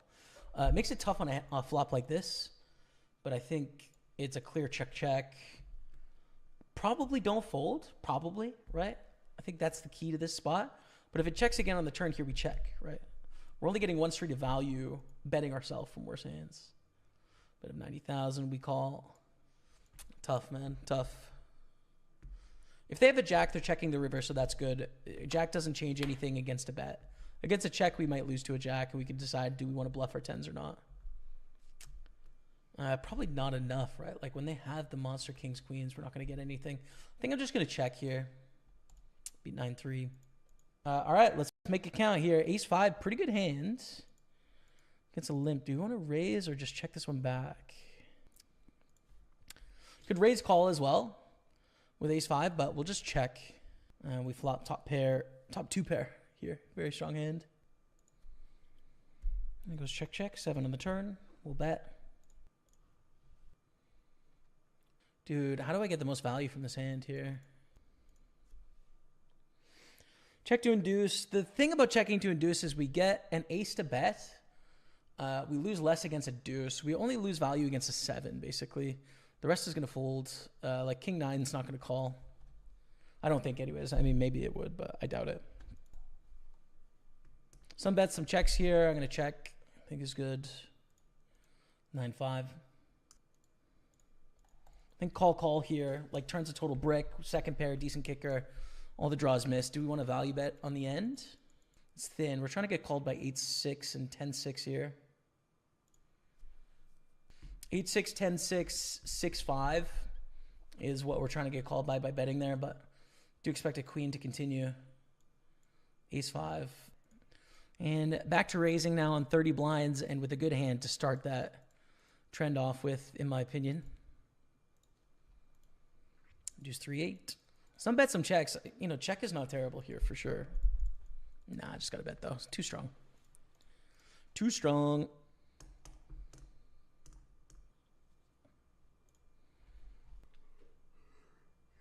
Sweet. Take it. I'm going to go back to limping here. I think this pair is a good limp jam. But we're 23 blinds deep. So I don't really want to raise fold or raise call. I'm going to value bet on 8-8-5.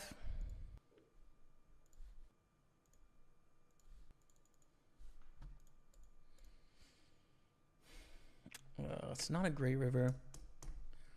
But just combinatorically, like there's just a bunch of non-pairs. So let's call and show down a hand here. 3-4 spades, cool. With king 7, we check against the limp in the big blind. Queen 7 deuce, pretty good flop for king 7, likely the best hand. Goes check. We can go 2 streets of value now, I think, with our king 7. Still think I can bet the river here. And expect to get a call from more 7s and from 4x and probably from some 2x's as well. Get raised from sets, straights, and flushes. We win. That's good. I'm going to limp.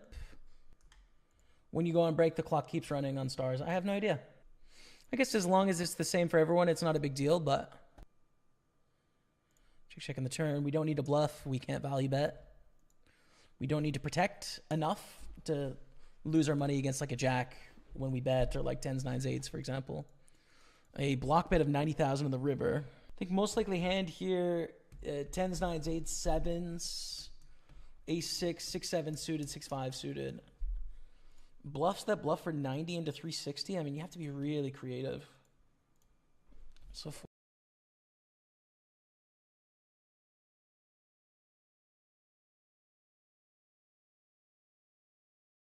what's up? We're back. Thanks for being here.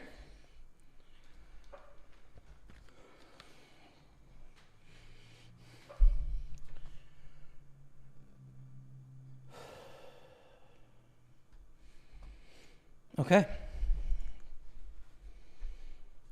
Tony P on YouTube. What's up, Tony? Welcome to the stream. Thanks for being here. Habs Soul is a bunch of ghosts. The Stanley Cup pass means nothing. T-Dot's got the soul, buddy. Maybe if you're just talking like a hockey team. I don't know. There's a lot of Habs legends over time, but I guess like to me the city ties into it, right? But just my take. It's tough to describe Toronto to someone visiting. It's not hard to describe Montreal. It's not hard to describe Vancouver or Calgary or London or Tokyo or Barcelona. It's kind of hard to describe Toronto. Again, I'm not trying to be a hater. I'm just being honest. Like, I don't know. I like the series where you live stream at the casino. Yeah, man. Glad you liked it. How'd you do in those cash games? Up overall, up or down? After about 25 sessions, I was down about 5K. I think we were running pretty bad, but, you know, the future to be determined. I'm sure we'll do it again in the future. Probably just on a video series, though, instead of a live streamed version. You can't compare Toronto to Montreal, says Fungal Wizard. Montreal is arguably the best city in Canada. There's so much culture. The people so free-spirited. Overall scene of the city is like no other. If you had to choose any city in Canada to live, it'd be Montreal. That's how I feel, too. The thing that's so complicated about it is I'm sure there's like really great parts of Toronto, right? Like there's great people in Toronto, of course. There's great infrastructure in certain parts of Toronto. There's good scenes, but it doesn't feel the together sort of culture of it doesn't feel very cohesive. And it's not just because it's a big city. And it's not just because like it's a huge mishmash cultural mosaic. Because like other cities around the world that are bigger feel more cohesive. You know, like if you think about Chicago, you can think about iconic things like jazz or the mob or deep dish pizza or being on the Great Lake, right? Or a really sort of large industrial skyscraper city in the Midwest. Toronto is like similar size to Chicago. It has similar sort of high rises. But like you don't think about any of those things. I don't know. Like I guess when I think about Toronto, I think about the Blue Jays. I think about the Raptors. I think about the CN Tower. I think about Drake. And the Leafs. So like, I don't know. Sports, I guess. Like sports might be the unifying identity of the city. I don't know, man. But I'm going to go visit soon in March. So hopefully I get some more Toronto experiences and have more of a fully formed vision of the place.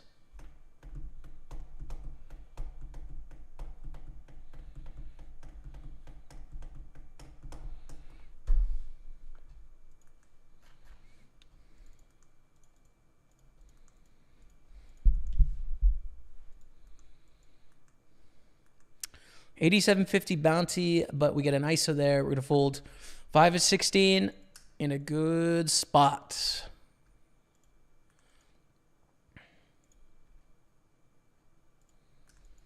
I'm going to lead against Barcode.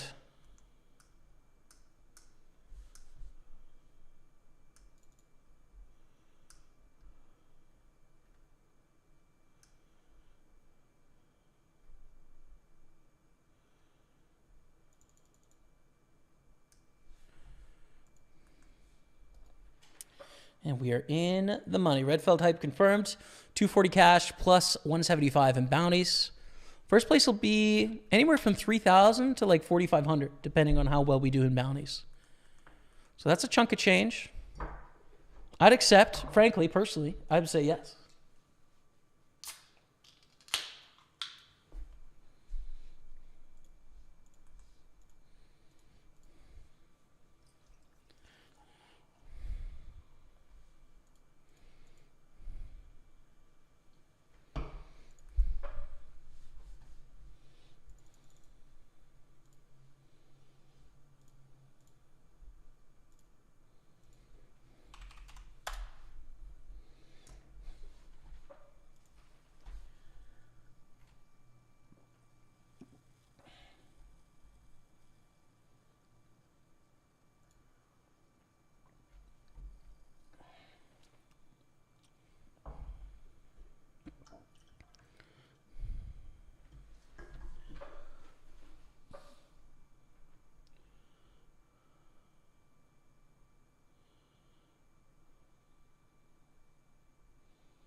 Here's how an American describes Montreal versus Toronto. They're both cities in Canada. Done.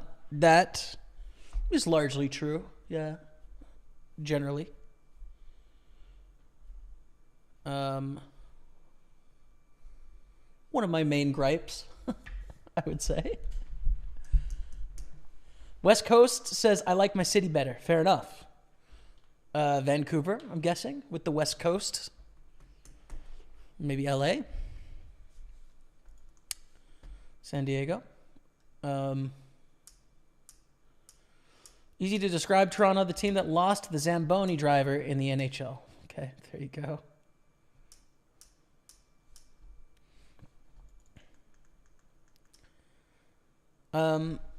Yeah, I mean, it's so easy to be like overly broad with a brush, right? And I think it's one of the dumbest things you could do as a human being is to be too broad with your brush.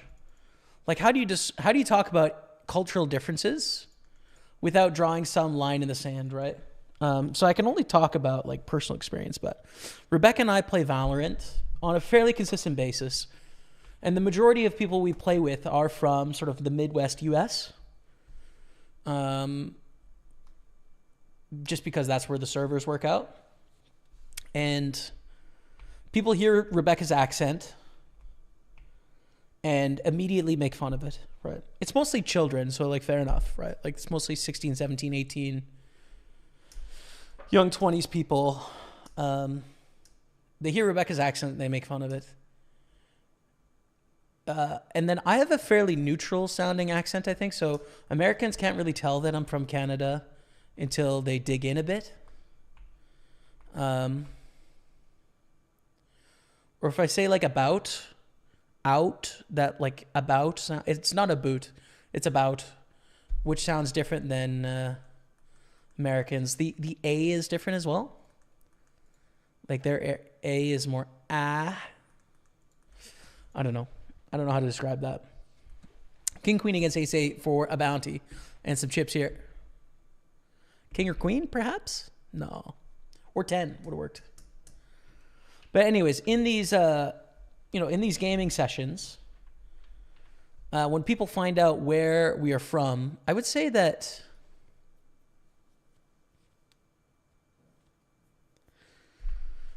like maybe 25% of the time it's indifferent. Right, where, there's sort of no further comment. And maybe like 2/3 of the time, like 65% of the time, it's kind of like mocking. Or just like rough, Like, oh, couldn't imagine that kind of thing. And then maybe 10% of the time, it's like wonder or like cool. Like, oh, interesting. What's interest. So that's kind of the experience playing video games with people in the Midwest. And I don't know. It's just like pretty much the most depressing indictment of humanity that I can stand. It's about the cap. The complete lack of wonder of life beyond one's own borders is, I don't know, maybe like the least sexy thing alive. One of the most depressing, for sure. Could never be me. I don't know, like, I just find it so embarrassing, dude. I don't know, like,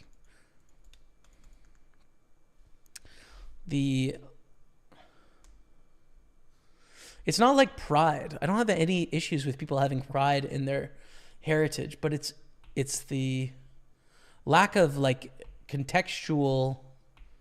the lack of context. Just the blind pride, right? Like the evangelical blind faith of pride. You gotta miss me with that, dude. Like that's one of my top 10 icks in the world for sure. And you could find it everywhere. You could totally find it everywhere. There's plenty of people in Quebec that are like that about Quebec. for sure. There's lots of people in Canada that use the US as like we are better than them, right? Like we don't do all these other things because we are better, we're more considerate, or we're nicer, or we wouldn't do that, or we have healthcare and like we compare and we feel better about ourselves because we have these other things. Like that's the same. It's the flip side of nationalism, right? Like it's both are true. So of course there's examples everywhere of blind patriotism without context, but man, does it cringe me out, dude. Lose my number. Can't cope with it. I can, of course. It's just like so boring, you know? It's so boring. Like that's the one thing that I'm trying to think in my head. You know, you see so much stuff all day that you like want to push back on as a person. But the problem with like what I view as a left-right divide is how is someone left-ish like me supposed to adequately push back against some of these ideas that I might view as like fascist or racist or dumb, right? Like the problem is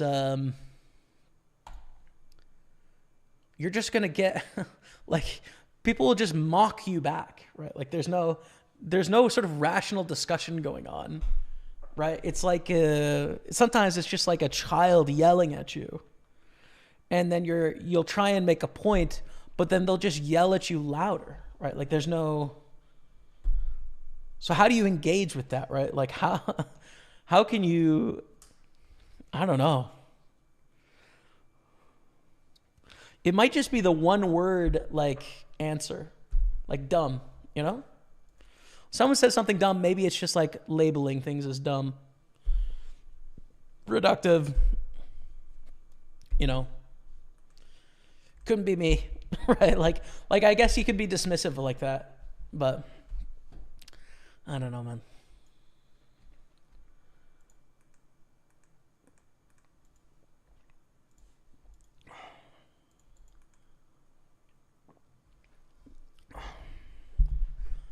We can tell you're from Canada, a boot. Thing is, there's one YouTuber, it's very polarizing, that says about a boot. The thing is, like, no one in Canada says a boot.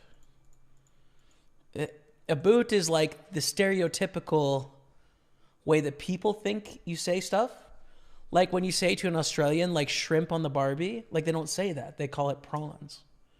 So it's not shrimp on the Barbie. So it's like an idea people have about a cliche thing that isn't true. A boot is not true. It's this rounded O. It's like about, out, about. That sounds different, I think. And this one dude says a boot. And it's just like, you are making a mockery. And I don't believe. But I also say some things weird. So honestly, I shouldn't give him shit. But like somewhere along the way, I started saying mon instead of man. Like kind of more M-O-N. And I don't know where I picked it up. Come on, mon. Right? And then people would always give me shit about it, but like, I don't know, it's just what I want to say, like whatever. So I get it at the same time. Run. Raise up the king 9. Oh, blind guy 7, 8, 9, dropping the raid. What's going on, everyone? Welcome to the stream. Thank you so much for being here. That's a lot of people on Twitch dropping in. We got 3 tournaments on the go. We're 10 of 10 here in the Super 215. We have a great stack in the 109 Sunday Party. And just over starting stack here in this $11 big quarter, 200K guaranteed. Thank you so much for the raid, Blind Guy. I appreciate you, man. I guess I'd love anyone in my chat who hasn't checked out Blind Guy 789. Make sure you do. Send the support. YouTube and Facebook as well. Remember the name. I don't know if Blind Guy 789 has a YouTube channel or a Facebook page, but check it out and send some support. Thank you very much, man. Appreciate it.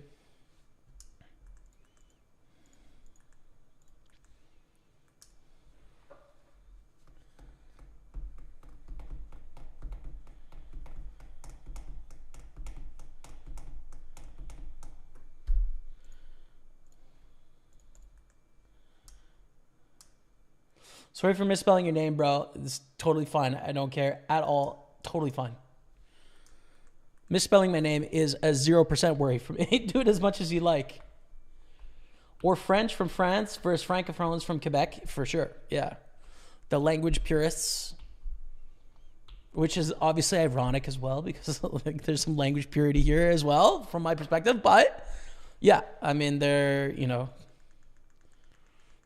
definitely that. We bet and get check raise here. This is brutal on the turn. I think we call and then decide on the river. Obviously want to improve. Good luck, Luke Childs. Thank you very much. Appreciate that on Facebook. Waiting for the final table hype. Yeah, we might be going in short stack. Not talking about City as an Albertan Leafs fan. You're going to have a hard time selling me on Quebec scum. No offense. Hashtag freeloaders. Yeah, it's,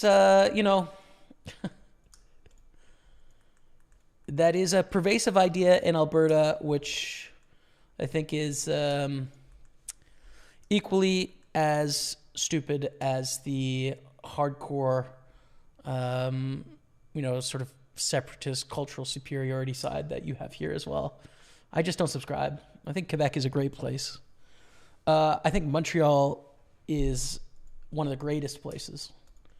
I love it here. It's infectious. The cultural setup is so peak, so strong. And yeah, I don't know. Like, I just, like the whole, like, I just don't have that nationalist sensibility in me, dude. I just couldn't care less. That like, oh, so we were born on a flat plane that has some oil underneath it. We're entitled to all this money. It's like, nah, we have the same country. Like the resources should be shared relatively. And Alberta already does disproportionately benefit from the land that's under its soil. But it's like, I just don't feel any ties to that, dude. I just don't. It's like, who owns it? I just don't believe in it. I don't believe that like, oh, I was lucky enough to grow up over this patch of dirt. Therefore, this is all mine and you can't have it. It's like, nah. We're in a country. The country shares resources. Someone's always getting a worse deal. Someone's always getting a better deal. In a society, there always has to be compromise. We can either be individuals or if we are a collective, someone's always getting the worst deal. It's always true. That's okay. I don't mind. I get the worst deal in a lot of different ways. If I was an individual, I'd be better off. If it was a cutthroat society, I don't want that. I don't want it. No. I don't even have a car. Pay to repair the roads. I don't care. I don't care. Whatever. Some people want to drive. Good enough. So you got to miss me with that, dude. I don't want any of this like, we're the best and you got to stay out of here. No, not for me. That's not the kind of life I want to lead. Bring me the people.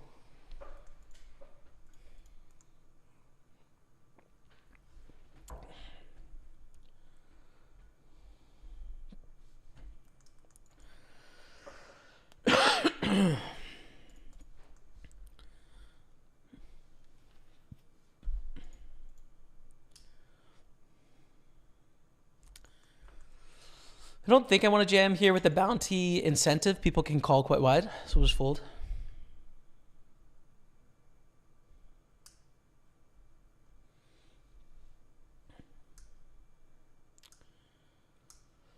I'm a giraffe with a fairly divisive question. I'll just give you my perspective on it. Jaime, is the home trucker convoy completely dead in Canada? See the European farmer tractor protest as of late. I think it's still a movement, but it's a relatively fringe movement. So, you're not likely to know someone that supports it. It might be something like 1 in 100 people, something like that, right? So, generally is associated with like extremely libertarian or right-wing politics. Not that there's the same thing, but like one or the other. It still exists. Like there is still protests sometimes about, but what it's about is not generally cohesive. So I would say it's not a big thing now. It was a much bigger thing during COVID. I don't know how else to evaluate that. Really. Look, Queen Jack. And I've seen a lot of the protests in Europe, in the Netherlands for sure, in Belgium and in Germany. But I've also seen much larger counter protests too. Not sure about France, actually. Canadians are just nicer people. Healthcare, take care of the elderly. Very low percentage of racism, from Anthony Chambers. See, I want to push back on that as well, though. I think... I'm assuming you're Canadian, right? Like, our values of what we find important in society, I obviously prefer that, right? I prefer that, but I also came from it.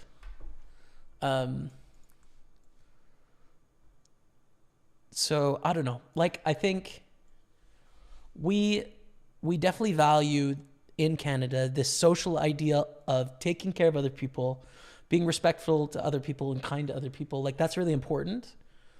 But it's easy to understand coming up from a different environment to where that's less important. And so when you want to be superior, when you're saying you're superior because you hold this value highly and you crush in this one value that you think is important and other places don't, they're like, well, yeah, we're not trying to do the same thing. So, like, congratulations for winning your own trophy, you know? But that doesn't make you better than us. It just makes you different. And that I agree to be true. So I like the Canadian setup better. I do think it is a kinder society, takes care of each other, right? But there is a restriction of individual liberty that comes along with that. And to some people, that's ridiculous and untenable. It's just totally not worth it, right? And I don't think they're wrong. I think they just like something different than I do. But I definitely don't like that, right? Like, I would actually, I would go further left than we are in some ways. We're out of the 11, the big quarter. Like, I think my ideal setup, dude, is probably... I don't like all of the social sphere of... like Norway, Finland, Denmark. I kind of like the social sphere of Sweden a little bit. Not that I know it super well, but I like the economic setup of those countries and the politics of their jails, their laws, right? Their punishment, the way they take care of homeless, the housing, their tax rates. They're sort of extremely liberal when it comes to sexual rights, identity, sexual liberty.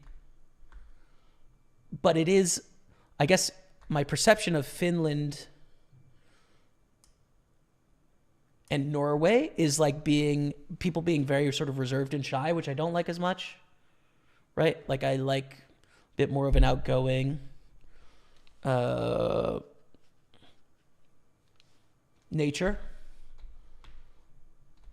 But yeah, I think I prefer those country setups over our own in Canada, I guess. I don't know. Like, I don't think I can have a philosophy where a place is better than another place. It's just different. Like, the things that it's solving for are different. And what you like is all about what you value in life, I think. I don't know. Shut the East 10. How homogeneous is Canada's ethnicity? Very not. Super multicultural. One of the big differences between Canada and other countries, Quebec is a little different here than the rest of Canada, but largely outside of Quebec, the Canadian setup is a cultural mosaic, which is different than a melting pot. So in Canada, you can sort of come and be as you are to some extent. We have some shared societal values and laws that you have to uphold, but you don't have to become Canadian to come to Canada, right? Like, of course, on paper, you will be to immigrate, but you can be yourself, right? Like, you can have your sort of local communities within Canada, and that mosaic of different cultures comes together to make up a shared whole. There's exceptions to that, right? Like, we have laws. Like, for example, we have laws about women's rights here, right? Like, that might be counter to some religions in the world, but you have to uphold the laws of our land, while you could still hold beliefs that are true to your religion or from your home country, you have to uphold the shared sort of societal laws that Canada has, right? So there's obviously exceptions to this rule, but that is like a primary premise of Canada and viewed as like a source of pride for me. And I think a strong suit, like a strong point of this setup, as opposed to a melting pot where you need to transform from what you were before to this new version of you that fits in here. You become something better in the melting pot. It's different in a mosaic. Quebec is a little different because Quebec has a much larger expectation that you become one of them. Not all of Quebec, but a lot of Quebec sort of rejects this Canadian idea of multiculturalism. They want people to immigrate into their culture more completely. It's not an idea that I subscribe to, but it's one that I follow through with because it's important to people that live here, that I like speak French and I get better at it. And that's pretty much it, actually, to be honest. That's the one sort of expectation.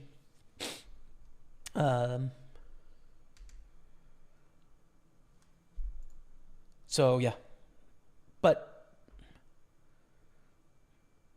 that's kind of a big thing in Canada, I'd say.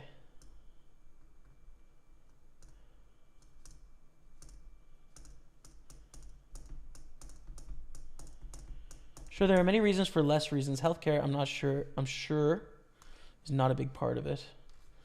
Yeah, people use healthcare as like a superiority thing in Canada, I think. Where we have healthcare, America doesn't. And the thing that you have to understand is like the media behemoth of the USA is right below us, right? So the majority of content, movies, TV shows, and even news that Canadians consume is American, right? You've got to think the budgets are like 20, 30, 50x what they are in Canada, right? So it's higher produced, it's more production value, it's bigger. Social media and the population is obviously 10x too. So there's a massive ideological bias of American-centric ideas. And so what are the differences between our two nations?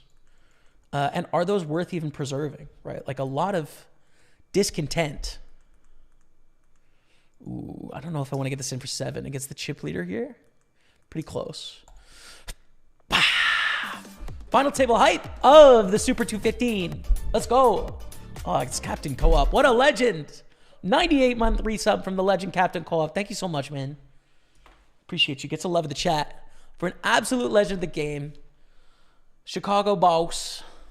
Captain Co-op. Thank you, man. Little final table here as I'm chatting about Canadian differences.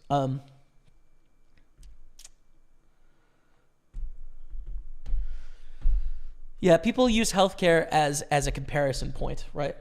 Like you've got this 10x media, this huge sort of American idea bias. There are some differences between Canadian and American ideas about how to live in society. And so constantly, I think in general, Canadians are defensive of their way of doing things because they're getting so much noise of this is the best way to do it. So they have to uphold like the way that things work, they have to defend why they do it differently. So it comes across as defensive. And I think people use healthcare as a comparative point of like, no, this is important. Largely not because it's a better system, but because it's something that's different. And there's a defensiveness of trying to defend what is different because, it's our identity. It's what makes us different. It's what our point is in some sense. Do I think it's a better system? Yeah, but I think there's a lot of it that's pretty bad, for sure. Like a lot of it's got to get better. Healthcare in Quebec is a nightmare. It's terrible. I mean, granted, I've had some really good experiences, but it's taken way too long in some aspects, and I've had some really negative experiences. So I have tons of appreciation for some of the people I've worked with in healthcare here. And the system, I think, is so brutal. I want it to get better.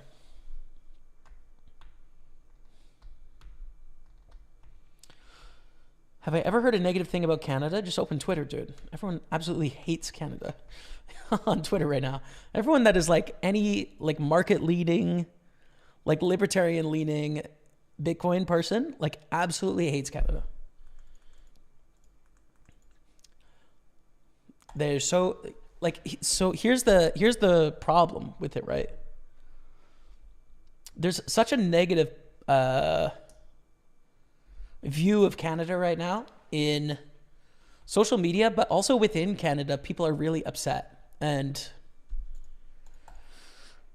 I don't largely view their reasons as justified for being upset. I think it's kind of messy. But I would say on the political spectrum, first I'll start with kind of like my side of things, where I tend to lean. Left of me, people are really upset that they aren't able to own a home. And they view this as largely a governmental failure. They compare our financial opportunity to the American financial opportunity. Again, right? Like the differences of our two countries.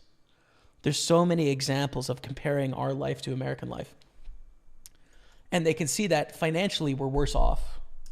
You can buy houses for cheaper. And then they can also compare to the past when their parents could buy houses and it was much cheaper. So comparison-wise, people are feeling hopeless because they can't buy homes because it's expensive. And they blame that on a government failure. And they compare to a system down south that prioritizes, again, different things, right? If you prioritize maximizing economy, like, of course, things are going to be cheaper, right? But it's going to come with a cost. So the left is not happy. The right is not happy because, in my view, largely is a reaction to individual liberty being reduced during COVID. Being told that they had to do things for society, whether they wanted to or not, really bothered a lot of people. And there's still anger and frustration about that. And so it's just kind of like anything else, right? There's also a lot of immigration, which both the hardcore right-wing sort of like nationalists don't like as much, although it's less of a thing here than it is in the US. But then the left also doesn't like it because they view it as solving for economic problems, and they don't like the economic system the way it is. They don't want people to come in and drive up demand for housing and economically help Canada because it's just increasing competition for the resources they want. So both ends of the spectrum are becoming a little bit more anti-immigration. And everything I've just talked about, I think, is wrong, for what it's worth. But yeah, I think we will have political change probably in Canada because people are unhappy. And I think they're unjustified, to be honest, but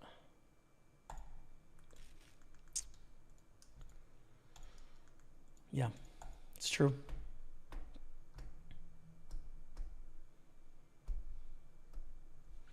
Thanks, Anthony. Appreciate it, man.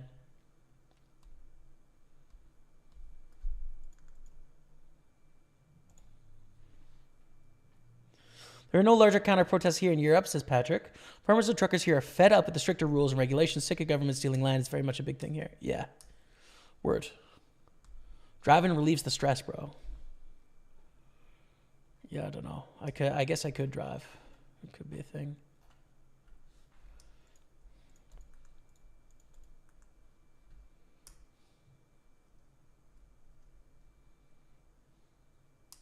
Got here in time to hear Jamie preach the Canadian gospel. I was really trying to hedge my preaching, dude. I'm trying to hedge it. It's just different. I'm not saying it's a better system. I'm saying I prefer to exist in it. I prefer to exist in it. I'd change it in some ways. But they're all just different setups. It's a choose your own adventure, dude. All these countries are choose your own adventure. You want maximum liberty. You want collective freedom, right? Collective freedom, which is like freedom from violence, etc. Do you want to do it like, you know, purely competition, dog eat dog? I don't like it. None of them are wrong answers. They're just different. Took down my biggest score ever for 17K. Let's go, George. Vamos. I'm George with the 17K, 98-month resub. Been here since the very first months. Thank you, I'm George. Congratulations on the score, by the way, man. Appreciate you. Thank you, I'm George. Get some love in the chat. Okay, so we're 9 of 9 with a trash stack, but we're here.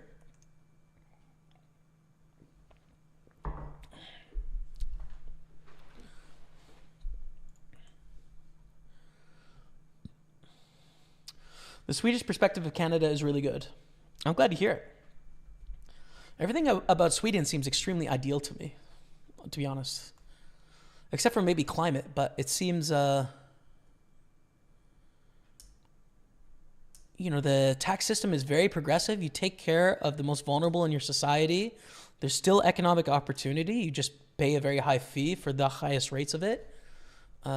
People seem very individually free. There isn't sort of like societal expectations on people that are unrealistic or inhabit their liberty.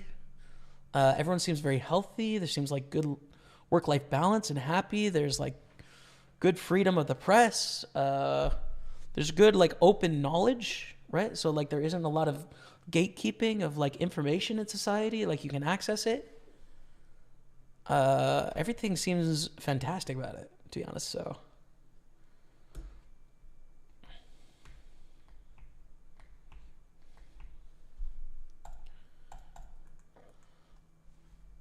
I just kind of wish people could experience like I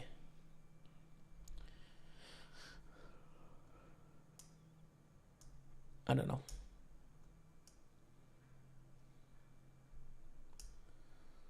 I just wish when we were having discussions about what's the best way to do something, that there could be a recognition from some of my contemporaries of what is being traded. Most of the time, it is just a comparison to how much more money people have south of us. And it's like, well, yes, right? Like, it makes sense. If people are paying less taxes, right? Like, the people that succeed in that environment are going to make more money. When there's less governmental oversight and people can kind of do what they want, there's going to be more money. That just makes sense to me. Just is it worth trading for all these other things? Like, I think it's worth trading, personally, but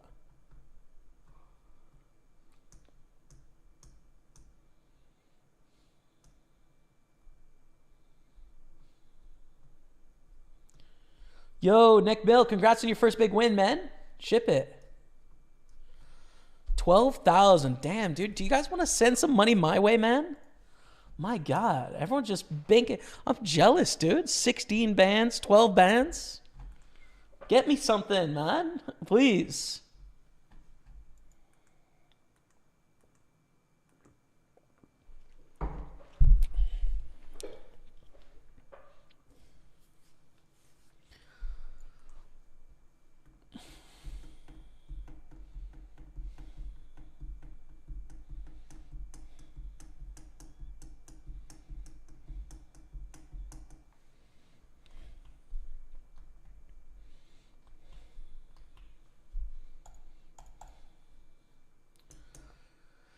There's more than enough land in Canada for people to own homes. The future does enable people to earn an income without living near a city. Then it's feasible that home ownership for the majority of citizens is plausible.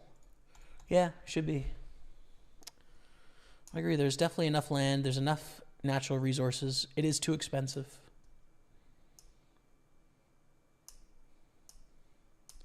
I do think, there's other aspects of,